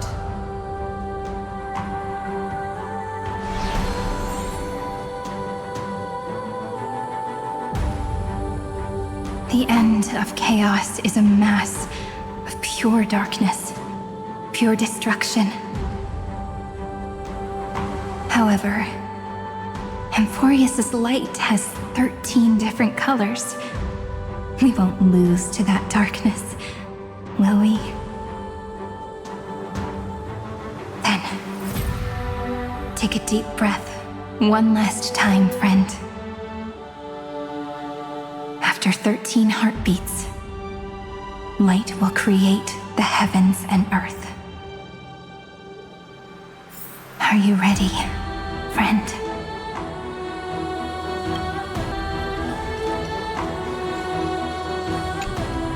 Are you ready, friend?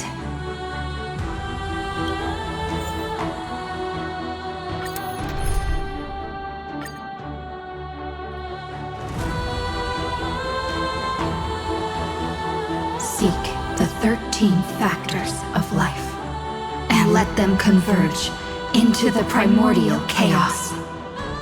Using the remembrance of the past, we will trailblaze tomorrow's destiny. Infusing a world-bearing love into destruction. And inscribe the opening stroke of Genesis.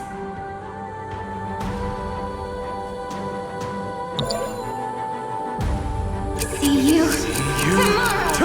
See you tomorrow. See you tomorrow. See you tomorrow. See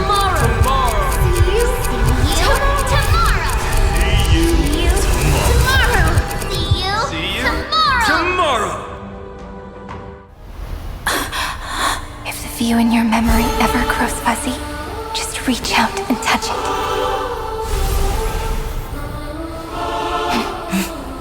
Then, restore its power to nourish the spirit. My friend, on the next page we write together, there's only one thing we need to do. Let's give this long, painful, nearly hopeless tale a truly gentle ending.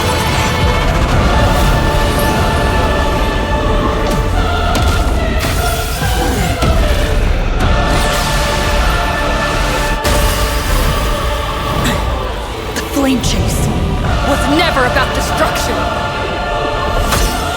It was about breaking free and trailblazing!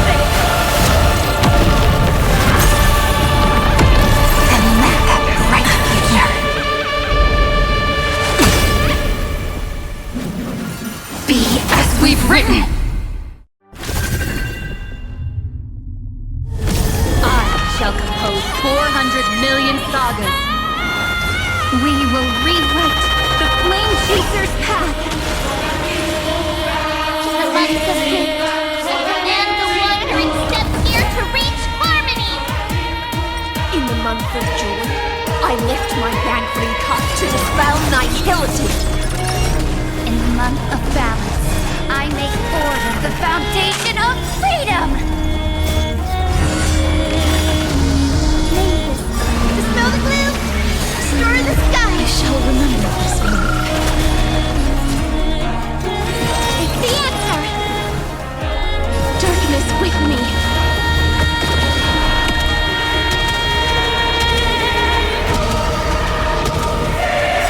May death protect us! Don't worry, night falls. Good night. This is eternity! We're all here. May life and death sprout new buds. Stars and sun.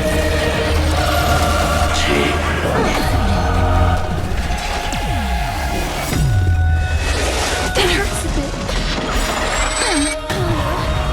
Trillions of memories will turn into stars and light up the cosmos.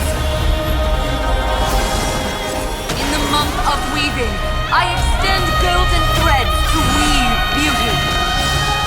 In the month of reaping, I enlighten the foolish with luminary erudition! In the month of fortune, I scatter elation throughout the dawning day!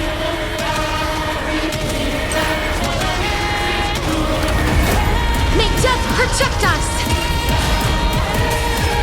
Let's start the second movement. It's the answer! Oh, I told you already. We are the ones who will move forward. In the month of strife, I become the glory of the eternal hunt. In the month of mourning, I bid death to no longer be equilibrium's end. In the month of everyday, I form twilight into the faint sparks of preservation. Show me the way. Next time it rains, I'll be there, umbrella in hand. Smell the gloom? Restore the sky. Thanks. I'll energize. Embrace a new life. A romantic ending will be penned by every beating heart.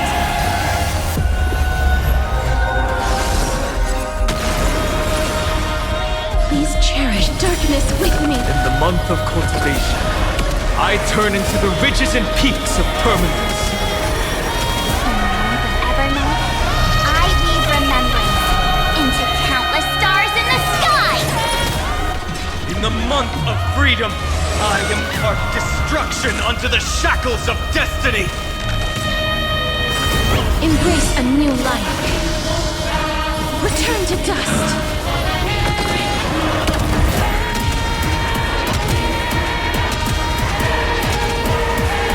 May death protect us!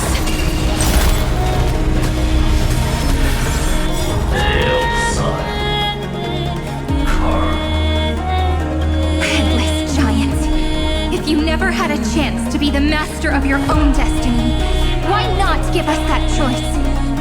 Let humanity prove to you that even the breeding grounds of destruction can bloom with gentle flowers! At the end, we shall trailblaze at dawn for the road ahead. And pen a genesis as I've written!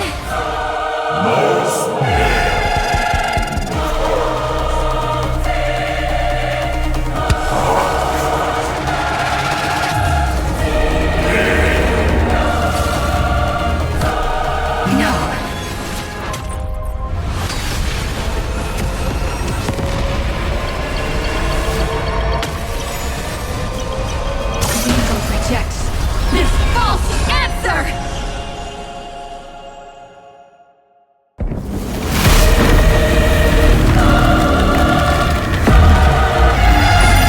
And then embrace the stars.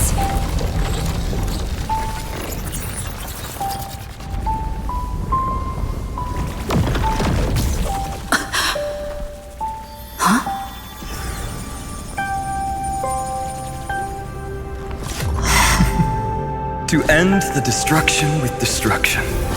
At last, we can sit together and watch the victory fireworks, partner. Why not come a little closer? This warmth is proof that we live.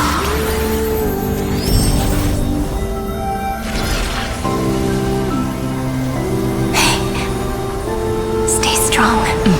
Eyes forward, always.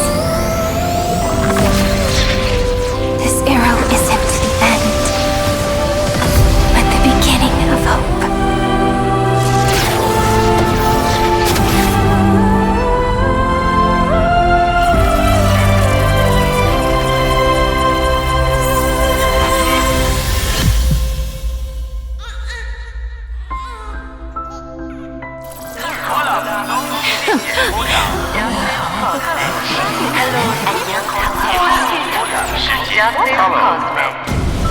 The conclusion is irrefutable. Noos's answer was never destruction. But they kept silent, leaving the solution in the hands of the cosmos. The universe will keep searching and struggling to endure. In the face of the destruction, it may once again stand on the edge of annihilation. But the stars will always rise to ride the waves, and embrace existence once more.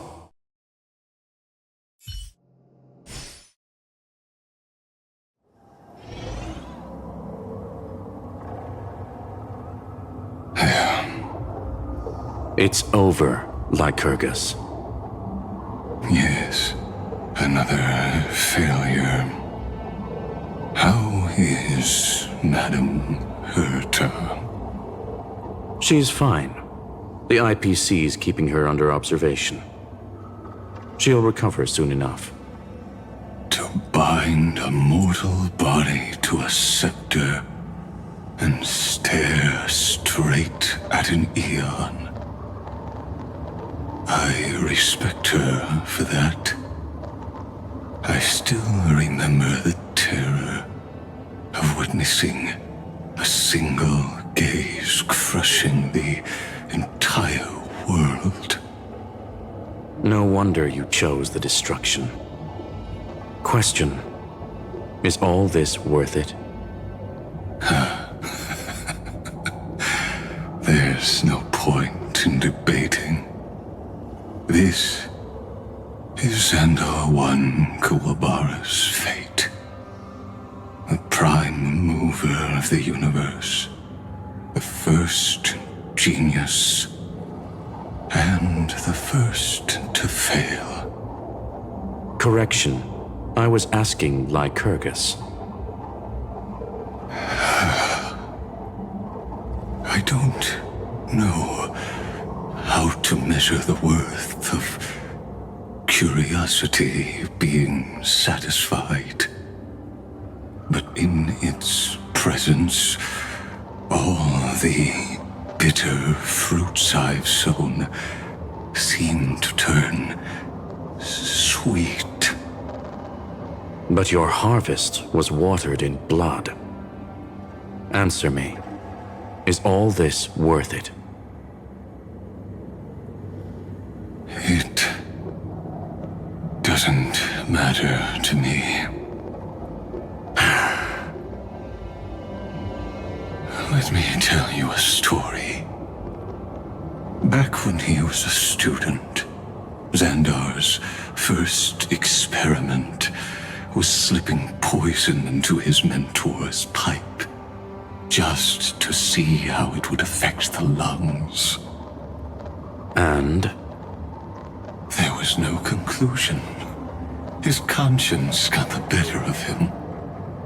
Even so, the truth came out. He was harshly punished. Oh, that cruel mentor died of lung cancer 2 years later. It had nothing to do with Xandar. His fate is no different now. Sentiment clashed with reason, and Lycurgus was born from the latter. But whichever side we take, in the end, curiosity claims us all. You've handed yourself a death sentence. And yet, Iron Tomb's fall still isn't sealed, right? Fu Li, the key variable, still hasn't made their move. As the Theoros, Lycurgus has reached the end of his road. If you can, take my body to the fallen Adlevin. There, you'll find a formula. It is Xandar's final gift to you.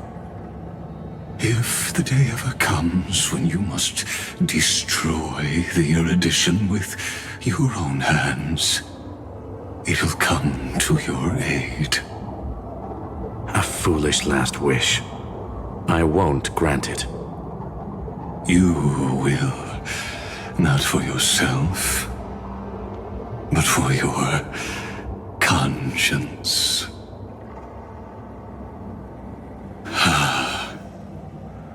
Listen. The death knell for the geniuses has begun to toll. As always, let me go first. prisoners who stepped out of the cave stand before my tombstone and offer flowers of adlivin.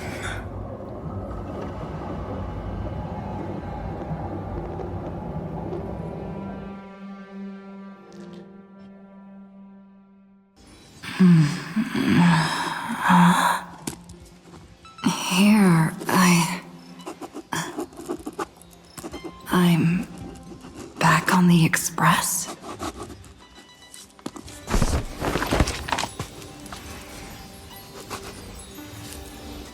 Marge?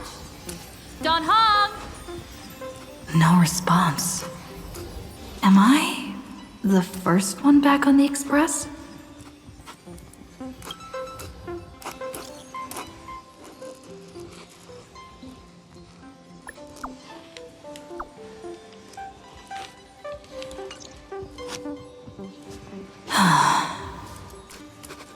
Nobody's here.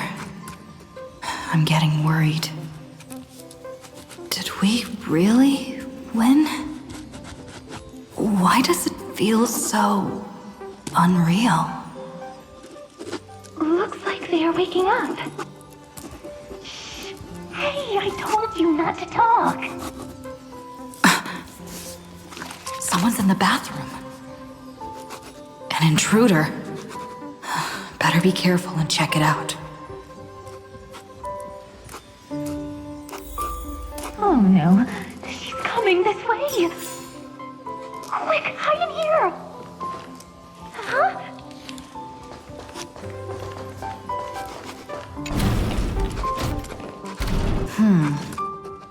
Nobody's here. Could it be my imagination?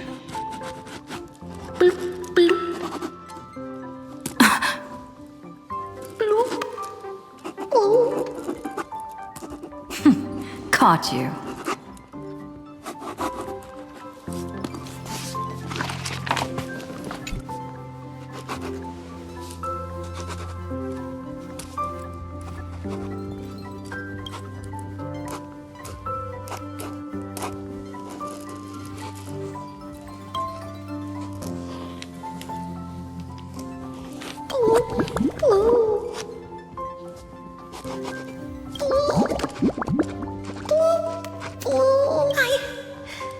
I can't go on.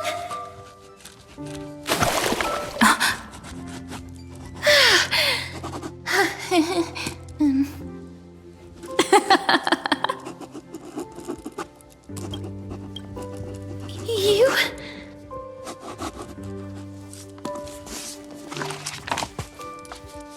Wait, please. This isn't what you think. Ugh, I told you to keep quiet. You really can't keep your cool, huh, Princess Homebody? I'm not Lady Hysealens. Even the embodiment of death needs to breathe sometimes. Yeah, whatever. It's all the same anyway. Gotcha there, Grey Mystery. So composed, Grey Mystery. It looks like that big battle really helped you grow up, didn't it? Speaking of which, your Astral Express is quite luxurious. I hear you travel to different worlds. Must have collected quite a few interesting treasures.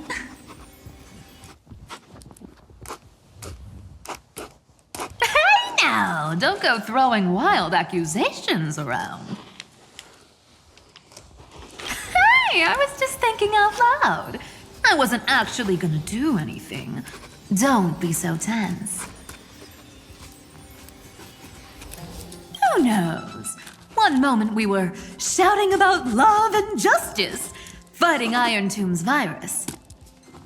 And next thing I know, we're all on this express. No idea how that happened. It's not just Miss Cypher and me. Everyone's been in this car for a while now. Miss, why don't you go say hi to them?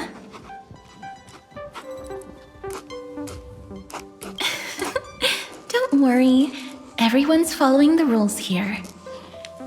If you're worried, feel free to check everything out yourself, miss.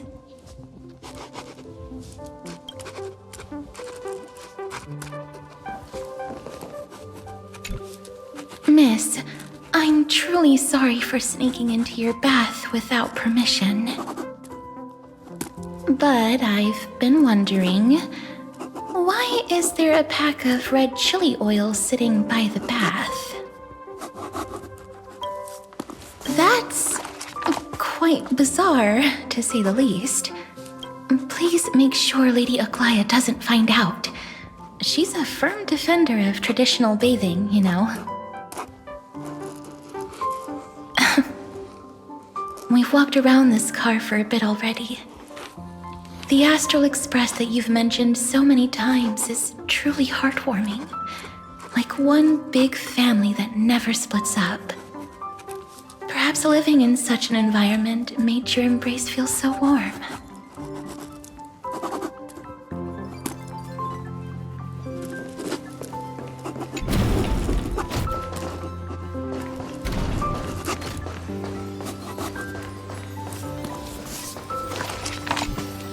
I gotta say, Grey Mystery, you've got quite the collection of treasures in this fancy bedroom of yours. A flying amphora model I've never seen before. A head that looks just like a Titan's. And those weird Mr. Pocketwatch figurines. What if I don't make a choice and take them all? Oh my. Don't tell me you actually believe that. Don't worry. Delosians are the most well-mannered folks around. They never do anything like that. Besides, the reason I say they're precious is that each one carries the footprints of your trailblazing journey. Priceless treasures are the true art of thievery. When you get the chance, tell me more about your adventures.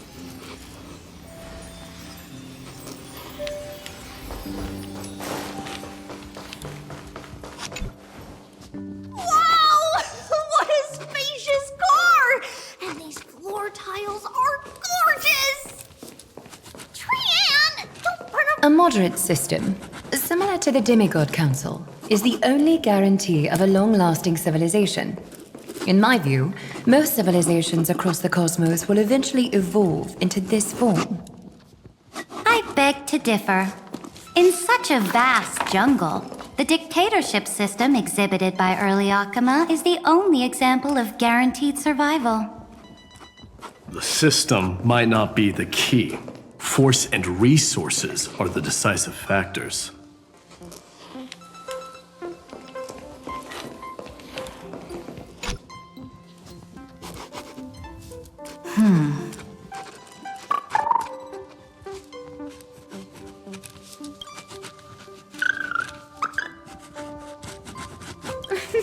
Watch your step, teachers. Ah, Gray. Look who's finally awake. I hope Cassie and Miss Cypher's little prank didn't scare you too much.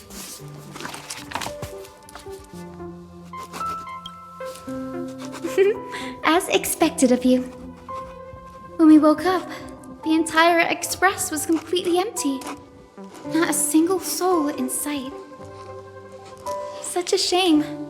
I was looking forward to making new friends, especially since they were Gray's most trusted travel companions.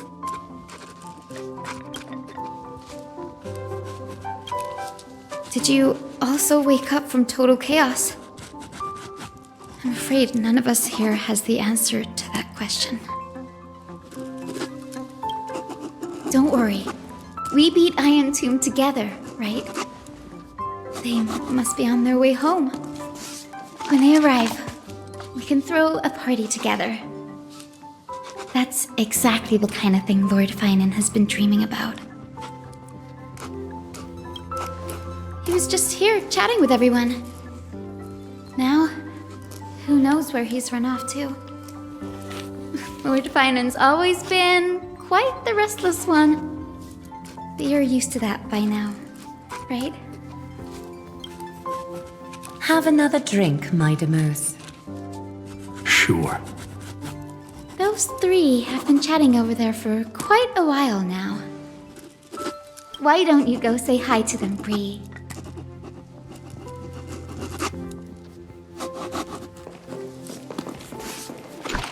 Those three have been chatting over there for quite a while now. Why don't you go say hi to them, Bree?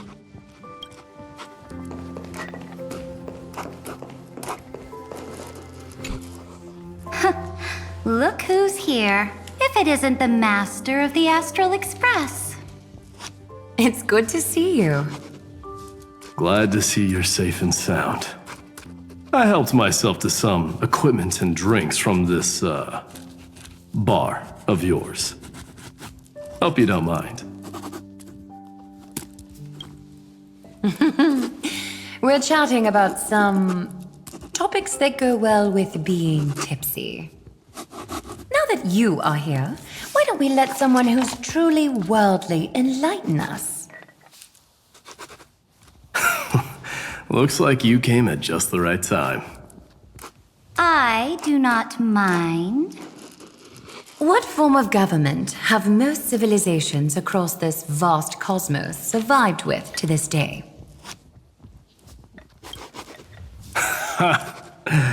That's exactly the kind of answer I'd expect from you. I bestow upon the Astral Express this supreme mission. You must spread the great deeds of AMPHOREUS to every corner of the cosmos.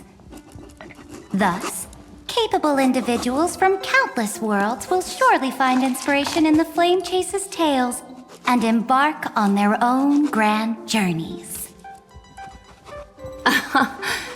It's hard to say if that'd be a blessing or a curse for the cosmos.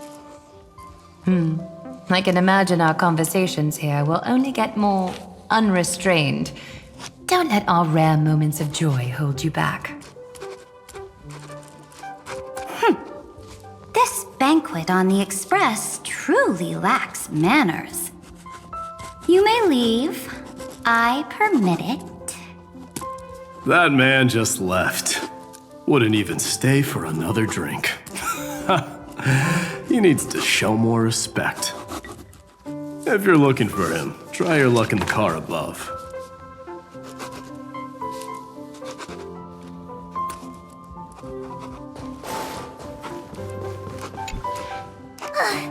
I finally caught you, Cyrene. Running so fast in someone else's home? How rude of you! All according to plan. Cyrene lured you here on purpose. Look, there are several adorable outfits here. Cyrene wants you to try them on so Cyrene can draw you looking all cute. Oh my! You even dare to scheme against yourself? Lucky for me, I came prepared. Time for a surprise attack. The hero of justice, Cyrene. Cyrene has been lying in wait here for a while. We will make Cyrene taste her own medicine. Two against one? That's not fair! Little Gray, you came just in time. Help me out here.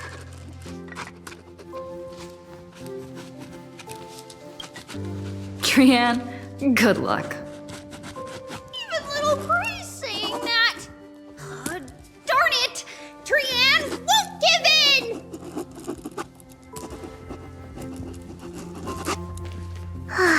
Cyrene ran away. Cyrene will fulfill the ambush duty. The Trevios is all laughing and playing around together. That must be quite the rare sight in Little Gray's memories, huh? Yeah, everyone will be all right. Look, every hero has put down their burden and returned to their innocent, childlike selves. After all, just thinking about how warm and bright Little Gray's tomorrow will be fills us with genuine joy and lets us breathe a sigh of relief. So, today, why don't you let Treevee enjoy some rare moments of childhood too? Wait up! Treeann, don't you dare run away!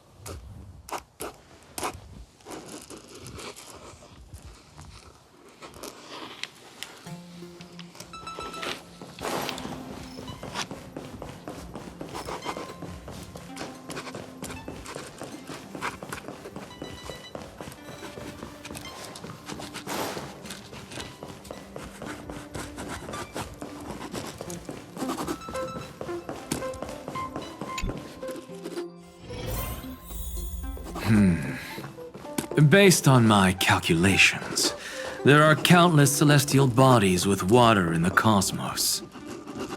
But I'm afraid not all oceans are suitable for life to inhabit. You must take this into consideration as well.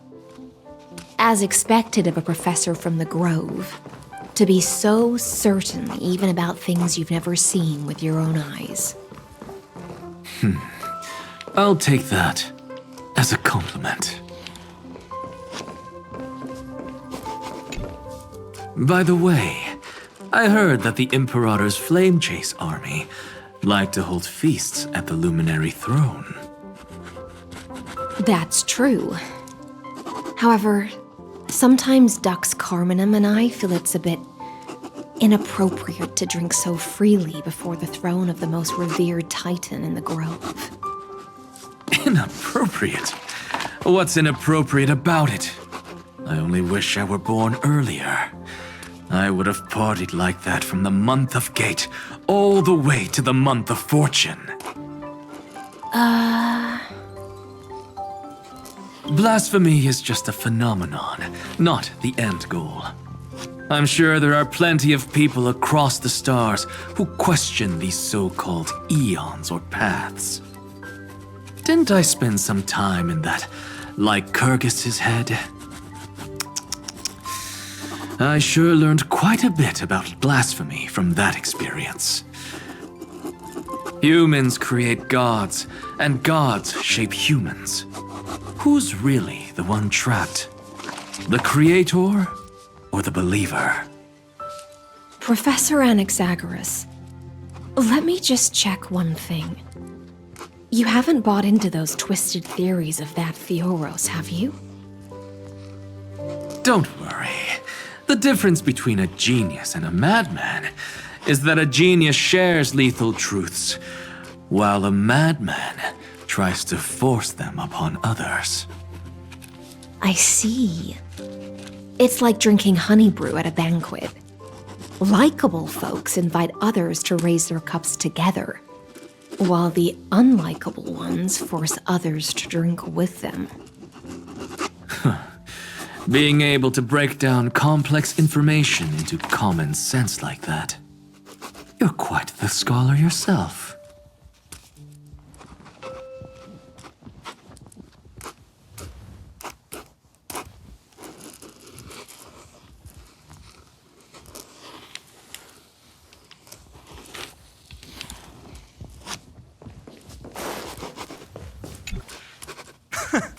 You're here, partner. That celebration party I've been mentioning to you has finally become a reality.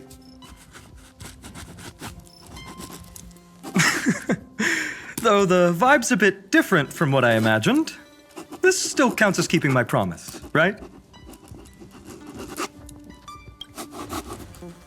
What you speak of has indeed already come to pass. We triumphed over Iron Tomb, drew its fire unto ourselves, and purified its embers. Now the force that maintains our consciousness and form comes from elsewhere. Worried about your companions on the Express, huh? I understand how you're feeling right now. Don't worry. They'll be safe and sound. She promised.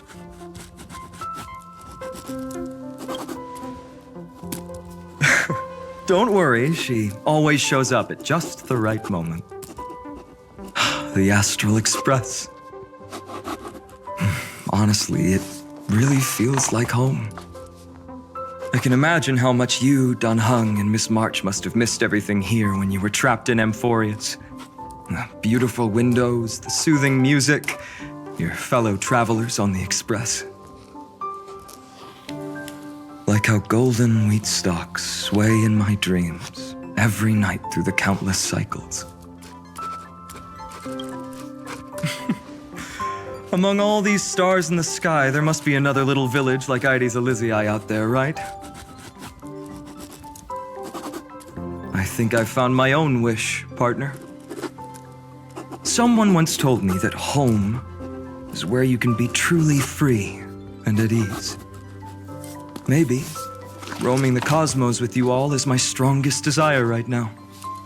All of us together, of course. The Shinjo Alliance, Penacony. I blame my poor imagination. I can't picture what those worlds look like at all from Don Hung's descriptions. So I have to see it with my own eyes, right? You're finally here! She has something to ask you. Well then, I'll leave you two to chat. Thank you, phainon.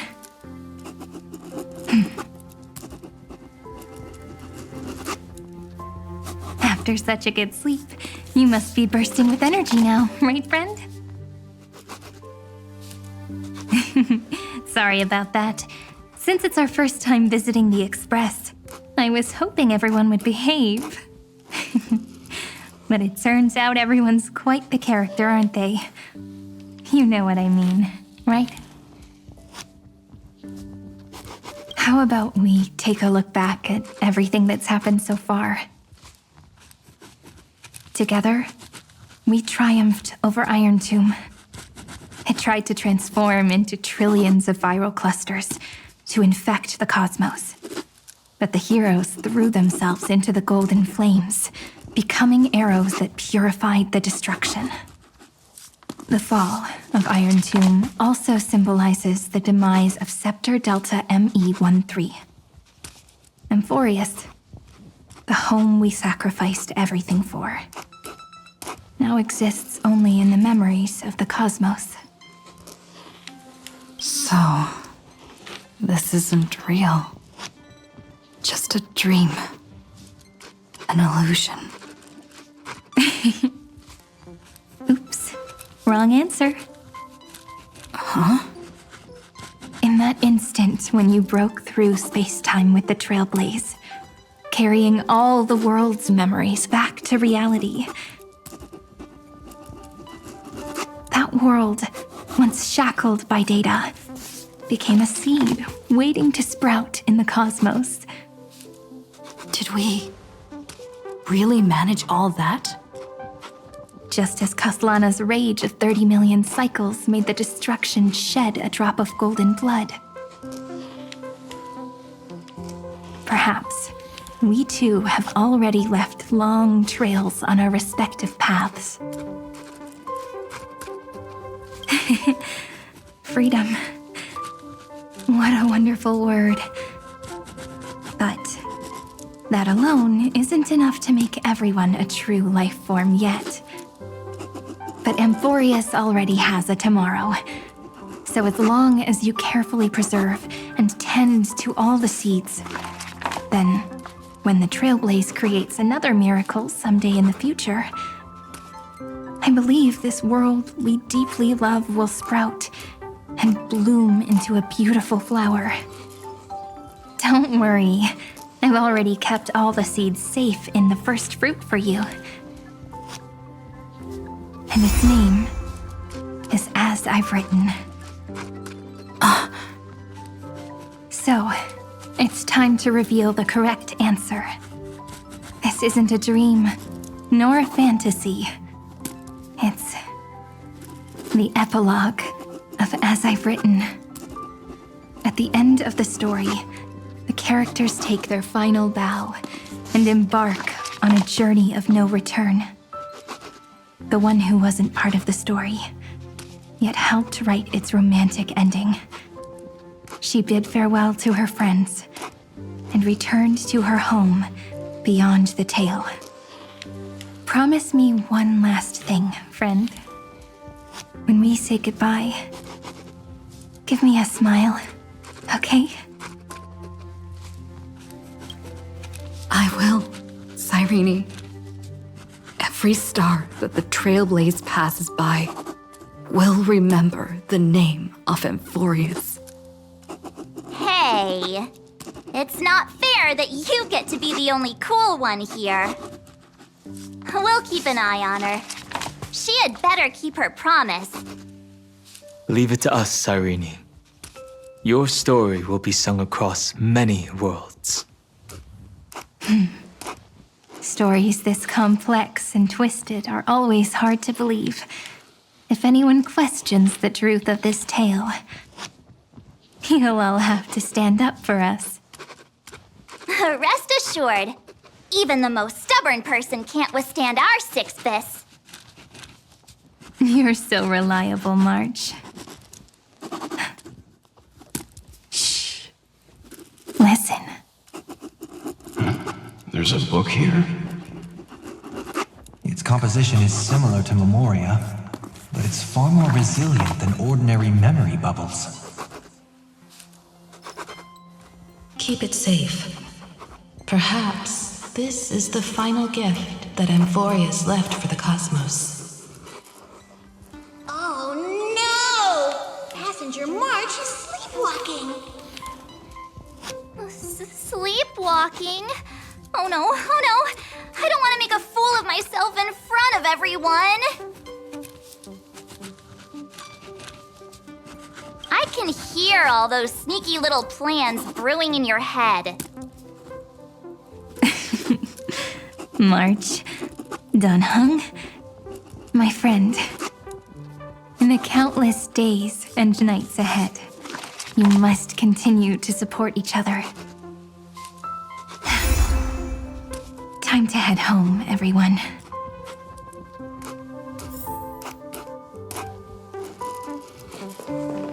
The Astral Express. Honestly, it really feels like home.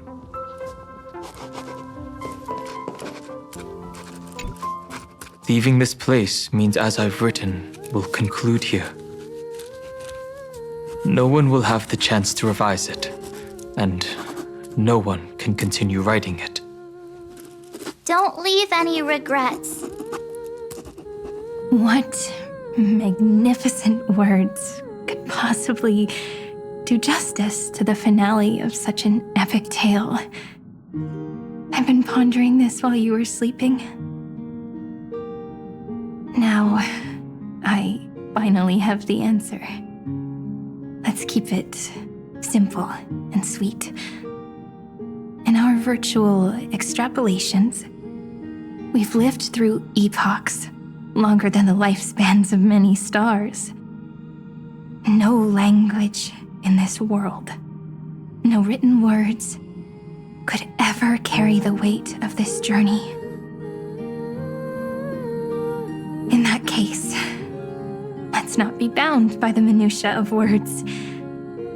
Those who understand its passion and romance will naturally be moved to tears by the final period placed at the end. And now, it's time to say goodbye to our readers.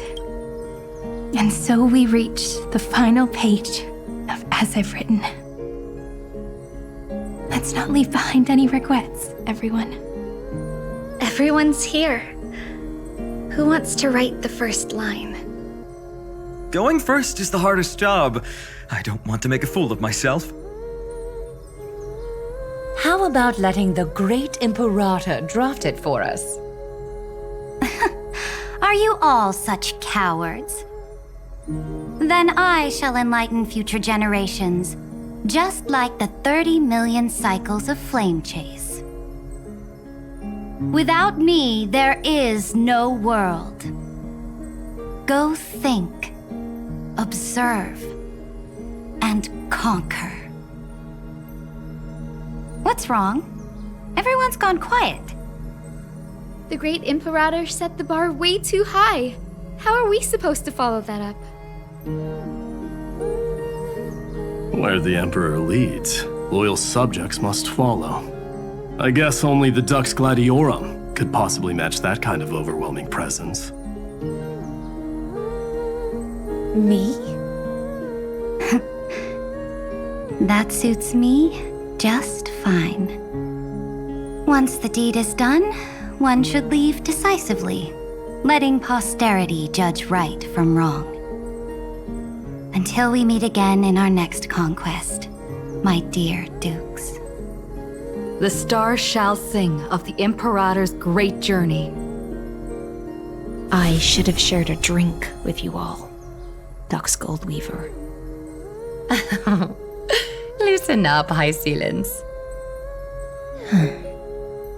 Life is like the ocean. Tides rise and fall, and everything eventually dissolves into the waves. So, sing your heart out in every moment of your existence. Whether it's a feast or the nihility that awaits ahead, I will find its radiance and sing its praises. May the next feast be eternal. Miss High Ceiling's toast is so poetic. Does everyone have to be so poetic? In my opinion, we should leave some real words of wisdom for future generations. Next up, any volunteers? I'll do it. There's no dragging one's feet in the Kremnoan language. Does the Kremnoan language even... Haikith, don't interrupt. Kill the play, and games shall be born. Kill the strife, and glory shall descend. Not bad at all. But now I can rest easy. After all, the lines I prepared are way more profound than yours. Ha! If nothing else, you're certainly unmatched when it comes to singing your own praise. Farewell, everyone. If we meet again, I shall once more become your steadfast support. That's a promise I won't back down from. Mighty Mos, become king. What's up, Cass? It's nothing, Lady Trebios. I just finally realized something. Then speak your mind, and let your words be immortalized on the page, Cass. If your heart still has room to spare, share a bit of gentleness and softly cherish all the beautiful things around you. That's so beautifully said, Cassie. Thank you, Miss Hyacinth. My only small regret is that I couldn't fully embrace this world I loved so dearly.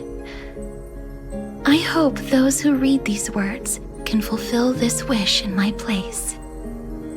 Everyone, let's meet again at the end of the West Wind.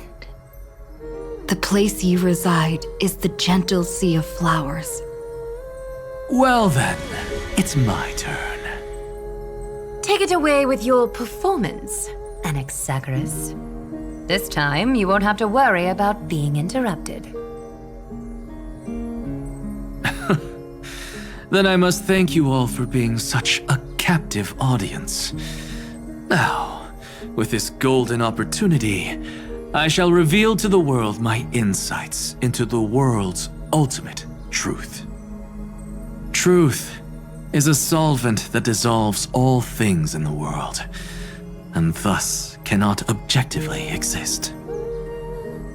I have a brilliant proof for this in mind, but since we're nearing the end of the story, I shall not elaborate. Is this your final question for future generations? No. This is an established fact, not up for debate. I call it Anaxagoras' last theorem. Oh, you. Still as profound as ever, Professor. We've got time, you know. If you don't explain it clearly, future readers might not grasp your true meaning. The true meaning isn't important. What matters is the emotion that stirs within them when they read these words. At that moment, the theorem's mission would be complete. So, your lessons are far from over. But taking a little break for now wouldn't hurt. Then... class dismissed. The seeds you've sown are already sprouting. Would you mind if I write the next line? Huh? I actually thought you should be the one doing the final wrap-up. But... We'd never turn down a request from you, Aggie. Teacher, Cyphera, thank you both. Trust and selflessness are the two most beautiful garments in the world. One to gift others, one to adorn yourself. One's golden and one's purple? Not being able to completely change your fashion sense is my only regret across 30 million cycles. After all this exhaustion, I just want to take a peaceful bath now. I'll see you all again at dawn. Thank you for your hard work all this while. Lady Aglaya just can't give up her favorite hobby, can she? So, I guess it's my turn now. There must be many others like Miss Hyacinth out there in the cosmos, helping and healing people everywhere. You've got to set a good example for them, right? Of course. Look up at the sky more often and smile more. Many stubborn ailments fear optimism, but it's the best medicine. It's so catchy. The kids will definitely love this message. When it comes to understanding children's hearts, Lady Trebios definitely knows best. Look, the Rainbow Bridge is already hanging in the sky. Shall we get going, little Ika?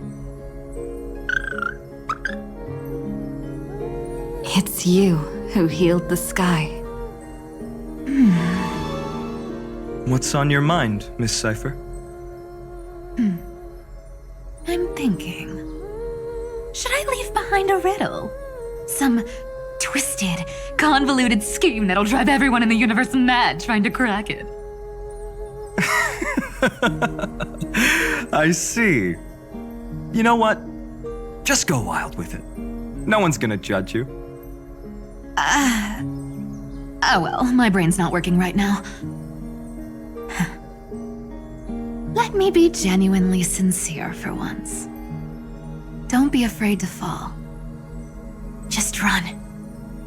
Destiny's just a slow-moving nymph. It can't catch you. So in the end, little Cyphy's message was the most straightforward one. Even if you combined 30 million of me, I probably wouldn't have read as many books as you did in one lifetime. I won't pretend to be cultured before Big Sis Treeby, Treenan, and Trian. AMPHOREUS' greatest trickery. Gotta bounce now. Meow! Homeward you come, distant wind. It's just us now, Snowy. Yeah, teacher. But maybe I should... No, let me go first. After all shall bid farewell to one, and that person alone will. I never would have guessed you had such a dark sense of humor, teacher. You still know so little about the complete Trebios, Snowy. Jokes aside, I want to leave these words at the end of the story. Whether it's a sunny day or a rainy day, remember to tell yourself before you drift off to sleep, see you tomorrow. See you tomorrow. Times 1,000. Prophecy received times 1,000. From now on, no more goodbyes. Finally, the time has come to say farewell. I'm grateful that you could be here to witness this moment, partner. Of course, as long as I've written stays by your side, AMPHOREUS will always be with you. The last line I want to write down is, a hero is living in everyone's heart. Embrace it and chase after the sun. I hope those who read this will find the courage to face their burning lives. See you at the next pale dawn, partner. Did you see? AMPHOREUS has ushered in the dawn. The characters in the book have taken their final bow. It's time for us to return to our own reality. But as people who lived through it, we can still add the final touches to this story, right? Of course.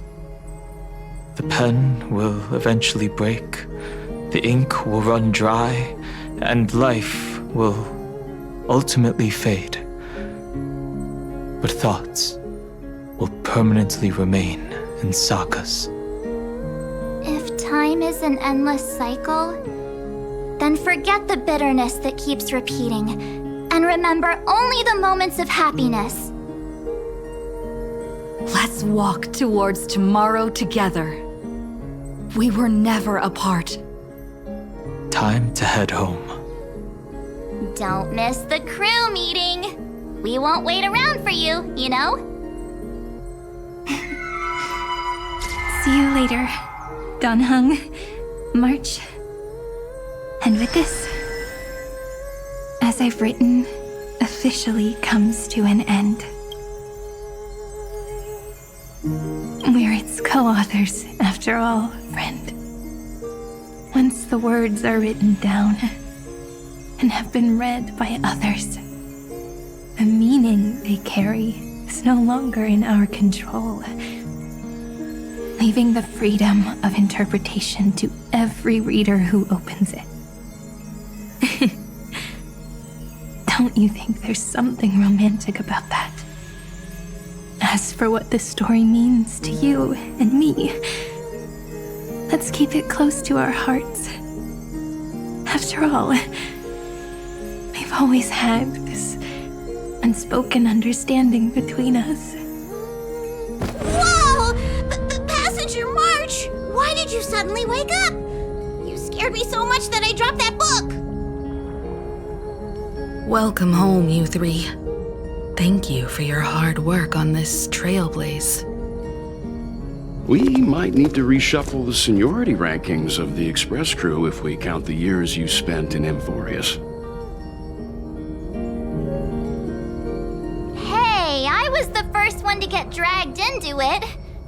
Does that mean I'm gonna be the oldest member of the Astral Express now? Miss March hasn't lost her innocent nature even after all these long years. In other words, she hasn't really grown up at all. Hey!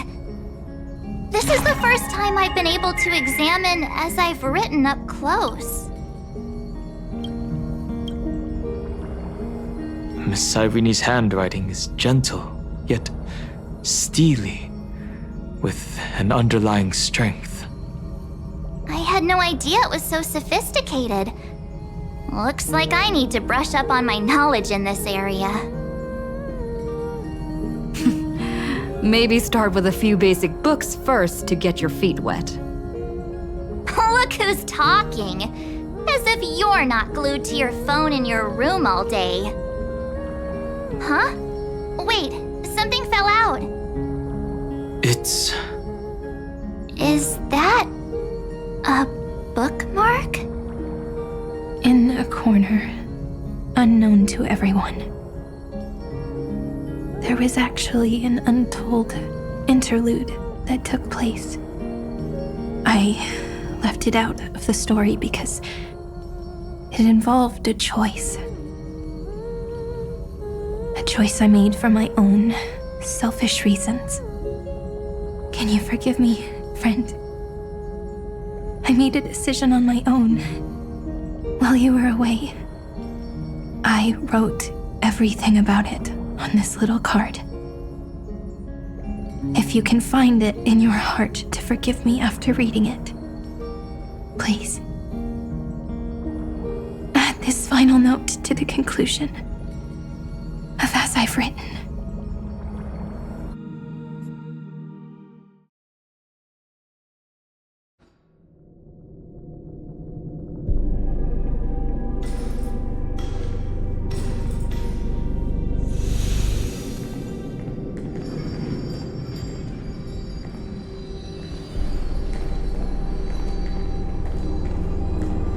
Memories swallowed by Iron Tomb. Return now to reality.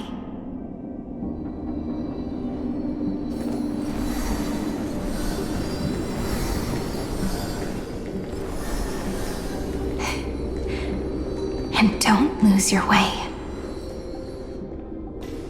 I finally found you, Cyrene. Demiurge. We won the battle. Thank you, Madam Herta. Without you, we never would have stood a chance. Still, is something weighing on you? Right before I shut my eyes, inside the droid head's brain, I saw something unsettling. The fourth instant, this turning point in cosmic destiny, anchored by the erudition. It's not a single instant, but a process, a chain of events. So, this victory isn't the final piece of that chain? Far from it. This is only the beginning. The first toll of the death knell for the cosmos. That sorrowful look doesn't suit you, Madam Herta. Don't hold it in. Tell me. Not long ago, you crossed paths with the Eon of Remembrance again, didn't you? Yes. Even if the figure was hazy, I knew right away. That was the god from Cyrene's dreams. Causality has gone wrong, just as I thought. Causality? Let me put it in your favorite fairy tale terms. The universe began as a seed. It grew into a great tree. And the present is its branches and leaves. The erudition calculates how the future will sprout. With so many possible outcomes, they choose to anchor one path, cutting away the crooked or fragile branches. But if things continue that way, the branches grow endlessly, the leaves multiply, and one day the tree collapses under its own weight. That is why there is a concept in biology called lignification. Soft sprigs form a hardened shell and fuse with the trunk. For the universe, that process is what we call memory. Under Fooley's record-keeping, the past becomes memory. In the corners, they forget. Even the events of the present become fruit without roots. So it is the opposite of the erudition. One calculates what is to come, and the other holds on to what came before. We were never meant to have to speak of this. But now, I finally understand what that chaotic matter around AMPHOREUS truly is. It is your memory. Your mind now stretches across the stars, allowing you to travel farther down this path than anyone else. My memory? Yes, you live in the now, but your memory remains in the past. Just like the Eon of Remembrance, a being made entirely of memories. What does that mean? Did they fall? No, quite the opposite. They have not yet been born. Remember, to carry out the mission of remembering the universe, they must ascend to divinity only at the very end of time. And at that moment of ascension, their memory stretches through the past, becoming what people now call Fuli.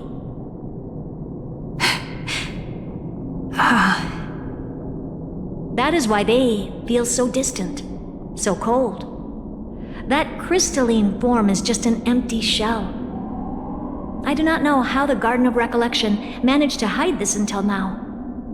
They must have their reasons, but none of that matters now. Here in the present, we cannot know who will become Fuli. But one thing is certain. They will be born. And those who might become Fuli all share the same characteristics. They are known as Children of Remembrance. Pure child of Anasrava. Both of you. Children of Remembrance. So help us. Find where AMPHOREUS' memory began, and bring it out. We are the sacrifice. The garden used us. The pure child of Anasrava. Abandon us! So that name, it was never my past. It was my future. Or maybe it is the present. Noose has revealed to me two paths. And on both paths, I see you standing. The first, follow the trail of memory you have forged. Break free from this world and reach for the stars. That would mean AMPHOREUS' causality will no longer concern you, at least not the person you are now.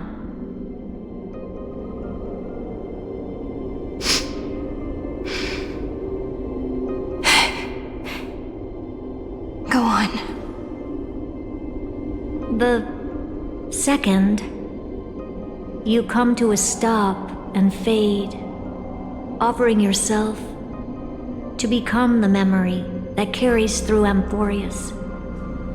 Perhaps this is the choice every pure child of Anasrava must face. That choice means I'll remain in the past forever. And more than that, it means you will close off AMPHOREUS' causality. This world is sealed. The effect that the remembrance brings to it will all converge on one thing. That one thing is you. No more eons will interfere with this part of history. No more blank spaces in causality. The present will be set in stone and become indestructible. There are two paths, and only one leads to the right end. Droidhead didn't tell me the answer. But I can guess what might happen if you choose wrong. With causality incomplete, there is a chance Iron Tomb could rise again. So even the gods of the cosmos are unreasonable. If you want my advice, stop thinking so much. Ask yourself what your heart truly wants. Choose the first path, and you might survive as a memo sprite. You may even walk beside them for a while. Even I can tell how much they mean to you, especially the little one. But if you take the second one, then you may have already lost the chance to say goodbye.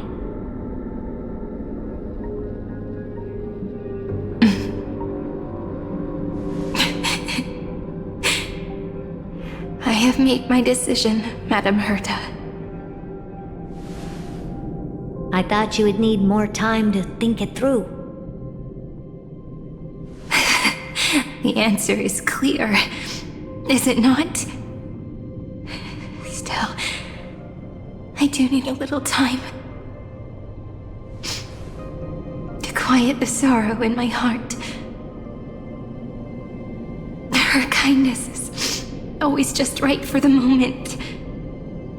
I believe she will forgive me.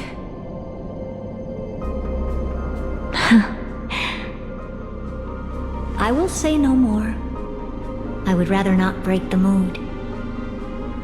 But may I ask you one last thing? Of course. Why?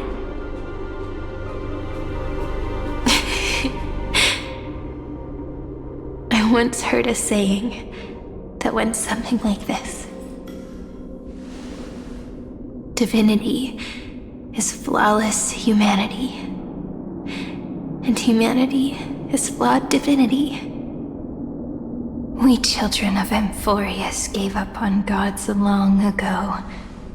Those beings who love to play pranks on the universe. I believe in her much more than I believe in them. And I believe in who I am. As a human.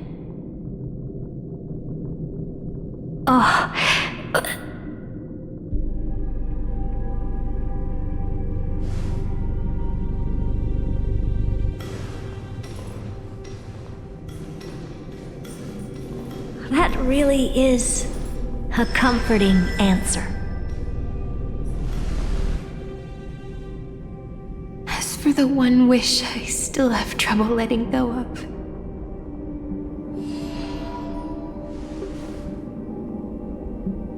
One will remain in the past. One will walk toward the future.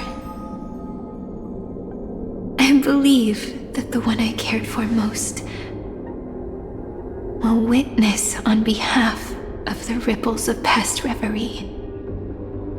Every starlit tomorrow.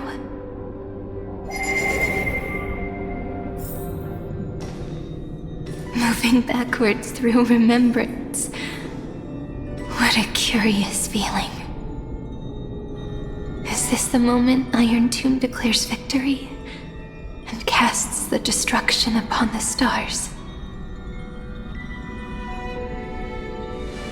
So back then, in the path space, it was I who found me. The gods' whispers were nothing more than a girl talking to herself.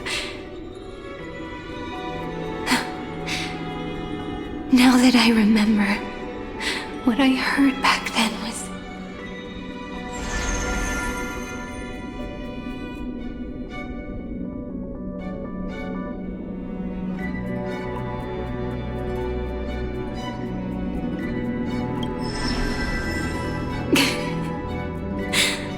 all I wanted to say was, don't give up. She will find you. Memory truly is amazing. Then let me wield this power and plant the seed of causality for the miracle that is destined to bloom.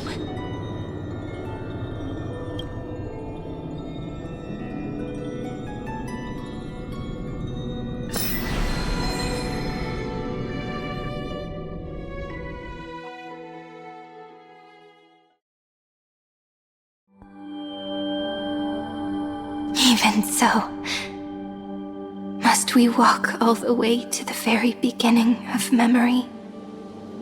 It's such a long road. A bit lonely to walk alone. Then, would it be alright if I came with you? As long as it's Peach, even 30 million wouldn't be too many.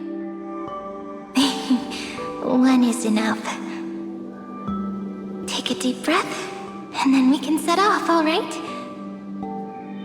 Follow the ripples of remembrance into the past. Reconnect every moment in which the gods made themselves known. Clearly, cause leads to effect. But now, the future gives new meaning to the past. Effect flows backward and nourishes cause. Maybe that is what makes memory so beautiful.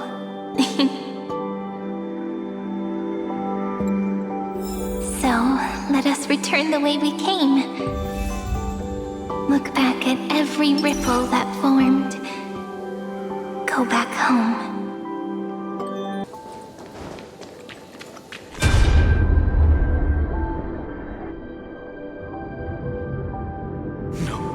No! How is this possible? Breathe! Breathe! Partner! No. I have to get you out of here first! Just hold on!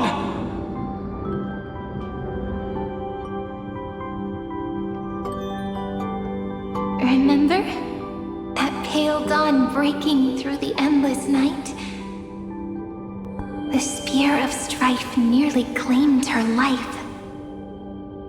And it was you, you, playing God, who cradled her body with your gentle gaze.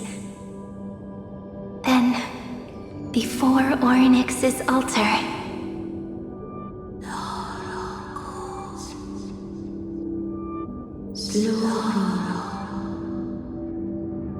even the Titan of Time mistook you for someone else. I never imagined there was a hidden truth behind our first meeting. The first time was also the last time I saw you, friend. Ma'am.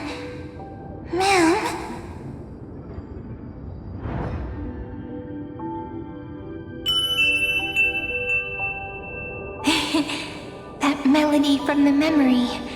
I've got it now. And so, the miracle was able to slip away from death temporarily. I'll leave her to the casteress of the past. She will keep her here, in the world of the living.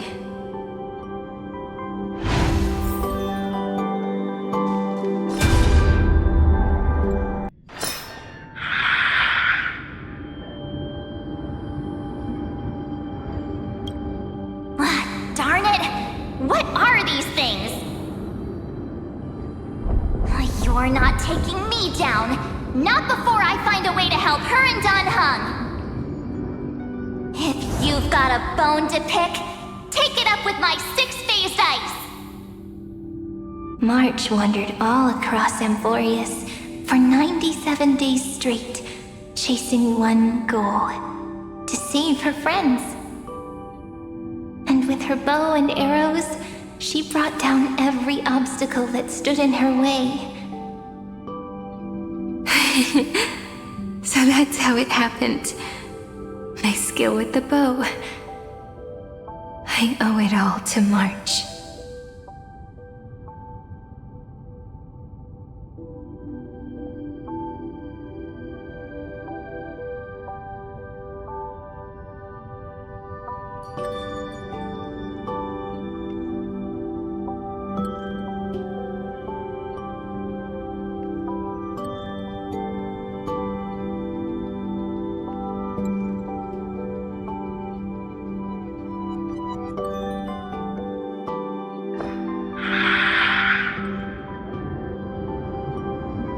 Darn it! What are these things? You're not taking me down! Not before I find a way to help her and Don Hung! If you've got a bone to pick, take it up with my six-phased ice! March wandered all across AMPHOREUS for 97 days straight, chasing one goal: to save her friends. And with her bow and arrows, she brought down every obstacle that stood in her way. So that's how it happened.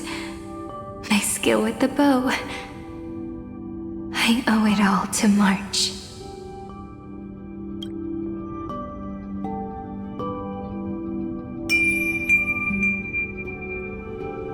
What a sweet note. I've got it now. And so, in a memory from the past, you inherited March's mastery of the bow. And that arrow bearing golden flames will streak across the stars in the future, becoming a glimmer of hope for the cosmos.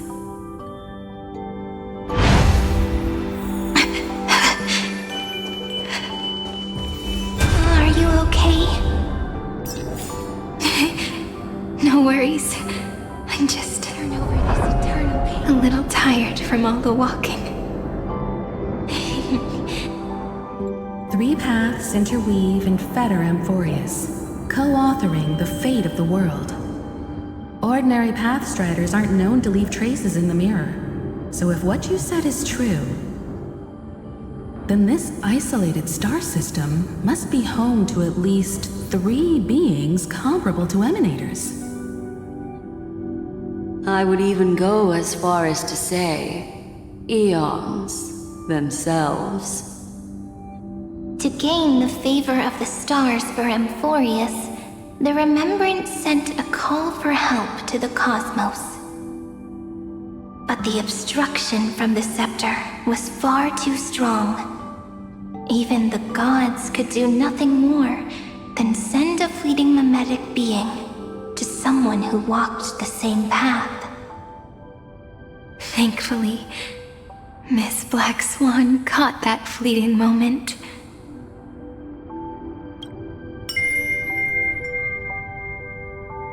Though that signal drew some unpleasant attention as well.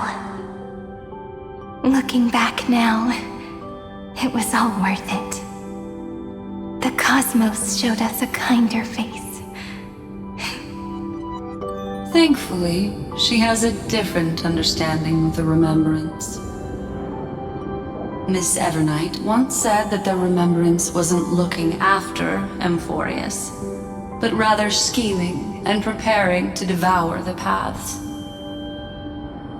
Her deduction was perfectly logical, but she failed to account for what the humans in this story could achieve. Maybe I have a scheme of my own. A scheme that will bring happiness to everyone. Please keep helping them. And the others in the future too, Miss Black Swan.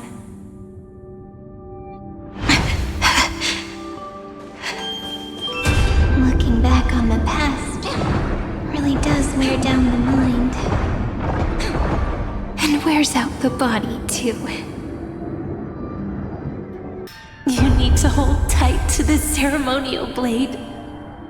After I'm gone, it will take you back to the beginning of time. The start of a new story. I believe that in that story, or in countless stories, each alike yet unique, everyone, all the companions who sacrificed themselves, alongside the deliverer we once dreamed of as children, will reunite beneath a vast, endless sky. If we can never break free from this prison, I will stand my ground. Until the day someone shatters this endless cycle and writes the final chapter of AMPHOREUS' fate.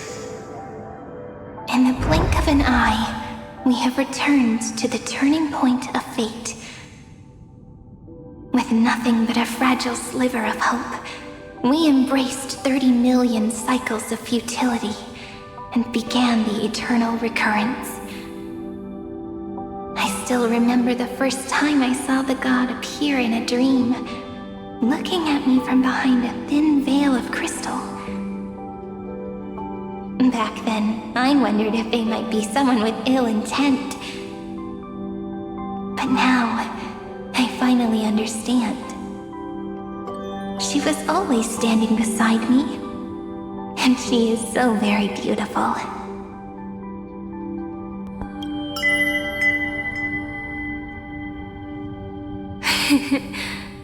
Causality really is a force that cannot be stopped.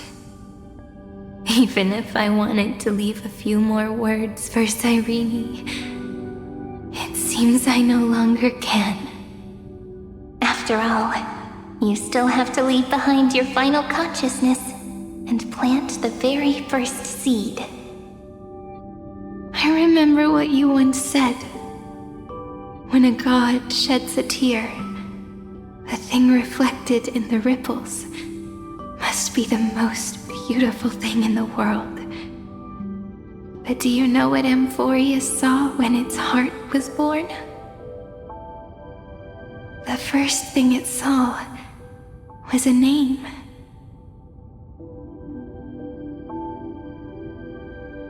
Zero, 9, 3. Looks like you figured it out. Sometimes, all it takes is a change in perspective to reveal something truly unexpected. Don't you agree? That's right. Turn these numbers upside down, and you'll see a beautiful eternity. Something we believe in. The ego.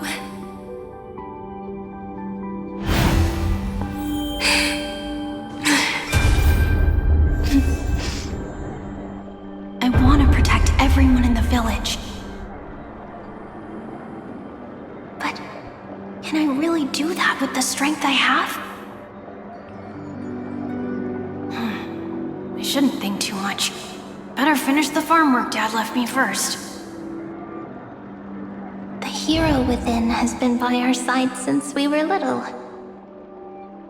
Phainon has always been strong, but without that faint glimmer of hope lingering in his mind, would the weight of fate and endless recurrence finally break him?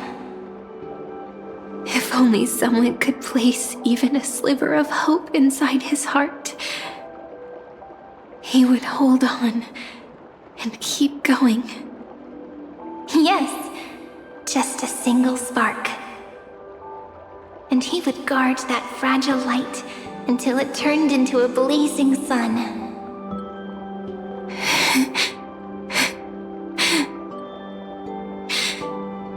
I no longer have the strength to make the hero within look like her. So, let me leave behind a prophecy for him. Take this wish with you. Be the hero who begins the mission of deliverance. As prophecy foretold, you will bear the blazing sun until the pale dawn breaks. Continue onward, bearing this world upon your shoulders until the Ashen Hero, the nameless deliverer, ushers in the dawn.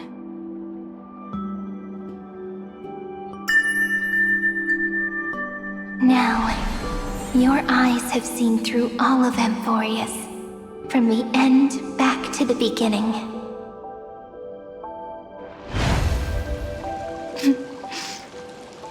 Looks like time's running out.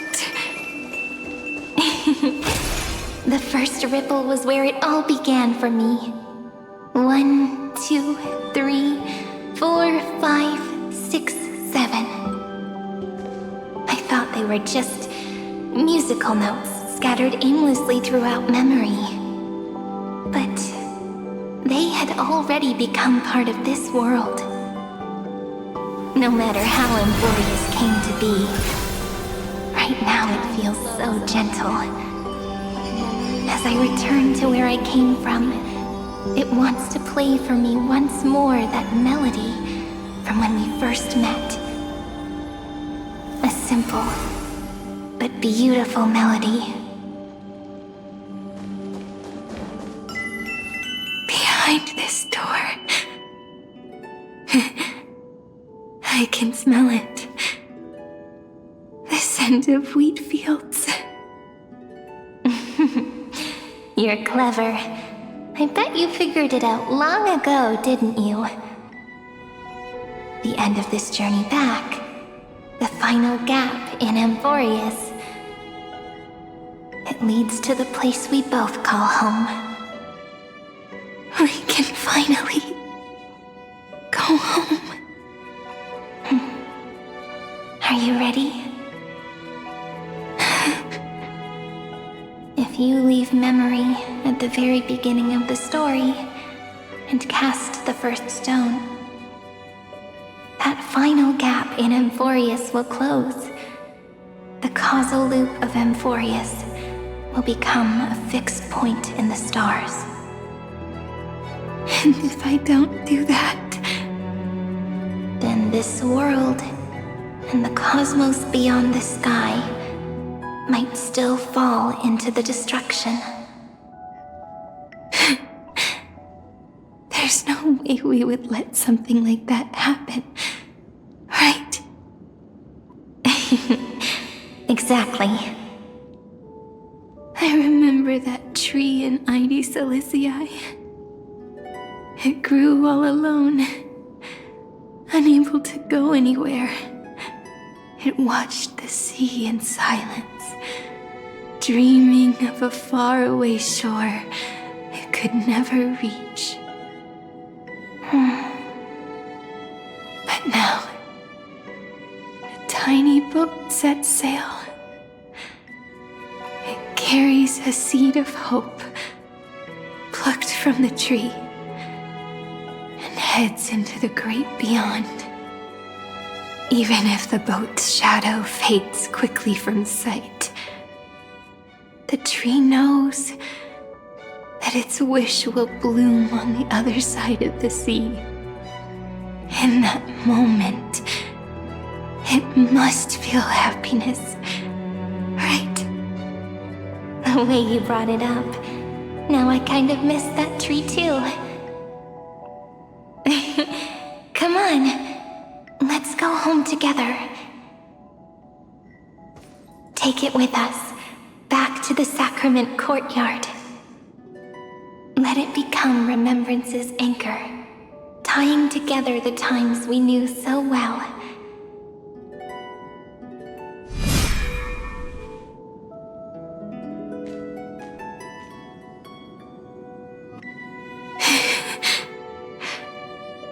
Let's go home. Together. Oh, that final note. Right. It's been with me all this time. This is Do. It is also the first note. The one from the first time we met. And the one that stayed to the very end.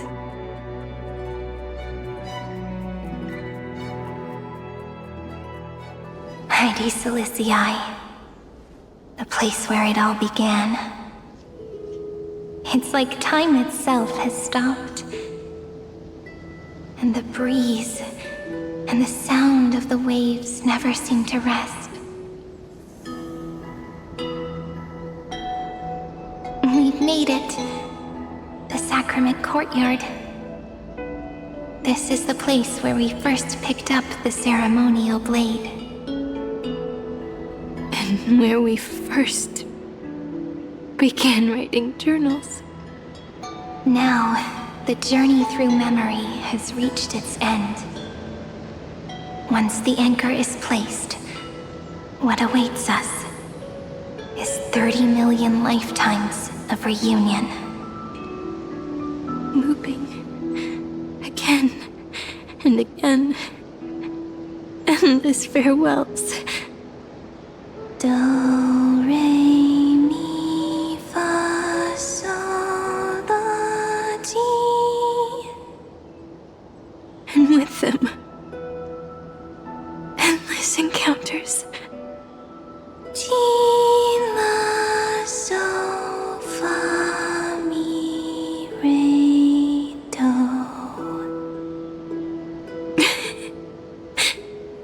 Such a happy scale. Whether it's for Cyrene, the Deliverer, or every sprouting branch of AMPHOREUS, I leave this tale of love here. May the river of time flow backward, bringing scenes of the future before our gaze. In the eternal land that no one remembers. The legend of the Trailblaze is about to begin.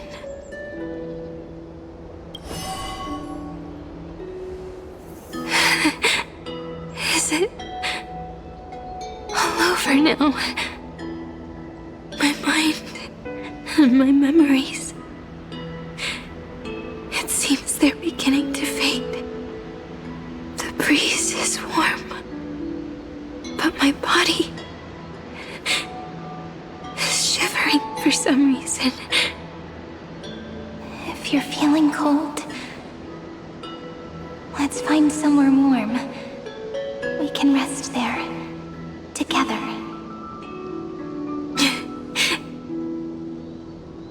Somewhere warm. I know just the spot. 405. 504. 093. 365. 432. 252. Treehouse. Ceridra.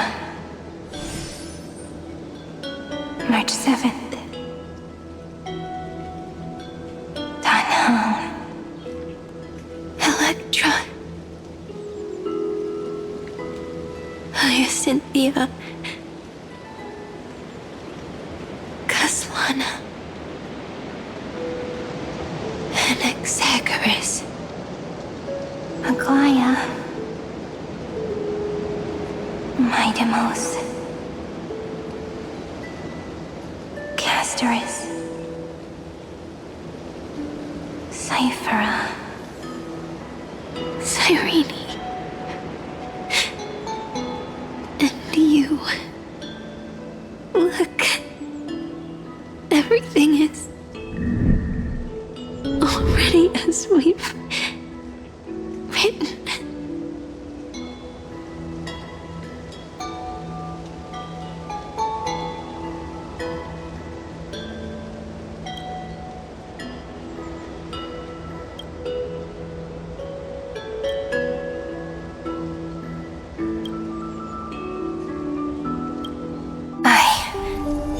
Gaze that looks back on the world. How fortunate we are. In this cycle of cause and effect, humanity never looks to the gods for guidance. The ones who pick up the pen and write miracles again and again are always ourselves.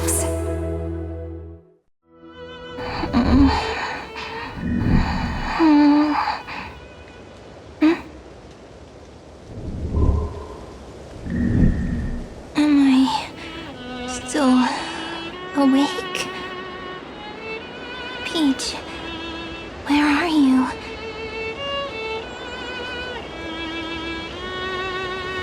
Are you still here?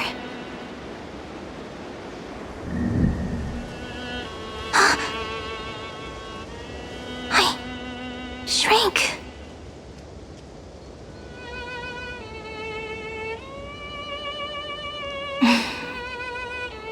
So that's how it works.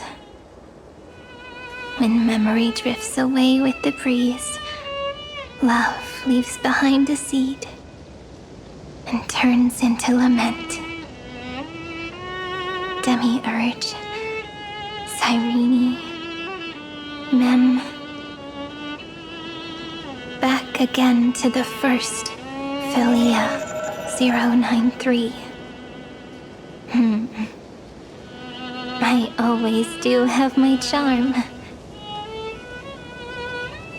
The final ripple nourished the great tree, and from it grew a single pink peach.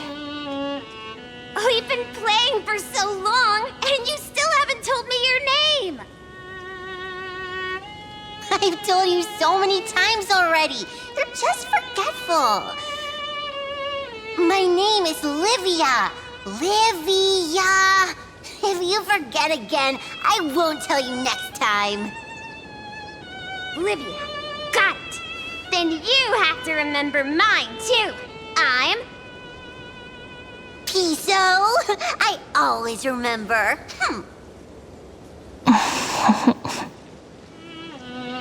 So, Cyrene was just a pen name after all. So sleepy. That drowsy little fairy barged into my mind again.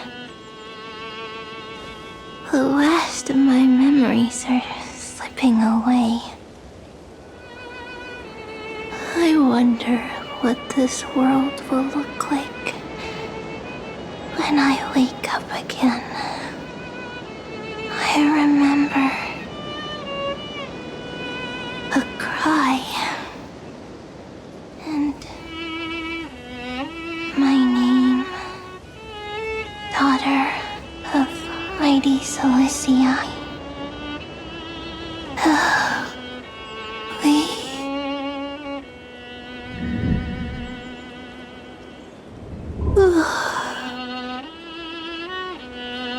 Shh. Never mind. The same seed, when planted in different soils, blooms into flowers that are alike, yet never the same. But what truly makes her beautiful is each and every soul in the world. No matter what form liking takes, it is still precious love, and I will accept it gratefully and return it with joy.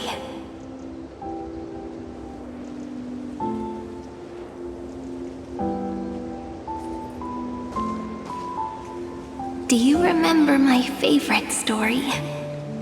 That crystal flower was so beautiful because it reflected the eyes of the little fairy.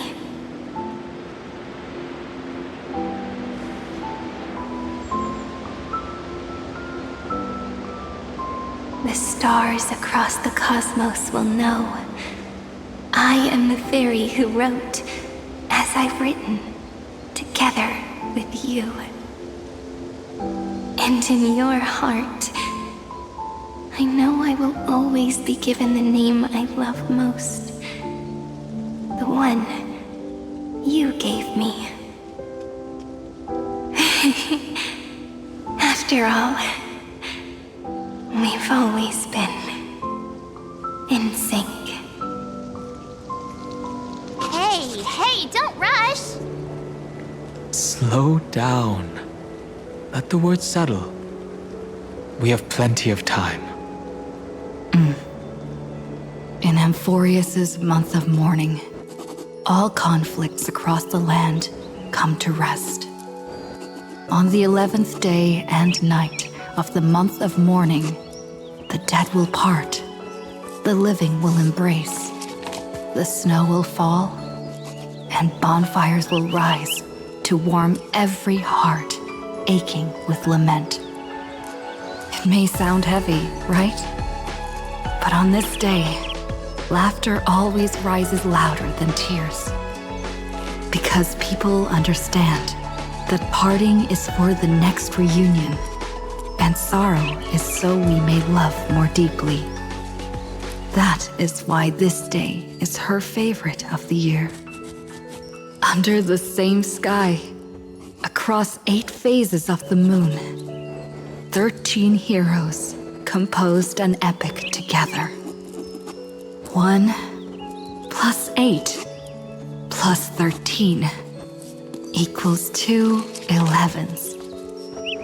Would it feel more fitting if the rest were written in Miss Cyrene's voice? Agreed. Then, we'll add 1. A 1 like none that has come before. A 1 that blazes new trails. I make this wish.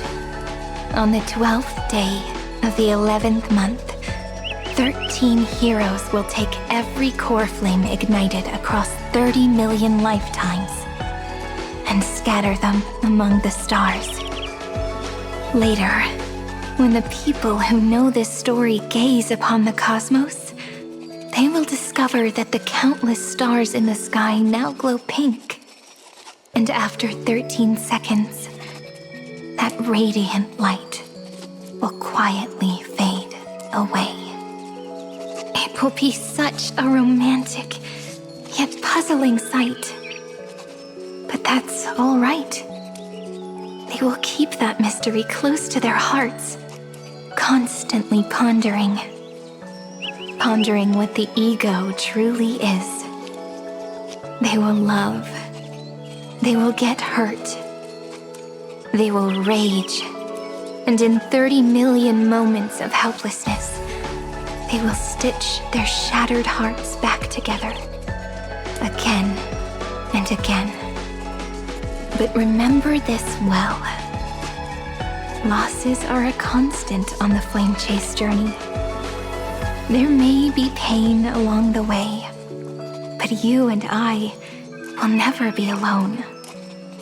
They will come to understand what it means to lose, and in the end, they will choose to let go. They will offer their hearts to this world, to every companion they walk beside. And they will take in the hearts of others and pass them onward. For every soul that exists in this world, there is a different ego, a different prime mover of life. There will never be just one answer, not even for love. But when people gaze into the night sky and love what is fading with the same resolve they have to praise the stars, I want that soft, gentle pink in the sky to tell them love will always be answered. This is a story about love, and a story about how to answer it. Whether it is one we have already written, or one you are yet to write, it will be a romantic story, like none that has come before. You think so too, right? And a romantic story deserves an ending that is free and complete. When every clue and thread has found its end, and the weight of the pen is no longer constrained. Pour the spirit of trailblazing into it, and end this tale with the most pure and romantic period.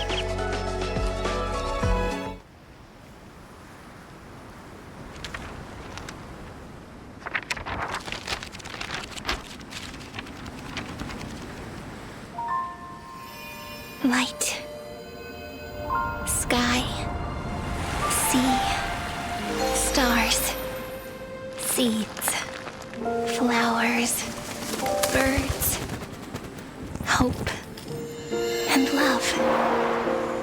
Such words of beauty were how I first imagined the world. For as long as I can remember, I've used them to tell the stories of AMPHOREUS.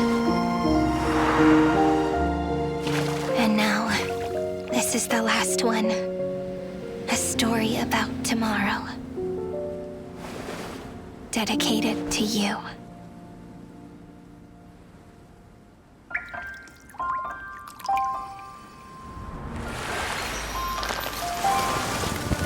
Once upon a time, morning glow, scattered light, shone on you and I, and fading poems, frozen rhymes, are traces on the breeze, whispers of past reverie. Please let me linger for now, enveloped in your sound. On the pages, the ink our stories penned. No matter how it ends, I'll do it all again. Oh, stay true, blossom as spring renews, dreaming colors every hue. Tomorrow's eyes to tomorrow's life, while walking step beside you. So stay true. The winter's rhyme anew, woven memories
guessed as much. It's no longer working. Looks like it's just the two of us.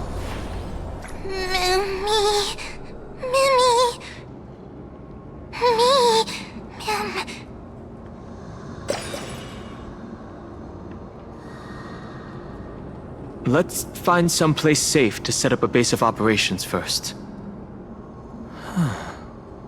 This statue and the buildings we've seen so far point to a civilization here on AMPHOREUS. We can only hope that they're not hostile toward outsiders.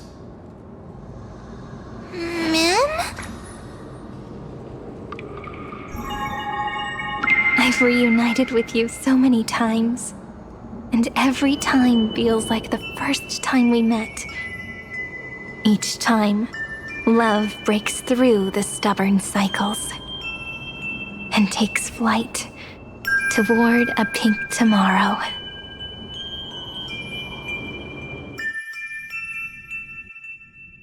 Still early. Where to now?